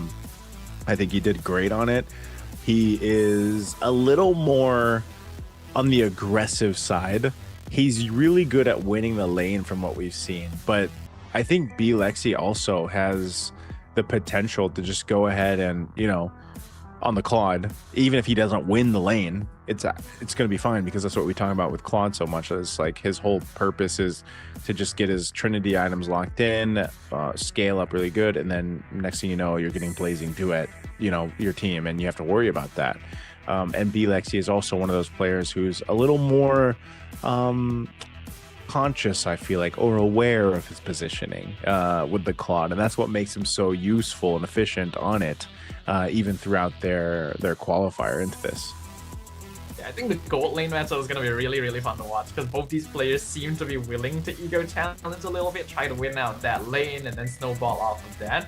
But in the same scheme, I also think that the other side lane is going to be really fun, right? Because you got Bankai versus Fish God, both of which seem to be playmaker, aggressive, engage style fighters.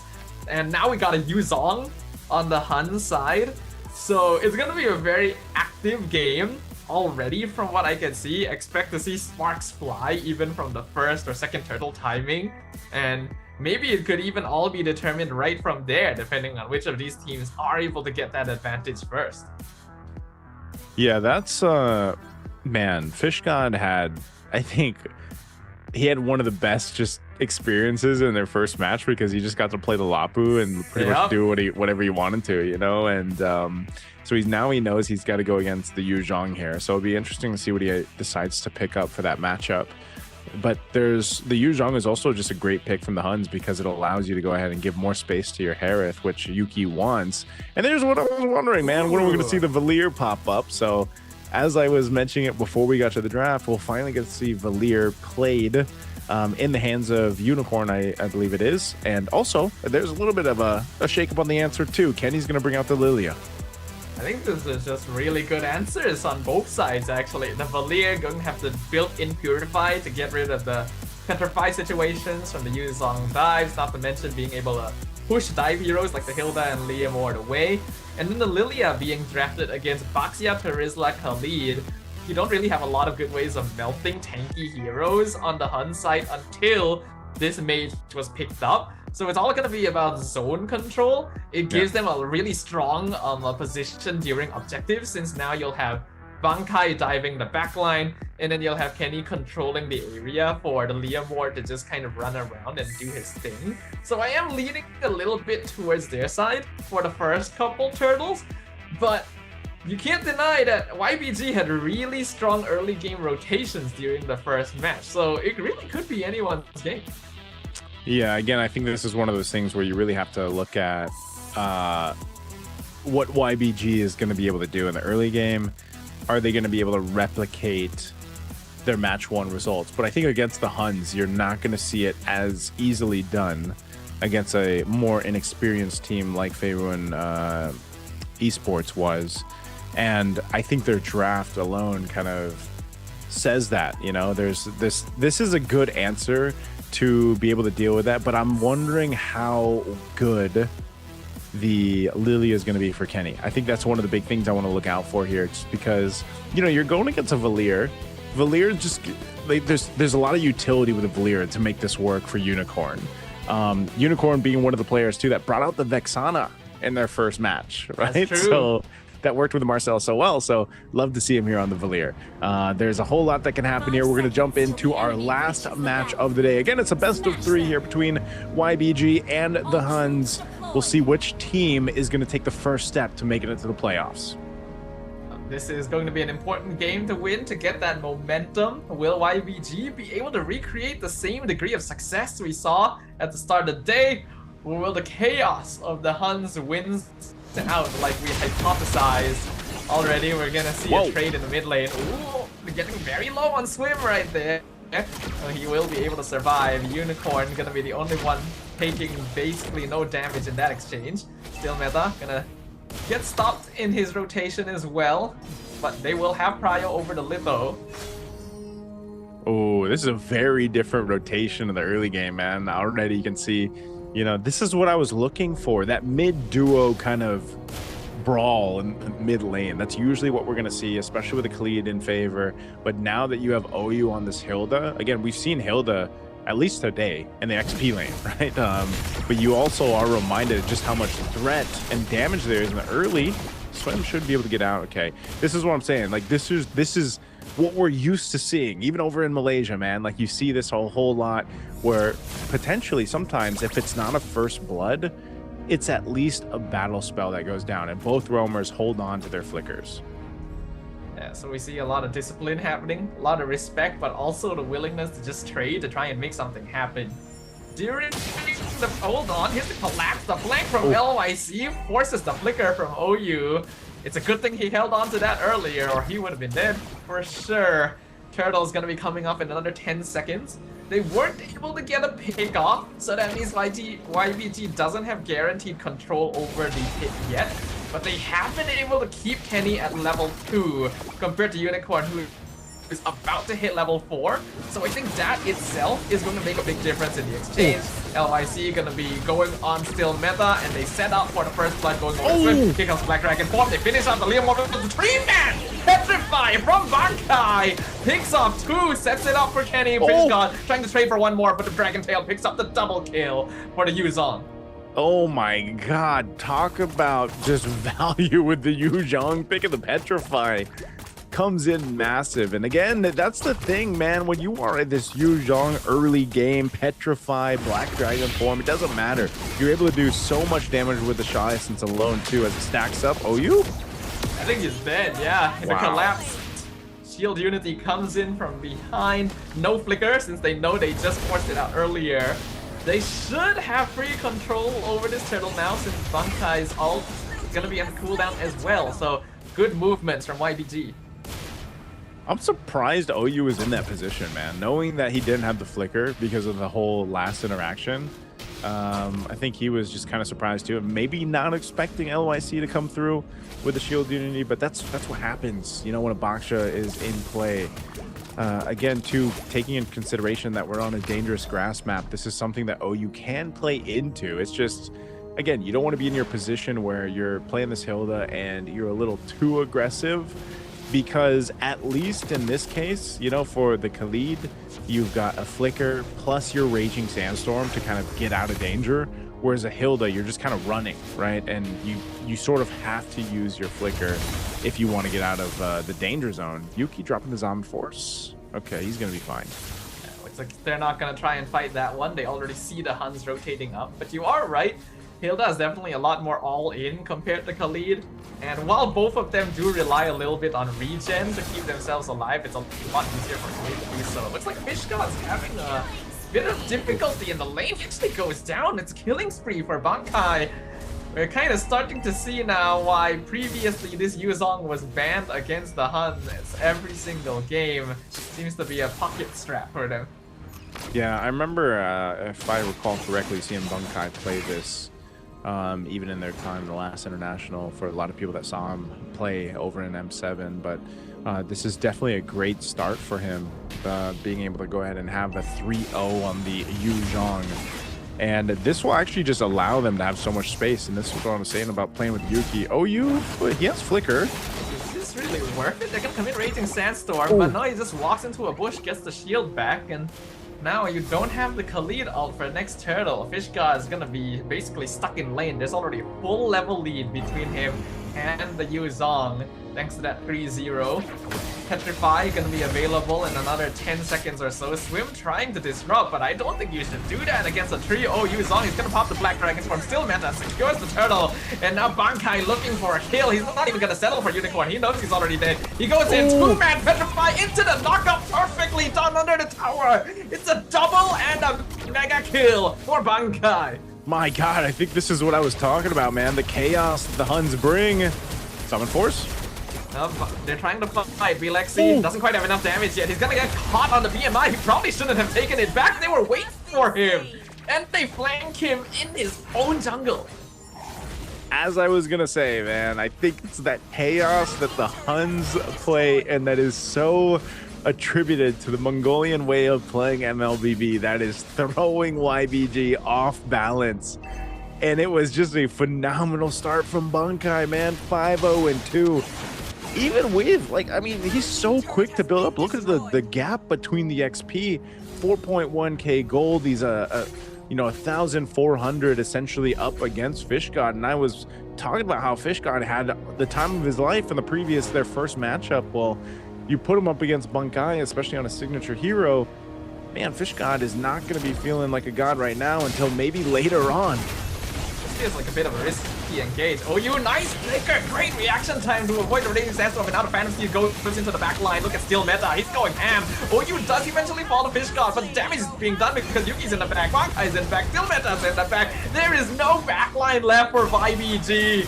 They've been dismantled, and now they're going to force a flicker from Fish God as well. 3 kills for nothing. Bilexi with the Blazing Duet, not gonna do much to Yuki either. A complete victory for the Huns.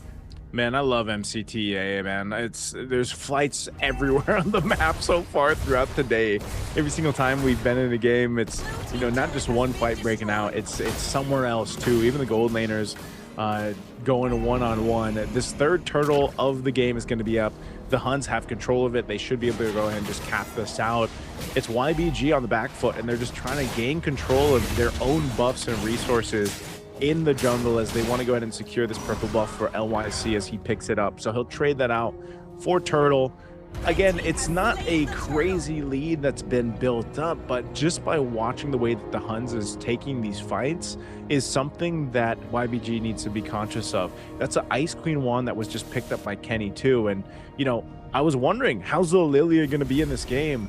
And it's doing really, really great. It's not even so much about topping the damage meter here for his Lilia. It's just being able to provide this kind of poke that's annoying to deal with. And even now having that slow built into this. I mean, look at the poke that Kenny can do. Yeah, Lilia is honestly a really great answer to this game because most of the front line on YBG is very all-in commit. They pop their abilities and they're basically stuck in the fight, and they have to out-sustain their opponent, which is exactly where Lilia wants to be and exactly where Yu Zhong wants to be as well. The Huns have perfectly drafted heroes to deal with this sort of situation, and you can see how much pressure that's applying. YBG can basically do nothing about it because anytime someone walks up, they're already in threat of being petrified, or the gloom stacks being set up by Kenny are denying any avenue of entry. It is 8 minutes, nearly 9 minutes in. We're looking at about a 5k lead, which is not terrible. We've seen bigger, but it is still fairly notable. Oh, hold on. They found Swim. He has the flicker. Yeah, another resource used.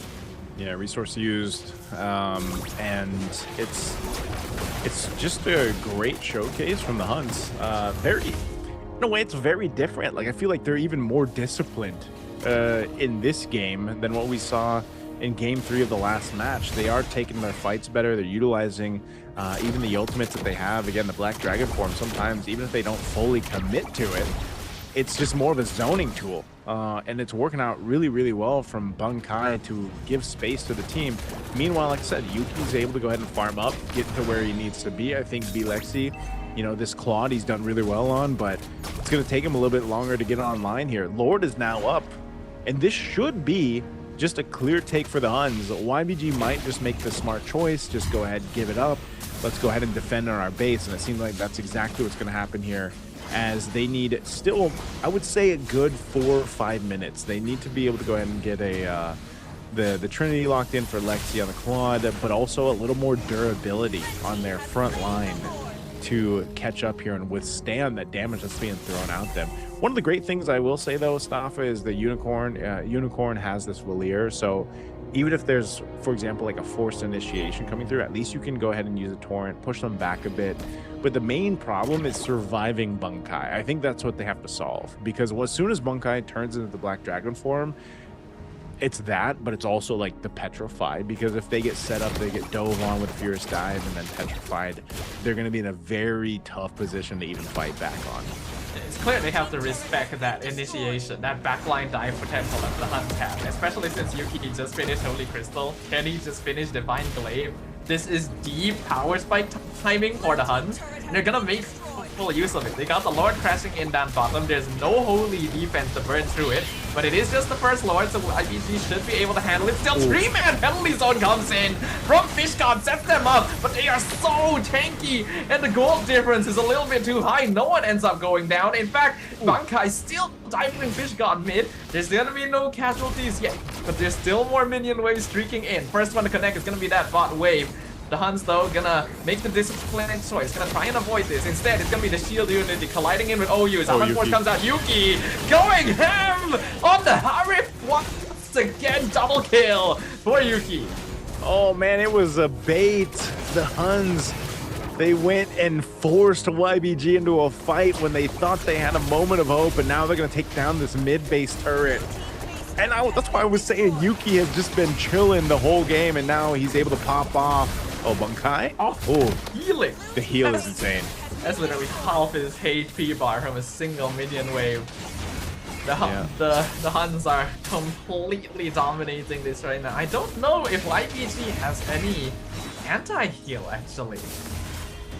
Yeah, I'm not sure if we can get a look at the items, but they, Fish God, it was a great attempt at the penalty zone. You mentioned, 3-man penalty zone, but they're just lacking the items. They're down 10,000 gold, that even if you land a great one, and here's a look at the items, then you don't actually have the follow through available. You can see there is the Trinity now for B Lexi, but even him, he's got to be able to get in position, and that's a big problem to follow through. I think the last item that was picked up by Unicorn was Ice Queen 1, so he's only got those 2 items, and those fireballs, they're not doing too much right now. The Huns don't really care too much about it just because of this advantage they have in terms of itemization. So that's why I was saying for YBG, the only thing that they can do is kind of hold on by themselves a good 6 to 8 minutes maybe now at this point, because of the way that last team fight went. And I would say even give up this next Lord, like just give it up, clear things out. You can handle another Lord push into the base to potentially turn a game around. Yeah, I think it is definitely possible for YBG to hold off one more Lord. They already made the smart decision previously of not trying to contest it. This time they won't really even have a choice, because OU is just going to be standing there to prevent any sort of ingress into their jungle. So they're going to have to hold this back. They do have pretty okay wave clear with Bilexi and Unicorn.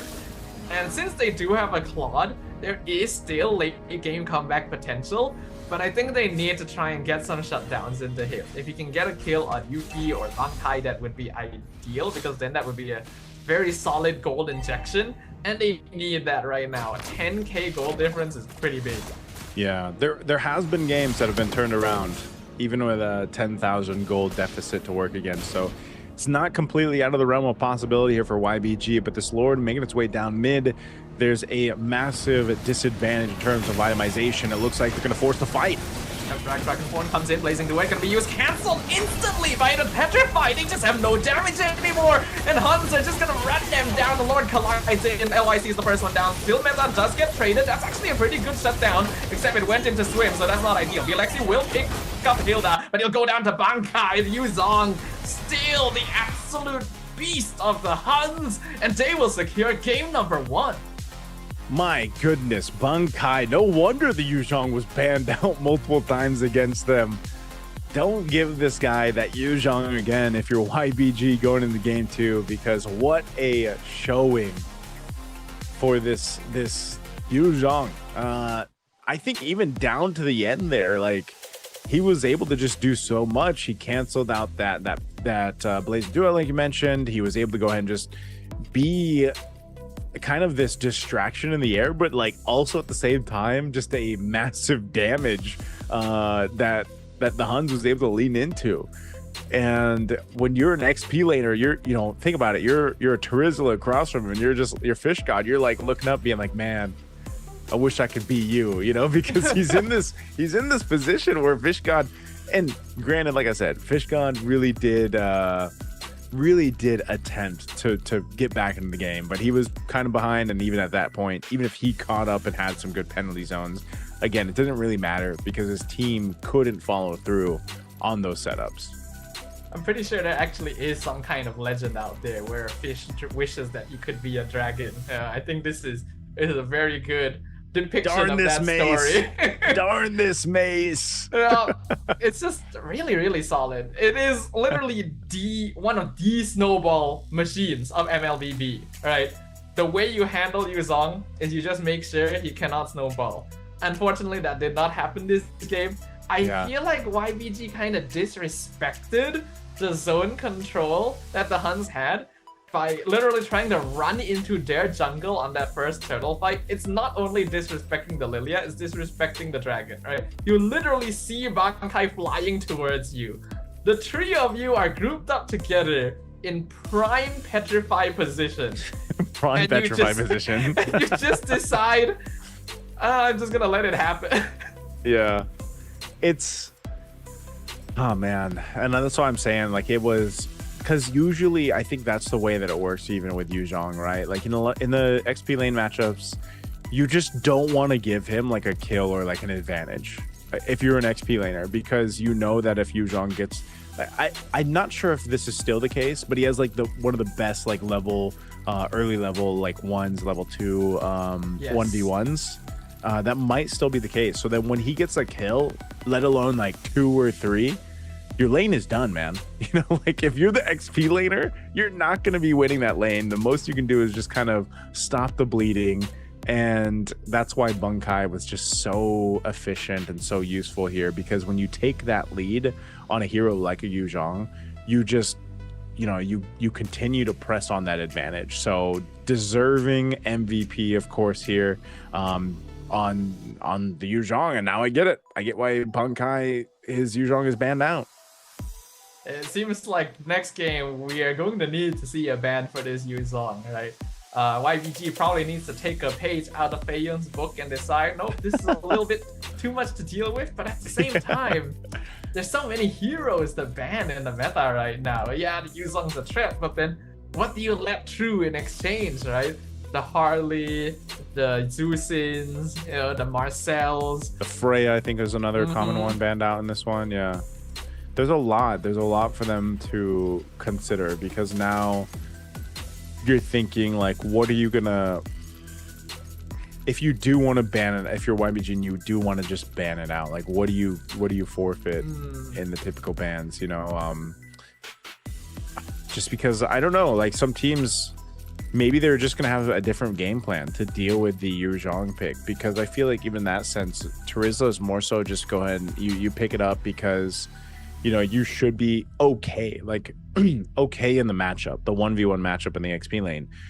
Essentially, you're okay. It's almost like more so of a stalemate in that. But if you just get the advantage in terms of kills for the Yu Zhang, then that advantage kind of goes away, or that stalemate goes away.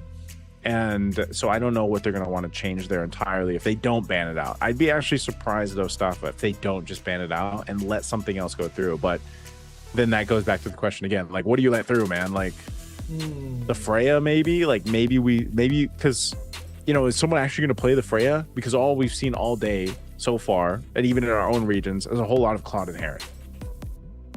Yeah. It makes me wonder whether or not they should try to keep Phobius open as a way of maybe denying Yuki, right? Because Yuki did have trouble playing into that previously.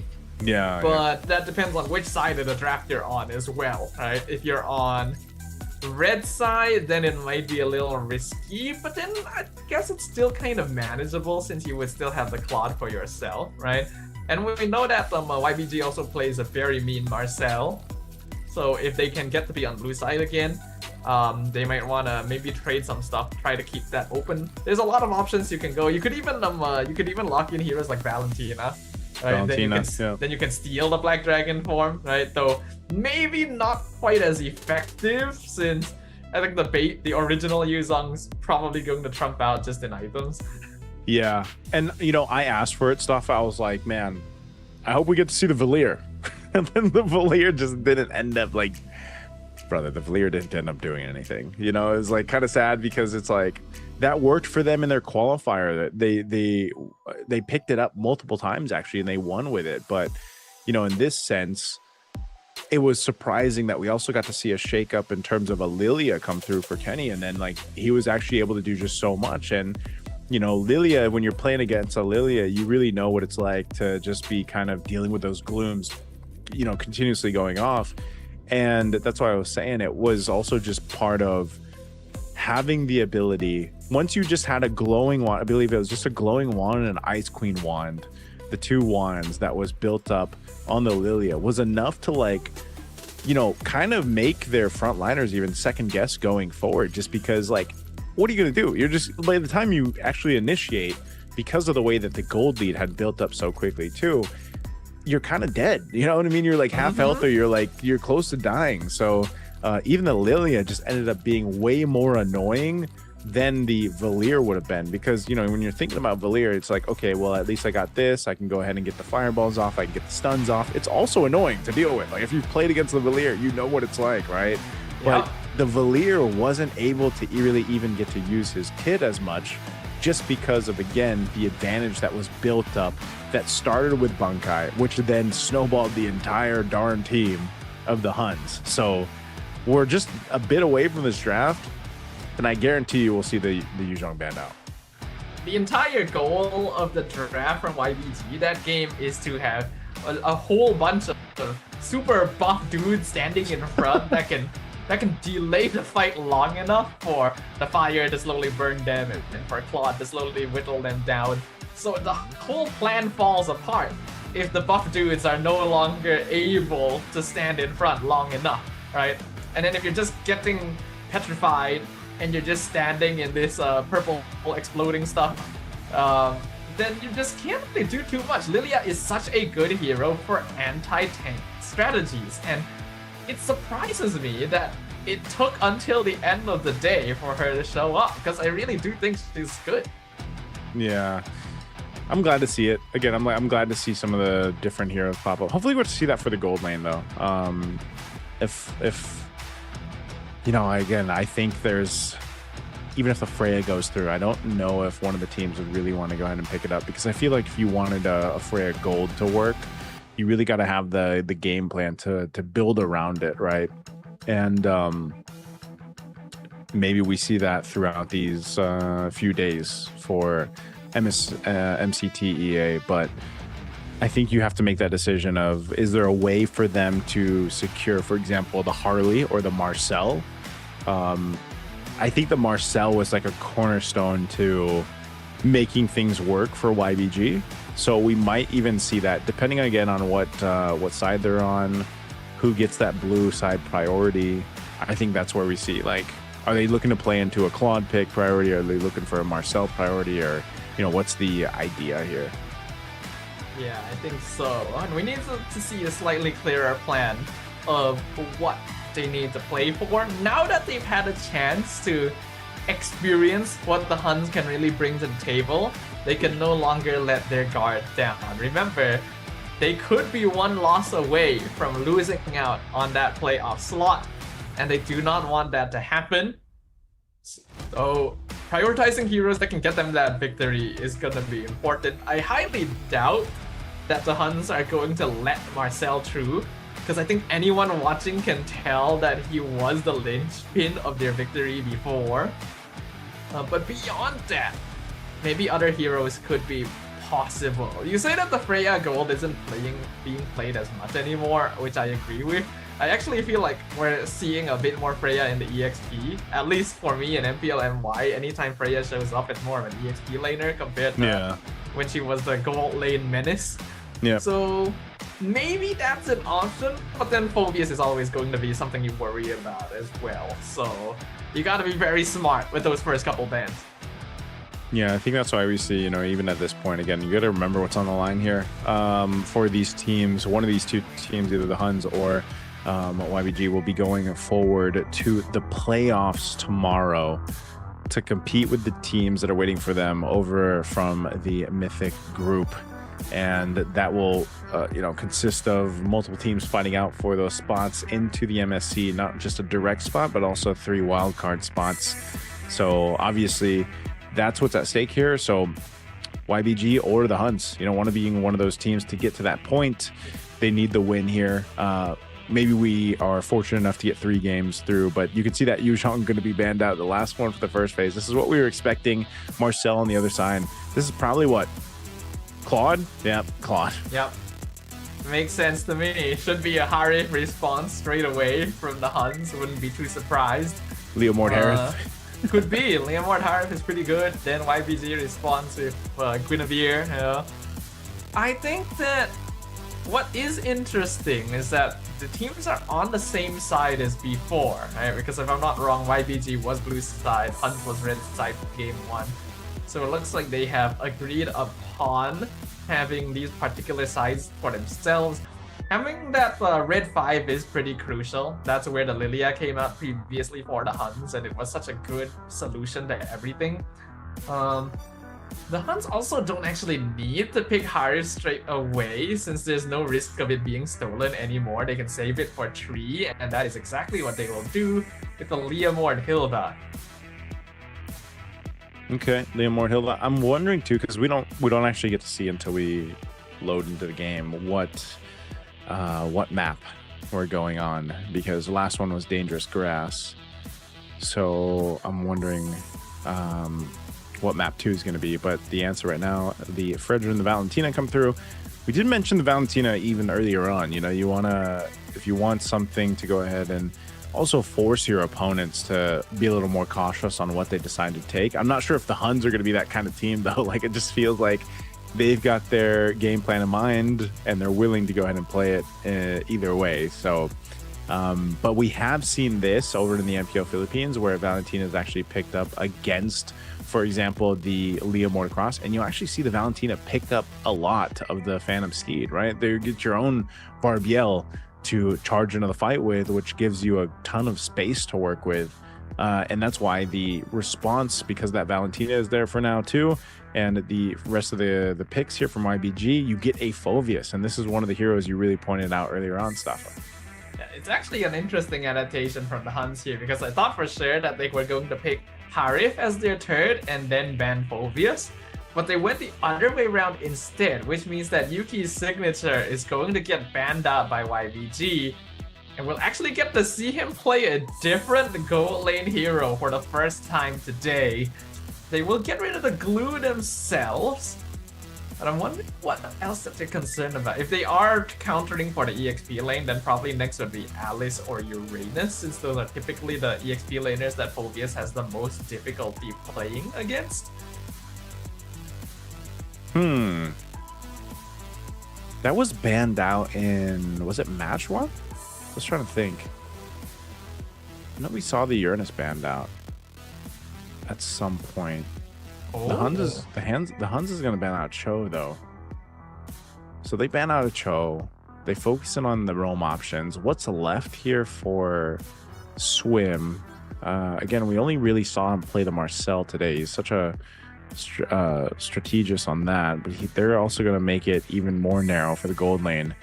So yes, we will see something different for Yuki this time. I think because you have the Harith banned out, like, just go Bruno or Clint. Oh, he's gonna go Moskov though. Okay, so he goes Moskov, wants to play the map. Usually the answer so far, at least here in the Philippines, has been Bruno does pretty well against the Claude. Even the Clint has popped up a couple times. So, and also the Moskov. Moskov is another option where it's more so of just kind of this comfort thing. But you also again, one of the great things about the Moskov is you really don't have to be there for the fights, right? You can just Spirit Instruction on in, join the fight, and you're there.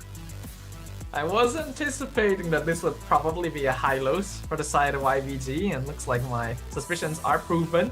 They'll go ahead and give Fish God the Lapu Lapu as well. This is the hero that he had the most success with earlier today, so they'll be able to play around with that.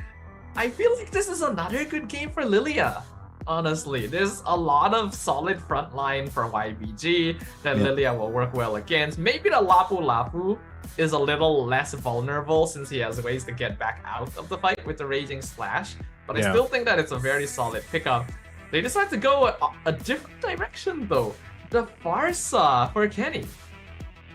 This is very like old school, like Farsa Valentina, you know, because you're just going to see a whole lot of like feathered airstrike on both sides. But maybe also part of this is just giving that option to Unicorn. Like, do you want to take the feathered airstrike, or are you going to be taking the Phantom Steed? Because those are two really good ultimates to go ahead and utilize if you're Unicorn. And also you almost just want to, I would say you want to fight around another feathered airstrike, like both of them just being there, and then just getting the upper hand in whatever way you can. But that has backfired on teams that have done this before, right? Where Valentina actually gets better usage of the feathered airstrike.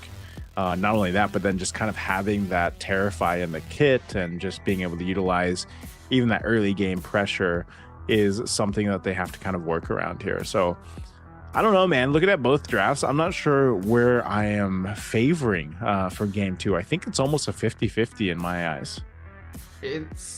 I was originally leaning a little bit towards the Huns until that Farsa showed up. Because, yeah, not only can the feathered airstrike be stolen away, you are picking it into a Lafu Lafu and a high-lows. It feels like there's a good amount that would threaten you if you try to go for those feathered airstrike. So picking this up means that there is a lot of confidence coming out of the Huns. It is a good hero for playing for that early game snowball, right? They don't have to use on this time around, so they need to be able to snowball something else. And having the Farsa with the Leomord and Hilda will allow them to set up for pretty strong fights. But then the high-lows and Fredrin are also very, very bulky. So there are pros and cons to each side. I think I do have to agree with you. Could be 50-50. Comes down to execution, but we will find out as we jump into the land of Dawn.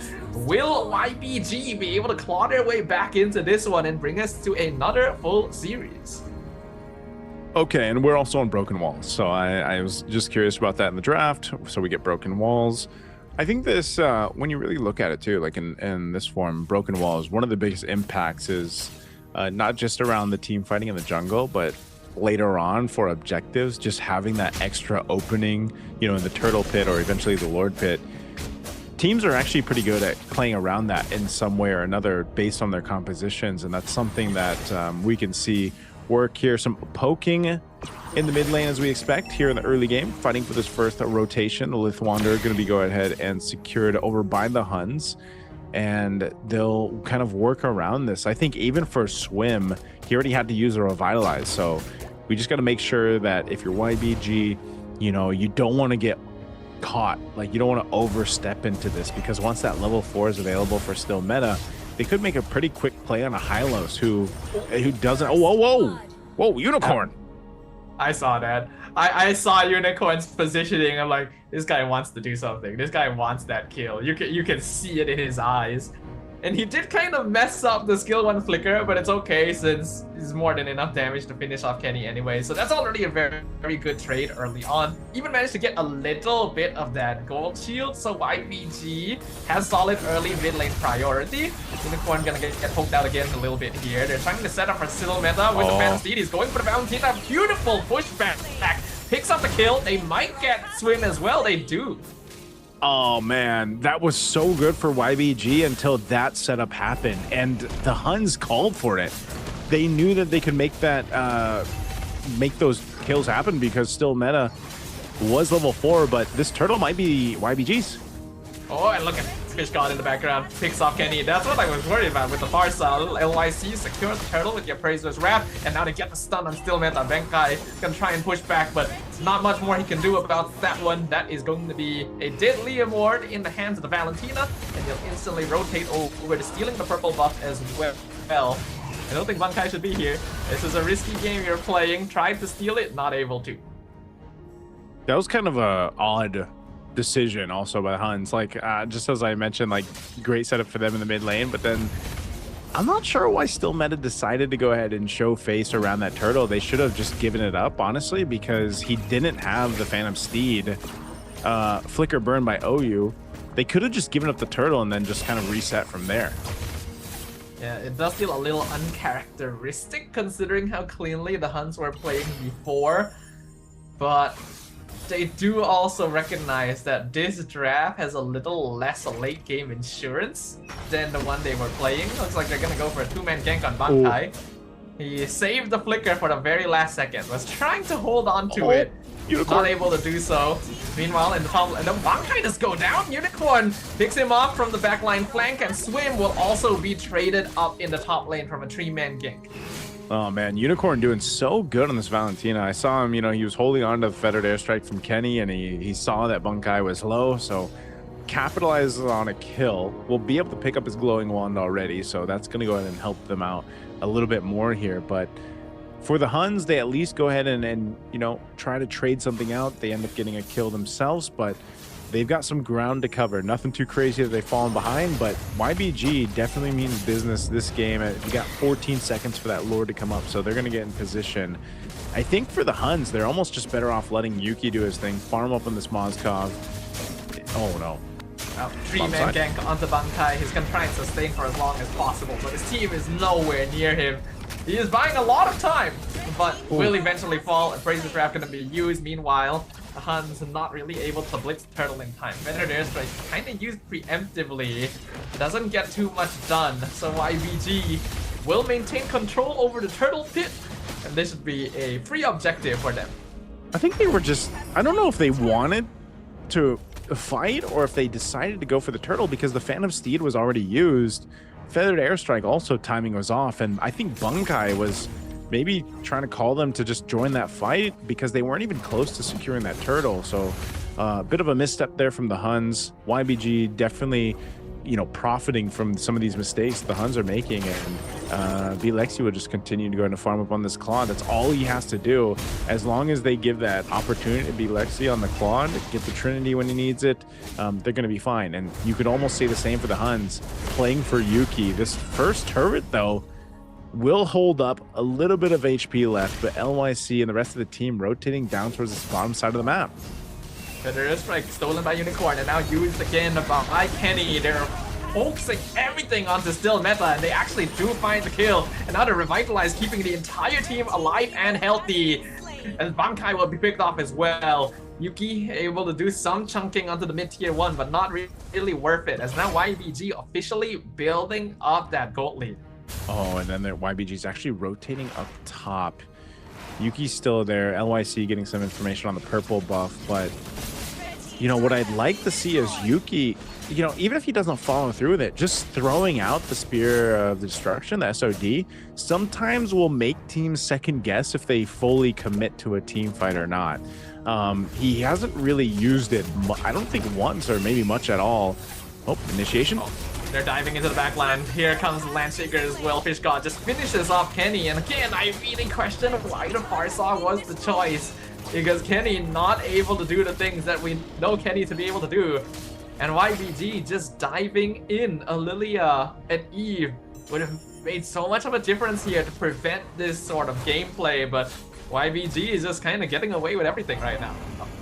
Yeah, that's why I said, man, I was like, you know, a lot of there's a lot of moments where, like, if it's a Valentina Farsa game, the Valentina has more use of the feathered airstrike than the actual Farsa, and that's exactly what's happened here with Unicorn. So last turtle the game up, YBG's had major control over objectives and the map.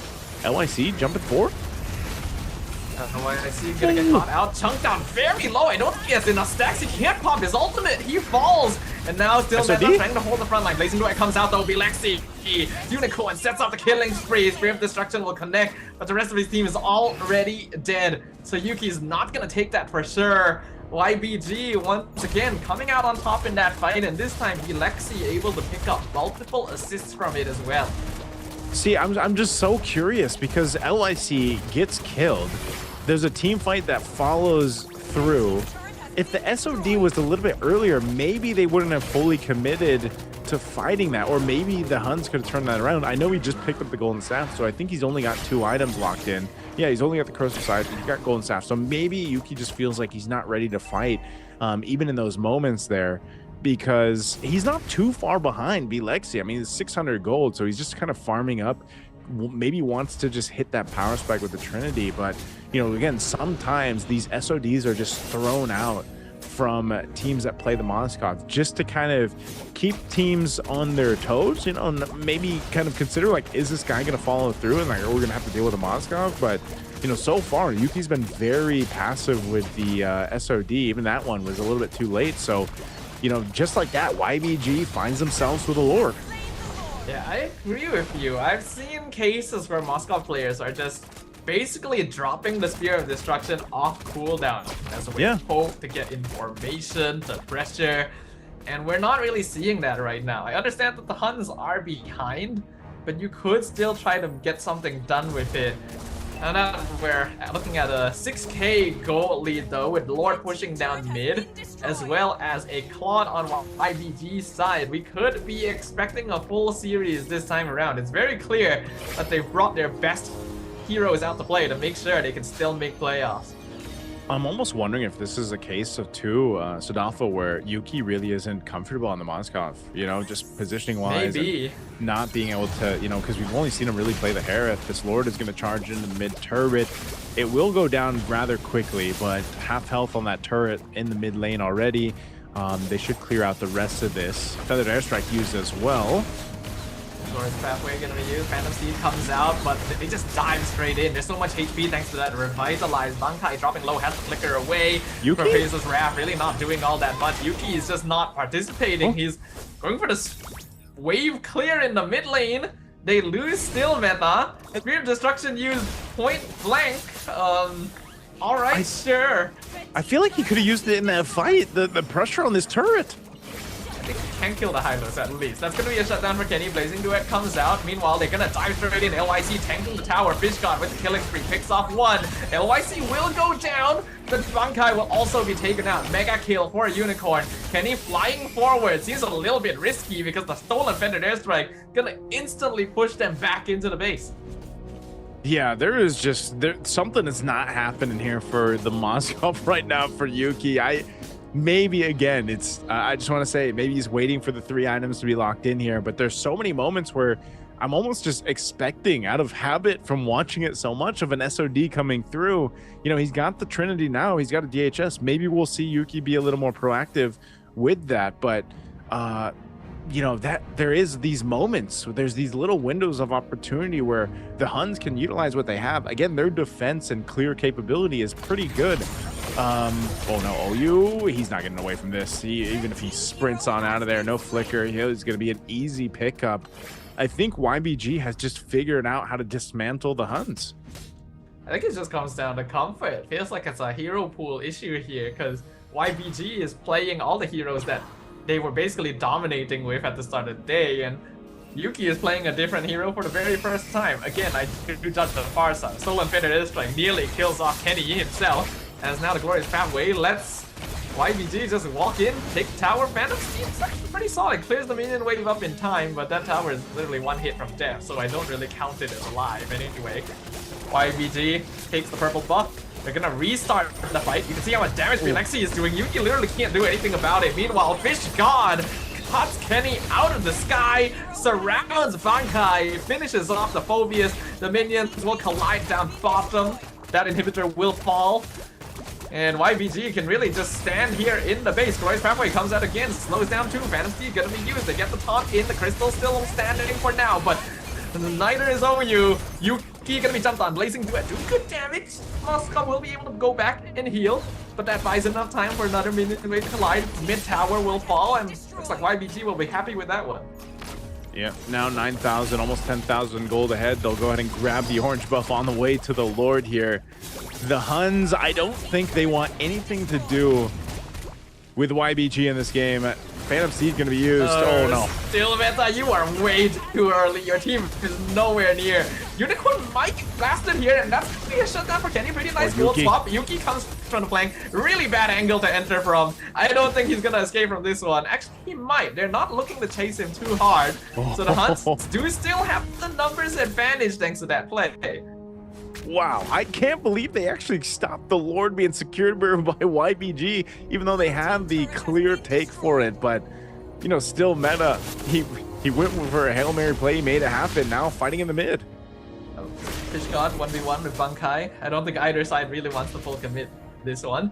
Neither team really has resources left. Literally every battle spell on the map is on cooldown except for Unicorns. Oh, Yuki, is he gonna get able out? to get split push, but oh, Yuki! There is a Hylos right here. Spirit Destruction was used. He was able to use it to blink back. I saw on the map right there. Yeah, I saw it. I was gonna say, was wondering if he'd be able to survive that, but he did use the SOD. He doesn't have a flicker for another minute or so. I don't think he has the Wind of Nature yet either, but he definitely needs one to deal with this Claude. You see the amount of damage that Lexi is able to go ahead and pop out here. That's actually the big troublesome thing for the Huns to deal with. They might just try to bait this Lord, see if they can get a kill here for YBG before they actually secure it. They're waiting patiently in the brush here. The Huns is going to take a route around. Flicker's not available across the board. Let's see what they do. Yuki is in a bit of a dangerous spot. The Lord knocks out literally everyone in front of the bush. Here comes the Phantom Steed. Plays into it. Only being used on still meta, but it will burn him down, and they'll get killing spree on Bankai as well. Yuki gets in. LYC secures the Lord. Why is Yuki all the way back there? Probably should not be back there. Kenny gonna go down. Yuki actually able to recall back to base by going behind enemy lines. Actually, wait, hold on. Oh, no. you stopped! Swim! They found him! And that's gonna be a free push Swim into the base. He might take out Swim, but that doesn't matter. You may win the battle, but we win the war. YBG brings us to a game number 3. Hey, you know what? I'm happy to get a game 3 here on the last match of the day. We might as well go all the way, man. Yeah, I don't know. I have to say that's, you know, I hate to keep harping on Yuki, but Tomaskov wasn't it for him. Really good drafting, really good bans, really good targets here for YBG to deal with. And that seemed to, solve a big problem. Again, we've only really seen 2 heroes for the majority of today alone. In the gold lane, the Claude and the Harith. Well, you take out those options plus a couple more. And yeah, it just didn't seem like there was much comfort on the Moskov pick. But it wasn't even just that. It was just they were continuously taking fights that I feel like they didn't have to. And, you know, in a situation where, again, the Huns, they have this play style where they are very aggressive. Worked great for them in game 1. And then in game 2, it's a little like, you're like, oh, do you want to take that fight or not? You know, and you saw where they might have been able to delay a turtle or a Lord take here and there, but it just wasn't working out for them, man. And I think I also have to echo your sentiments here, Staffa, with the Kenny on the Farsa pick.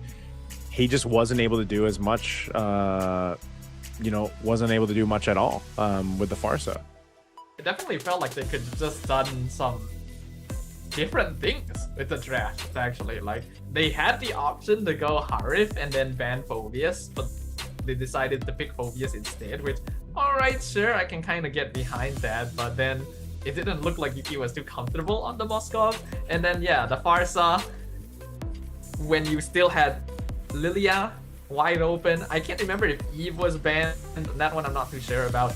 But that would have definitely saved you a lot of headache with the zone control. You literally played it the previous game. You literally won with it. I don't really know why they decided to completely pivot and then pick you have red 5. Literally one of the most powerful positions in the draft. And you use it to pick a hero that gets countered by multiple heroes on the enemy draft. It's such a weird decision. Yeah, it's that's why I said, even with the Valentino, that was such a good choice. Just because and I know there's no way to show that stat, but like the uptime of the feathered airstrike by Unicorn was just there was so much more value there. That's unfortunate when that happens, because it's like, you pick the Farsa for a reason, even if it doesn't make complete sense. I mean, look at the difference in damage, right, between Unicorn and Kenny. And there was just a lot of times too where I don't think the Huns had as much information that they wanted across the map, and part of that had to do with OU usually either getting caught out in the jungle and then getting killed quickly, or even Bunkai not being able to do much on the Phoveus. I feel like a lot of the rovers here in MCT EA are not actually the most comfortable on like aggressive roamer options. I feel like Hilda's success rate today has just been pretty low in general, and Khalid has just been so-so. It seems like Hylo's pickups are a lot more effective because of that revitalize, being able to keep your team in the fights longer. Not to mention that YBG was just aiming for comfort this time around, right? LYC seems to be very good on Fredrin. Fish God on the Lapu Lapu seems to be a signature pickup as well, and feels even better if your enemy picks a Farsa into you. It's like free food for the Lapu Lapu. That's why he gets MVP this time around. Yeah, it's one of those things where Fish God, like I was saying, even in match 1, that's where we got to see him play the Lapu Lapu to like full extent, and he pretty much did the same thing in this game too. And so there's I don't know, it's not something that you're gonna want to like ban out in the draft. It's just, how do you control the Lapu Lapu?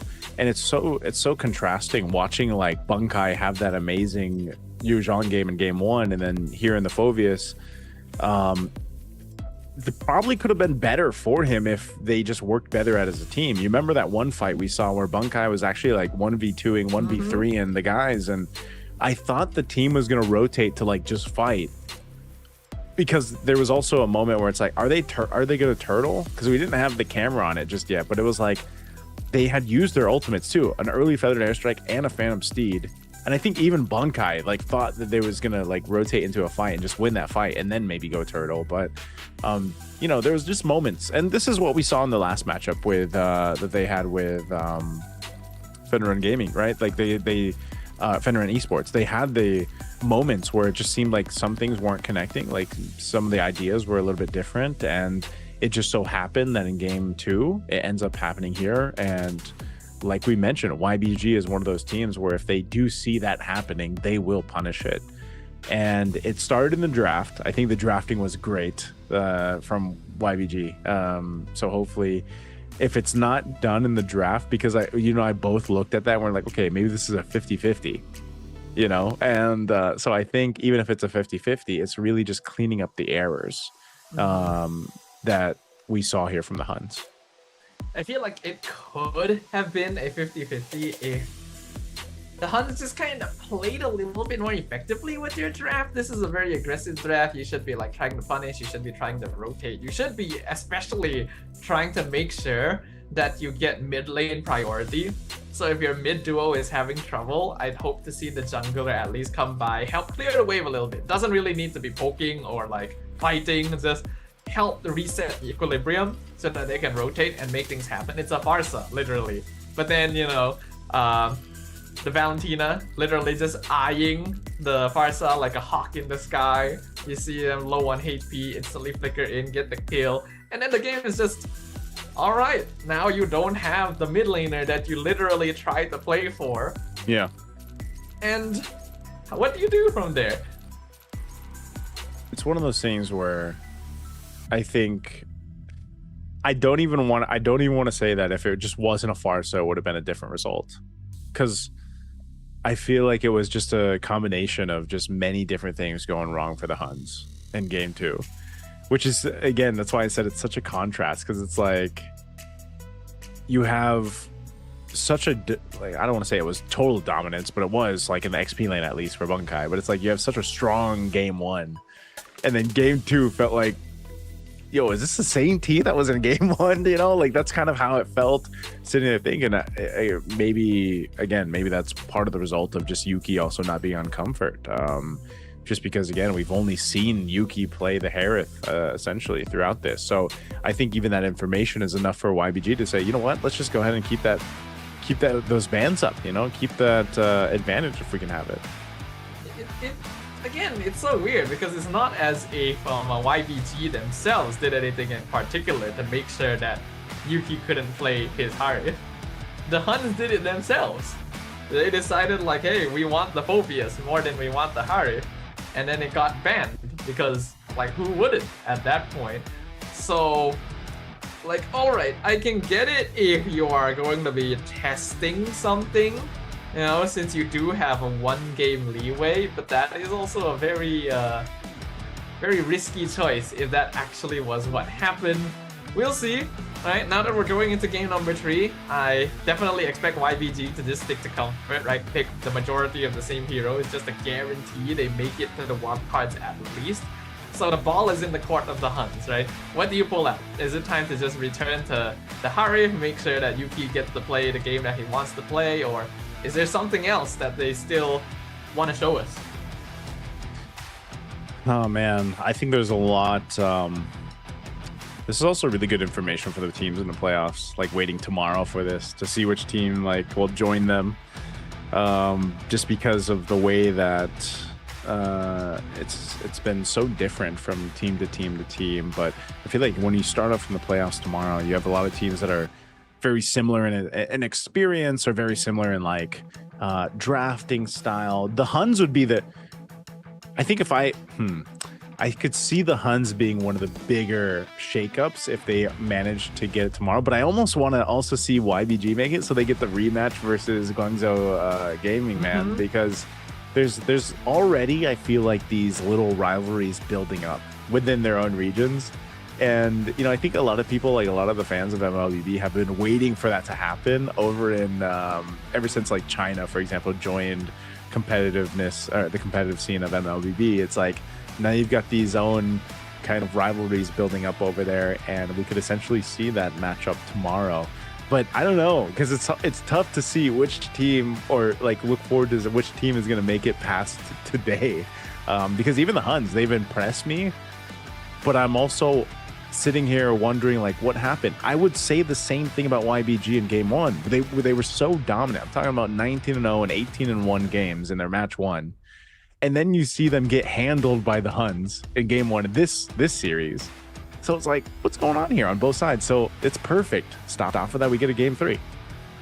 Yeah, it feels like Destiny has wrote this out for us, because there really is no other way this could have concluded based on what we've seen already. I think it does just come down to draft though, right? We know that in this meta, there's a lot of pretty viable heroes in the meta pool. There's a lot of different strategies that you can play for. There's no necessarily one strat beats all, you know, even with heroes as strong as Harley and Claude running around. So you gotta make sure that you have the right hero composition, right? The one that allows you to win early, plays for the style you want, you know, especially now that we're starting to notice that these players seem to have specific pocket picks as well, right? Certain heroes that seem to just excel beyond the rest. The Bankai was like basically carrying the entirety of game 1 with Yuzong alone, and Yuki had totally 180 performances on Moskov and Harith. So take that into account as we jump into the draft phase, because it looks like this time the teams will actually swap sides. Okay, so they're gonna go for the swamp sides here. The HUNS will be on that blue side. Again, I'm wondering what map we'll be on. We'll find that out once we jump into the game. But yeah, nonetheless, you got the bans that you're expecting. The Phobius Marcel over here. Harley Jushin. We'll see if they ban out the Yuzhong still, because most likely the trade, they might prioritize Harith, honestly. Like, just to get that comfort for Yuki, man. If that's the move, then they kind of have to decide. That's why they banned out the Phobius too. So Fredrin will be the other one. Ooh. So I expect this, the trade that's going to be the trade. Like, you get the Harith. They might, do they ban out Yuzhong here if you're YBG? Trying to think, because there's still some good heroes left. The Freya at the forefront. And I feel like we need to think about this a little bit. If you don't ban Freya and you ban Yuzong instead, would the Huns first pick Freya? There's a possibility, yeah, because the Phobius is banned out. They do ban Yuzong. Oh, okay. So the Freya is open for the first time in the entirety of the play-ins. So what does YBG do now? There's no Phobius as a way to counter. We know that she can be flexed into both side lanes too. I think you just gotta take Claude at this point. Oh, yeah. The Kimmy? And like on this swing, I wasn't expecting the Kimmy right now, but they'll get the Kimmy Baksha.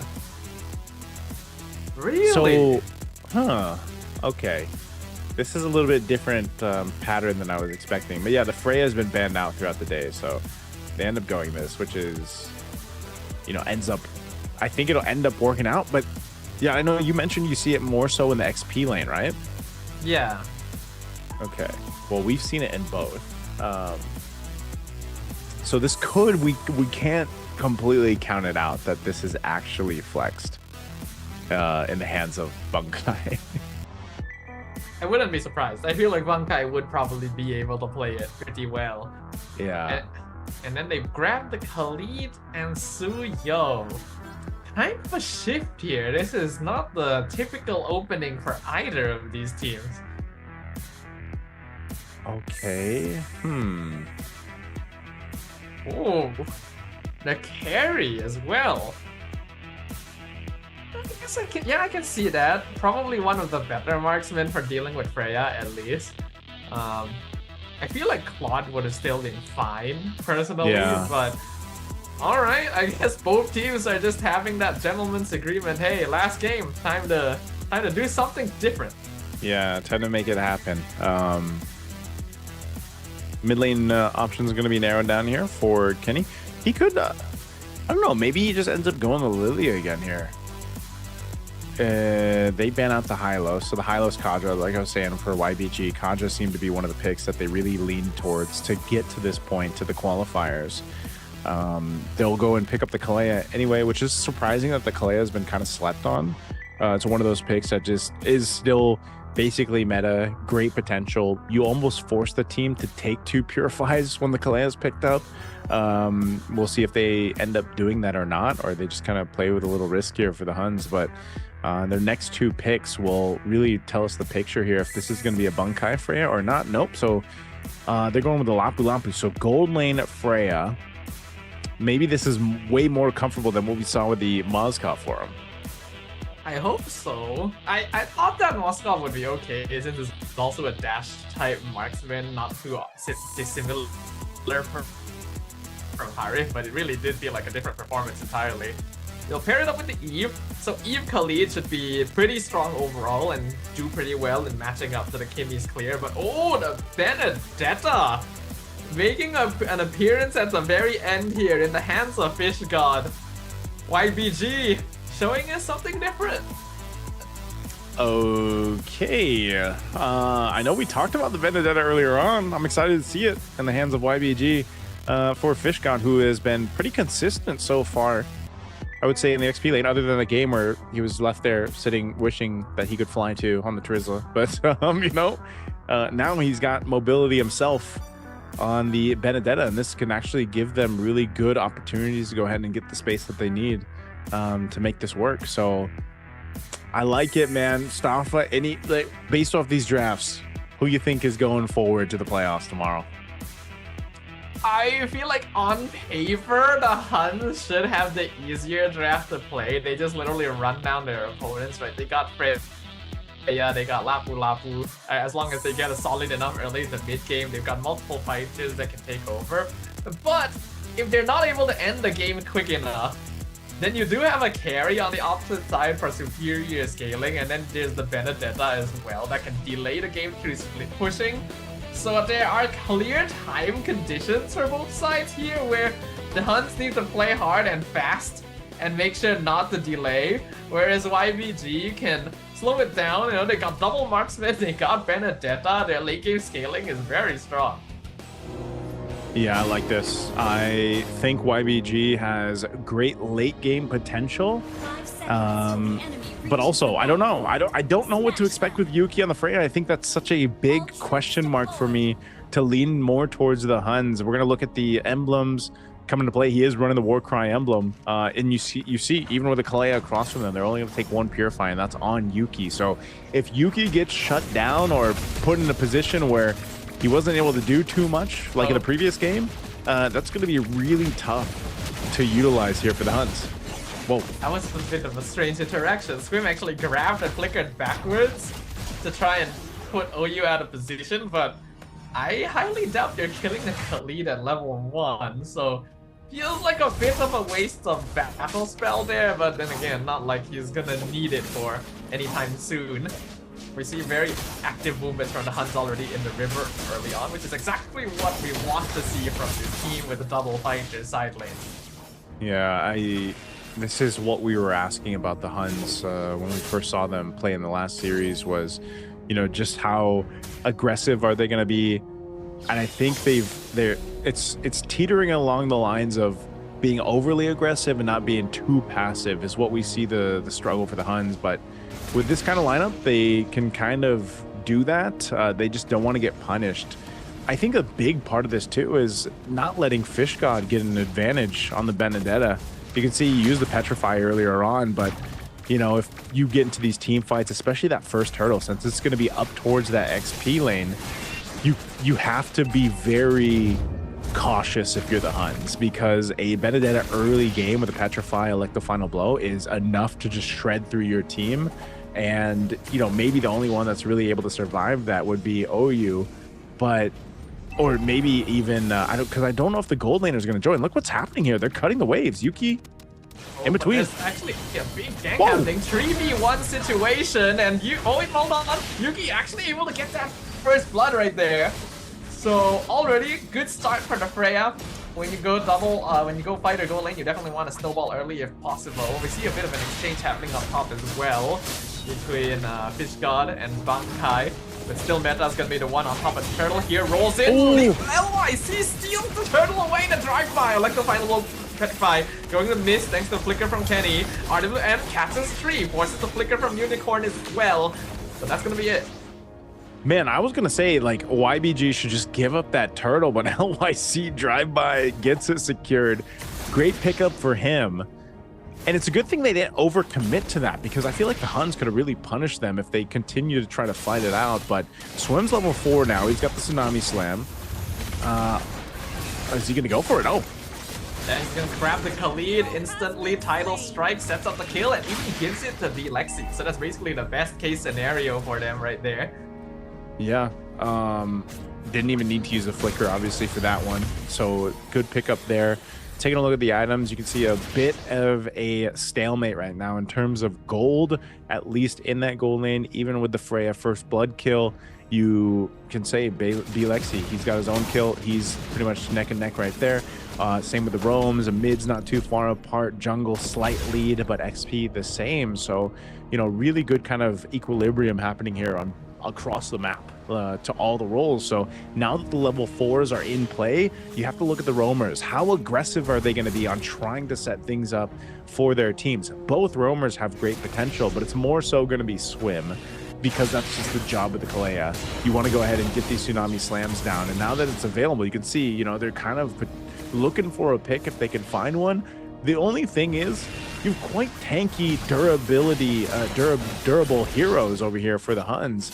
And yes, you have a carry. You can shred on through some of that tankiness, but you've got to go ahead and build up on those items. And that's one thing is, can you maneuver around these fights against a Freya that's going to be jumping for you?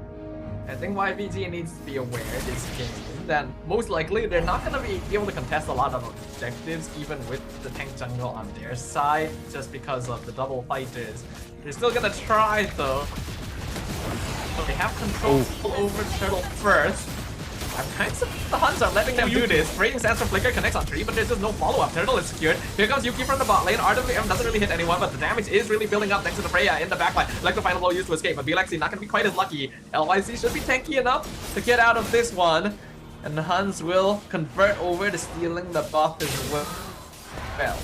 Okay, he takes it. That's exactly the question I asked earlier on before that turtle even broke out. I was like, can BLexi maneuver around these fights when you've got Yuki just kind of zoning in on you? So Yuki's answered my question, man. I had said it. I was like, I have a big question mark on the Freya for Yuki after seeing the Moscow performance in game 2. Well, hell, he's doing great here in game 3.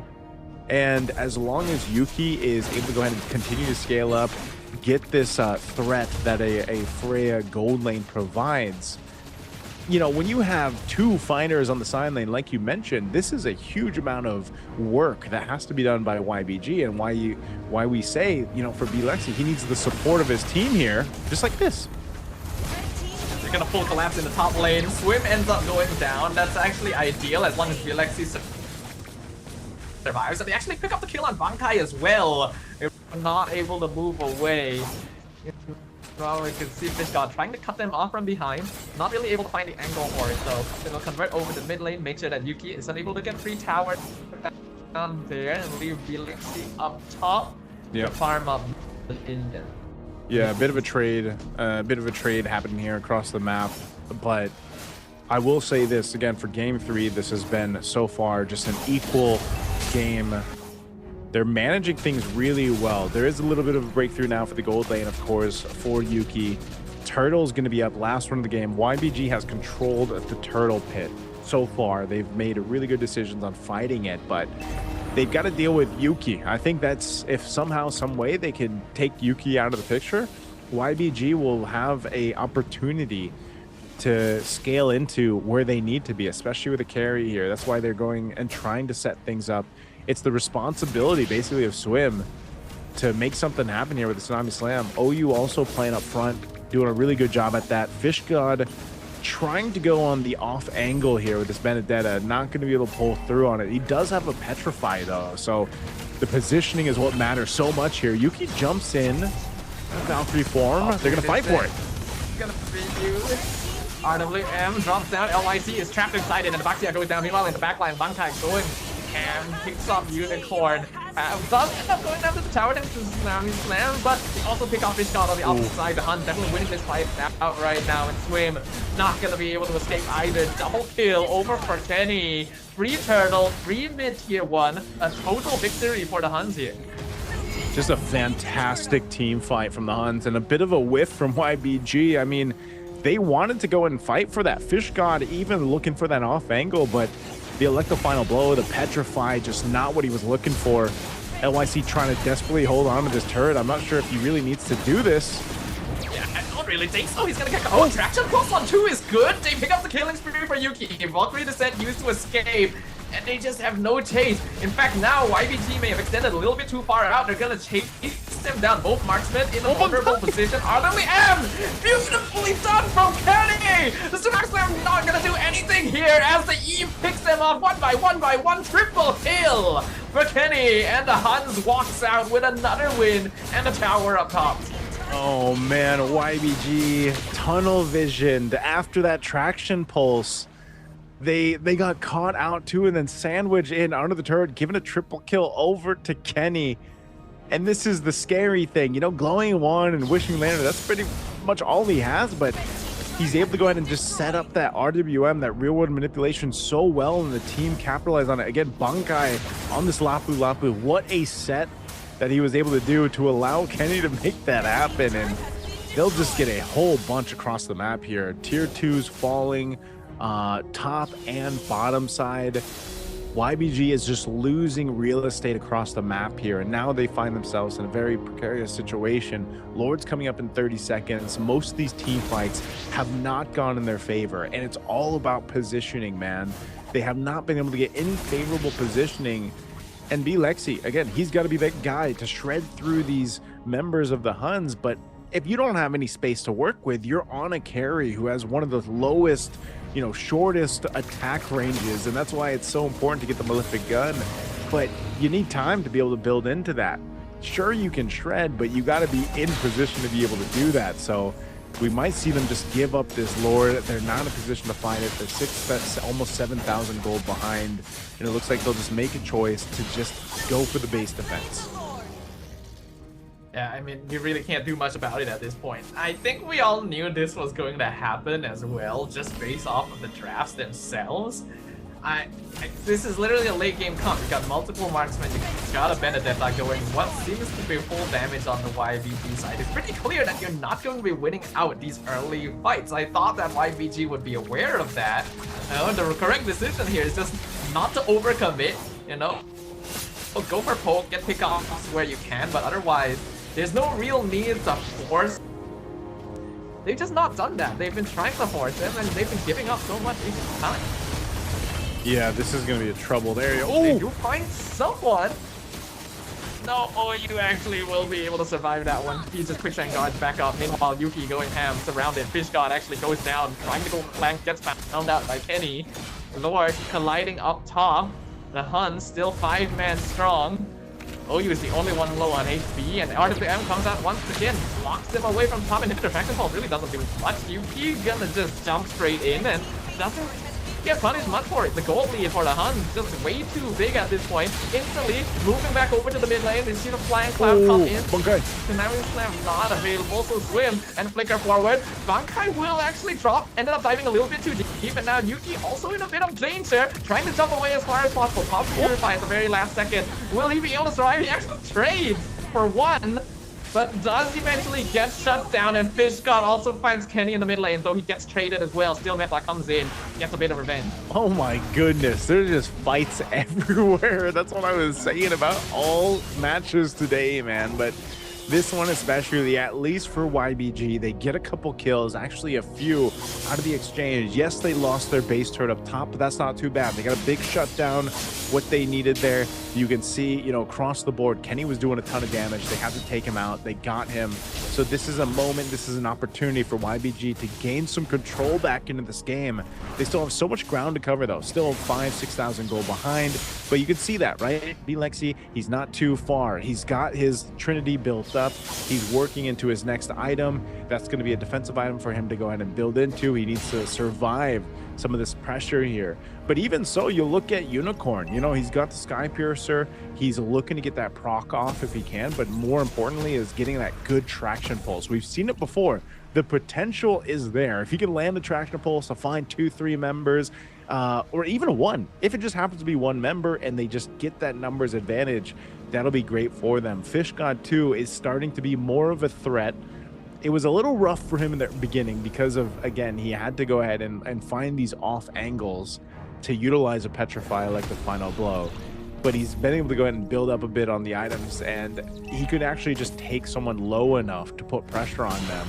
The Wind of Nature is going to be big that Lexi just picked up. We're going to see them potentially contest this. I don't know if they'll be able to pull through with it. Fish God dealing with the wave up top. They're blitzing this, though. Yeah, they see LYC already, so there's no way for LYC to go in for the drive-by, and yeah, it's gonna be a free one for the HUNS. I'm glad that YBC at least makes the decision that, like, okay, they see yes, we cannot fight this, not gonna be worth it. They're gonna have to play base defense. They do still have the late game scaling. If they can somehow delay this for another like 5 or 6 minutes, we might be able to see something happen, or somehow the HUNS make a big mistake, then there is still the chance to turn things around. But it's gonna be a difficult one right now. Base defense is something that YBG can try to play for. They've got marksmen, which means they're quite good at clearing waves and dealing with the Lord, but if the HUNS find the right angle, this could be the end game. They'll wait for that Lord to push up top. Again, that base turret is gone. YBG will have to juggle this on through. We'll see who initiates first from here. The HUNS have the tools to go for it, as they do. Raging Sandstorm.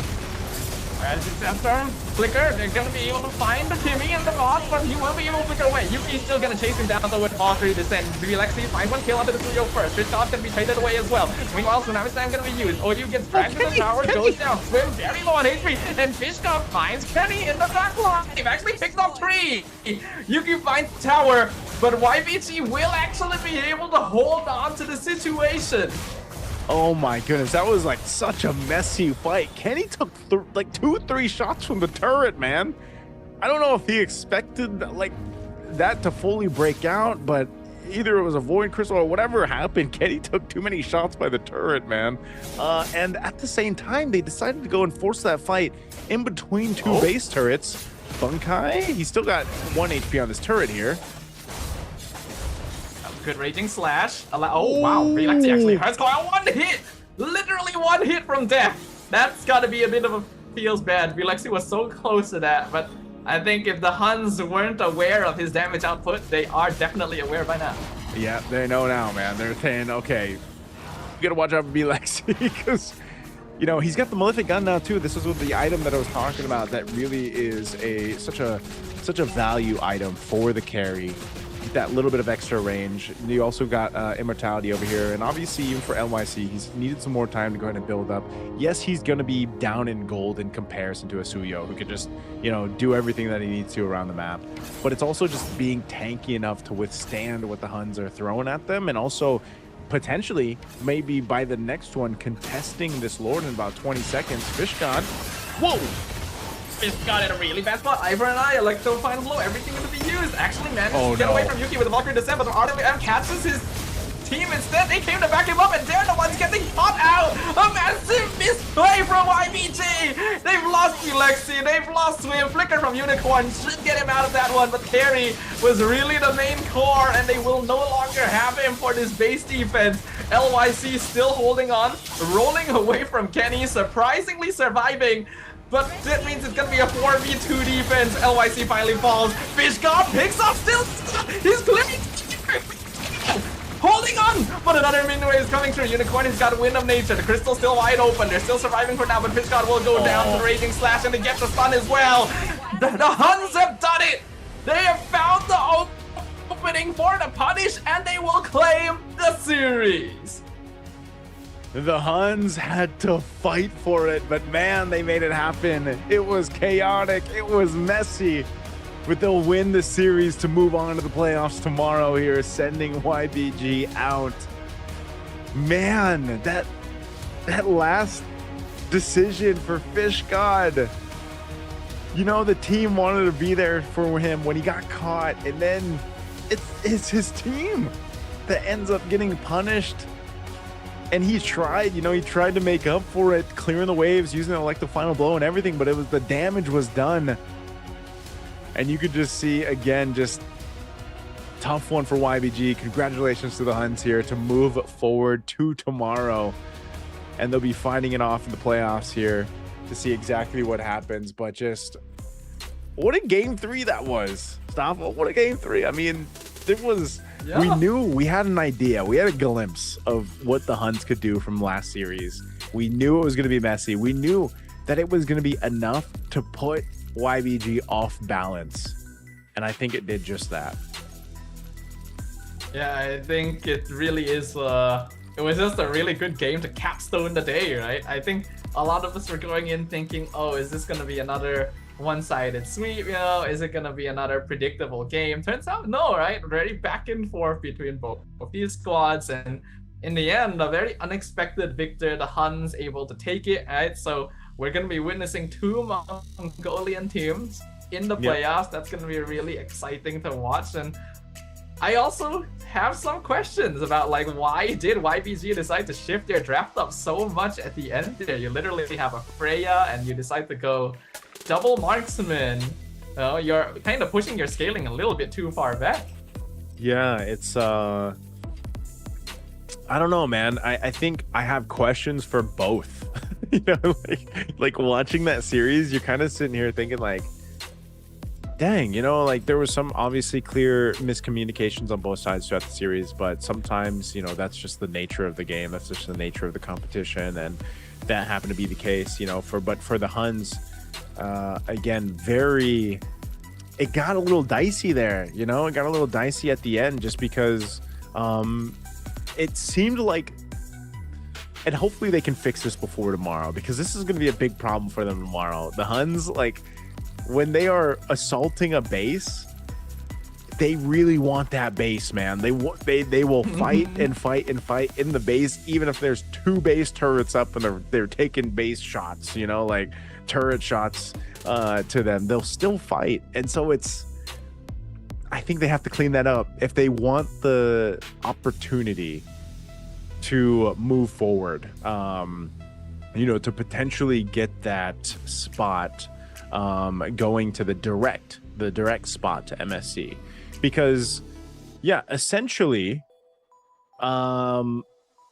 these 4 teams that will be in the playoffs tomorrow will all go to MSC. Again, 3 of them, 3 of the 4 will go to the wild card. So what you're going to want to think about is, obviously you want to be one of the teams to make it through to the direct spot. You want to be locked in right away. And so I think if they want that chance to be that team to go directly to MSC, they really have to clean up some of their decision making when it comes down to getting into the base. Even before the base shields are down, they need to clean that up a bit.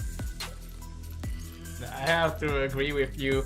We at this point kind of recognize HUNS for their chaotic gameplay, but I think they themselves haven't fully adapted to the chaos of the battlefield, where sometimes there's just some mistakes being made, some weird calls here and there. But this time our MVP is going to be OU on that Khalid, able to roam around the map, open up vision, be honestly a general nuisance, because Khalid still does a lot of damage early on.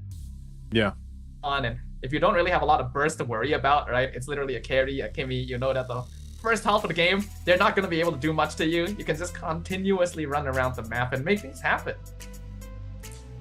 Yeah, it was an interesting day. I'll say that, because we saw I feel like today alone, it was just 3 matches. Fortunately enough, we got almost the max games possible. We almost got 9 games. So we had 8 games, and I feel like in those 8 games, we learned a lot about the varying difference here between the teams that are competing. But again, also a really good, I would almost just really say it was a really good depiction of where East Asia is currently in the competitive scene of MLBB. And for me, I'll say this was nice to see, man, because again, you got to look at other regions around the world that are starting to grow, starting to develop. They've got their own play style, even their own drafting patterns. Although there is a lot of similarities to what we're seeing over here in Southeast Asia, it's nice to see that East Asia is, showcasing this. We are going to be heading over to an interview with Michelle and the HUNS over here. Hi, Benkai, how are you? Would you like to say hello to audience here? 你好，我是Benkai. Thank you, Benkai. So, how's the feeling after this game? It's such a close game, right? Yeah, it feels very good. 我有问到他，就是说打完这么激烈又很接近的一场对局之后，什么样的心情呢？文凯先用中文跟大家打了招呼，然后他说非常的开心，觉得这场对局非常的精彩哦。首先问到他的是他在6局当中选择了6个不同的经验路英雄哦，分别是我们的特斯拉、塞勒、阿洛特、雨中黑龙以及我们的赫洛斯，还有最后的拉普。他最喜欢的是哪个呢？ So you just pick 6 different heroes in 6 different games, like Tesla, Sora, Arla, Yuzhong, Phobius, and Lapu. Which is your favorite? My favorite hero is Yuzhong. Why is Yuzhong? Because it's OP. Oh, OK. 然后我问到他选择最喜欢的是黑龙，问他为什么呢？他认为这个是一个非常强，并且他是一个就是可能不那么需要发育就可以打得很厉害的一个英雄。下一个问题想要问到的是，因为其实在第2局嘛，他们那一局还是有出现一些小的失误的，所以那局是没有成功拿下。他认为第2局可能是哪一个位置的选手给到他们的压力最大呢？ So like in game 2, like which players from YBG you think give you the most pressure? I think Fishgod, yeah, he's very skilled player. OK， 他说他认为可能那一局是 YBG 的经验路选手鱼神给到他的压力非常的大，因为他觉得鱼神其实他是一个很有技巧的一个经验路的选手，非常老道的一个选手。下一个问题想问到的是，最后一局的时候他们选择了这个版本不太流行，是上个版本比较流行的双边阵容，是为什么呢？ So in the last game, Game 3, you pick a double fighter comp. Actually, it's not a meta pick. So what is your reason behind this? We think Freya is the most OP hero in this meta. Then we pick, yeah. OK, also for the gold lane. Yeah. OK， 我有问到他，他说因为他们觉得弗雷雅是这个版本最强的英雄，没有之一，所以哪怕是只能去到金币路的位置，他们也一定要拿下这个英雄。那么最后一个问题下一个问题想问到的是，因为我们稍后会有一个非常精彩的抽签环节啊，那么这场抽签也会决定他们将会在淘汰赛的首轮对战哪支战队，他有什么样的一个偏向号吗 So we're gonna have a draw later, you know that, right? Yeah. What is your preference? Which team you want to face against? I want to face GZG. Oh, why is not the Mongols? Because someone said they want to be our nightmare. OK 然后我们的学员本卡有仔细的看我们国内赛区的采访哦，他说他想遇到广州 Gaming， 我说为什么不是想遇到你们同赛区的 Mongols？ 他说因为他听说广州 Gaming 有人想成为我蒙古赛区的梦魇。那么最后一个问题，我们知道现在在蒙古呢，也有很多他们家乡的粉丝在观看他们的比赛，有什么话想要对家乡的粉丝说吗 ？So many fans must watching your game right now in Mongolia. Any words to your fans back home watching? Can I say in Mongolia? For sure. 웃자 보고 있을 때 So what does it mean? Thank you for watching and keep supporting us. OK, thank you. 本卡说非常感谢，就是家乡的粉丝一直在观看我们的比赛，也希望你们可以继续支持我们在我们 ACL 和 MCT EA 后面的一个赛程的发挥。非常感谢本卡，以上就是我们赛后采访的全部内容了。那么稍后还有精彩的抽签日式，让我们先把时间交回到解说室。Thank you so much, Michelle. And that is Bunkai from the HUNS there. They are live in Shanghai here for the MCT EA. And yeah, congratulations to the HUNS, man. I just realized too, Snafa, that since they go to the playoffs, and again, all the teams competing in the playoffs starting tomorrow, which we'll see the draw later, they all qualify for potential prize pool in MSC. Like even if you're part of the wild card, you get part of that prize pool. So, you know, hey, congratulations to the teams that are going to be moving forward. Again, we'll find out who ends up getting the direct spot to the group stage and who ends up as the 3 teams going to the wild cards. And this is our results today, man. You know, it was a very one-sided first series that we saw, but you know, for FY, for Feiyun Esports, they are new to the MLBB competitive scene from South Korea. Even though they have a couple Filipinos over there on the coaching staff and players, they still have room for improvement, and they are it's really reminiscent, man, of when we started to see China compete in MLBB. Yeah, it's impressive to see the kind of potential that other regions are starting to come up with. That they're basically figuring out how to play the game on their own from scratch, you know, without really a lot of external influence, without being able to actually like play against other teams internationally yet until you get to this stage. And then it really does become quite a humbling experience, especially for, you know, teams like this to face off, get wrecked a little bit, you know, understand just how big the world out there is. And I'm looking forward to seeing Feiyun, you know, maybe come back stronger, because we all know that's what happened with China in the first place, right? That's what you mentioned yourself, and now they are starting to become a stronger player in the whole entity and everything. But goes to show that even after all this time, you know, you still can't really tell what's going to happen. There's always surprises behind every corner. I like what Bunkai mentioned too, because you know, we talked about it a bit in the draft for their games. We were like, oh yeah, teams are banning out his Yuzhong. Well, then Bunkai is just like there with Michelle. He's like, yeah, I like the Yuzhong the most because he's OP. Like that's basically what he said, and you know, very straightforward with it, as we saw from his performance. I mean, can you really blame him, right? The way that he played it, you know, the result that he got at the end there. Can anyone really say Yuzhong is not OP? Especially in the hands of Bunkai himself, right? He basically single-handedly solo carried that game right from minute 1. I think all the other teams watching in the playoffs, you know, if they do end up going up against the HUNS, they know like, okay, we can't let them have it. Yeah. You heard who he wanted to face off against, right? Like based off the draft. Yes, I did. He wants to go against Guangzhou. And I would say they're probably the favored to get the direct spot, right? Like looking at the teams here, especially because YBG got beat out. I would say it's between the Mongols, because the Mongols, you know, we've seen them compete before. They also have ZXaura there. I would say, yeah, for most people, they're probably leaning towards tournament favorite would probably be Guangzhou Gaming. Yeah, I mean, just in terms of like veterancy and experience, it's going to be either Guangzhou Gaming or the Mongols, right? Both these teams have played internationally. They were both the respective winners of their tournaments. But now it's time to watch the draw. Okay, let's see our draw here. Where we're gonna have pull through again at this point. You know, we've got essentially two groups that are going to be going forward. Again, there's 4 teams, so we'll just find out who ends up going against who in this matchup. Any idea here, Staffo, who you want to see face off against? I think it would be pretty fun to see the HUNS go up against Guangzhou, just like they asked, right? And then we can see a battle between the Mongols and the Sunset Ravens, which of course is our representatives from Japan, and it's also going to be fun. Yeah, I guess that's who my next eyes are on, is like Japan. You know, like Japan is just I feel like it's fun to watch their streams alone, even though they just have Japanese streams, you know. But it's like it's fun to watch to see what they're doing over there. And for Sunset Ravens, I hope that I hope they do well, man.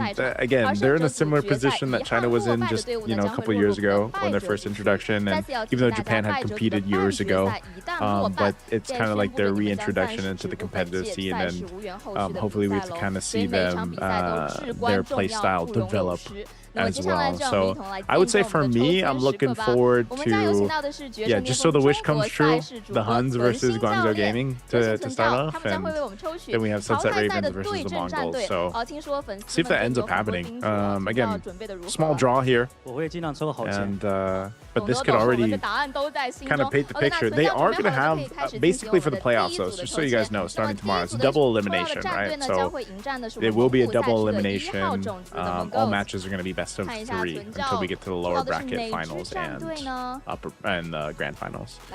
So let's see. All right, who is it going to be?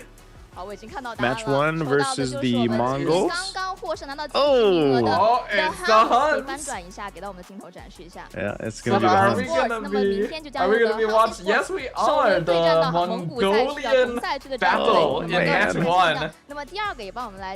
Unfortunately, that means the HUNS don't get their wish too soon. But hey, if they do win their match, then maybe they'll get the face off. That also means that Guangzhou Gaming will be facing off against Sunset Ravens in match 2. Okay.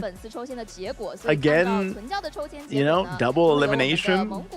I think the HUNS, they got some good practice in today, as long as they can kind of clean up their gameplay. I think they'll be in a better position to go ahead and take down a team like the Mongols, at least send them to the lower bracket. But, you know, looking through, I guess, some of the experience that they've had here, you know, obviously they're very familiar with each other. I actually I looked this up too. I think the coach, looks like the coach, or at least one of the members in the, maybe helping them with the draft and whatnot. It looks like it's Bebex, if you recall Bebex.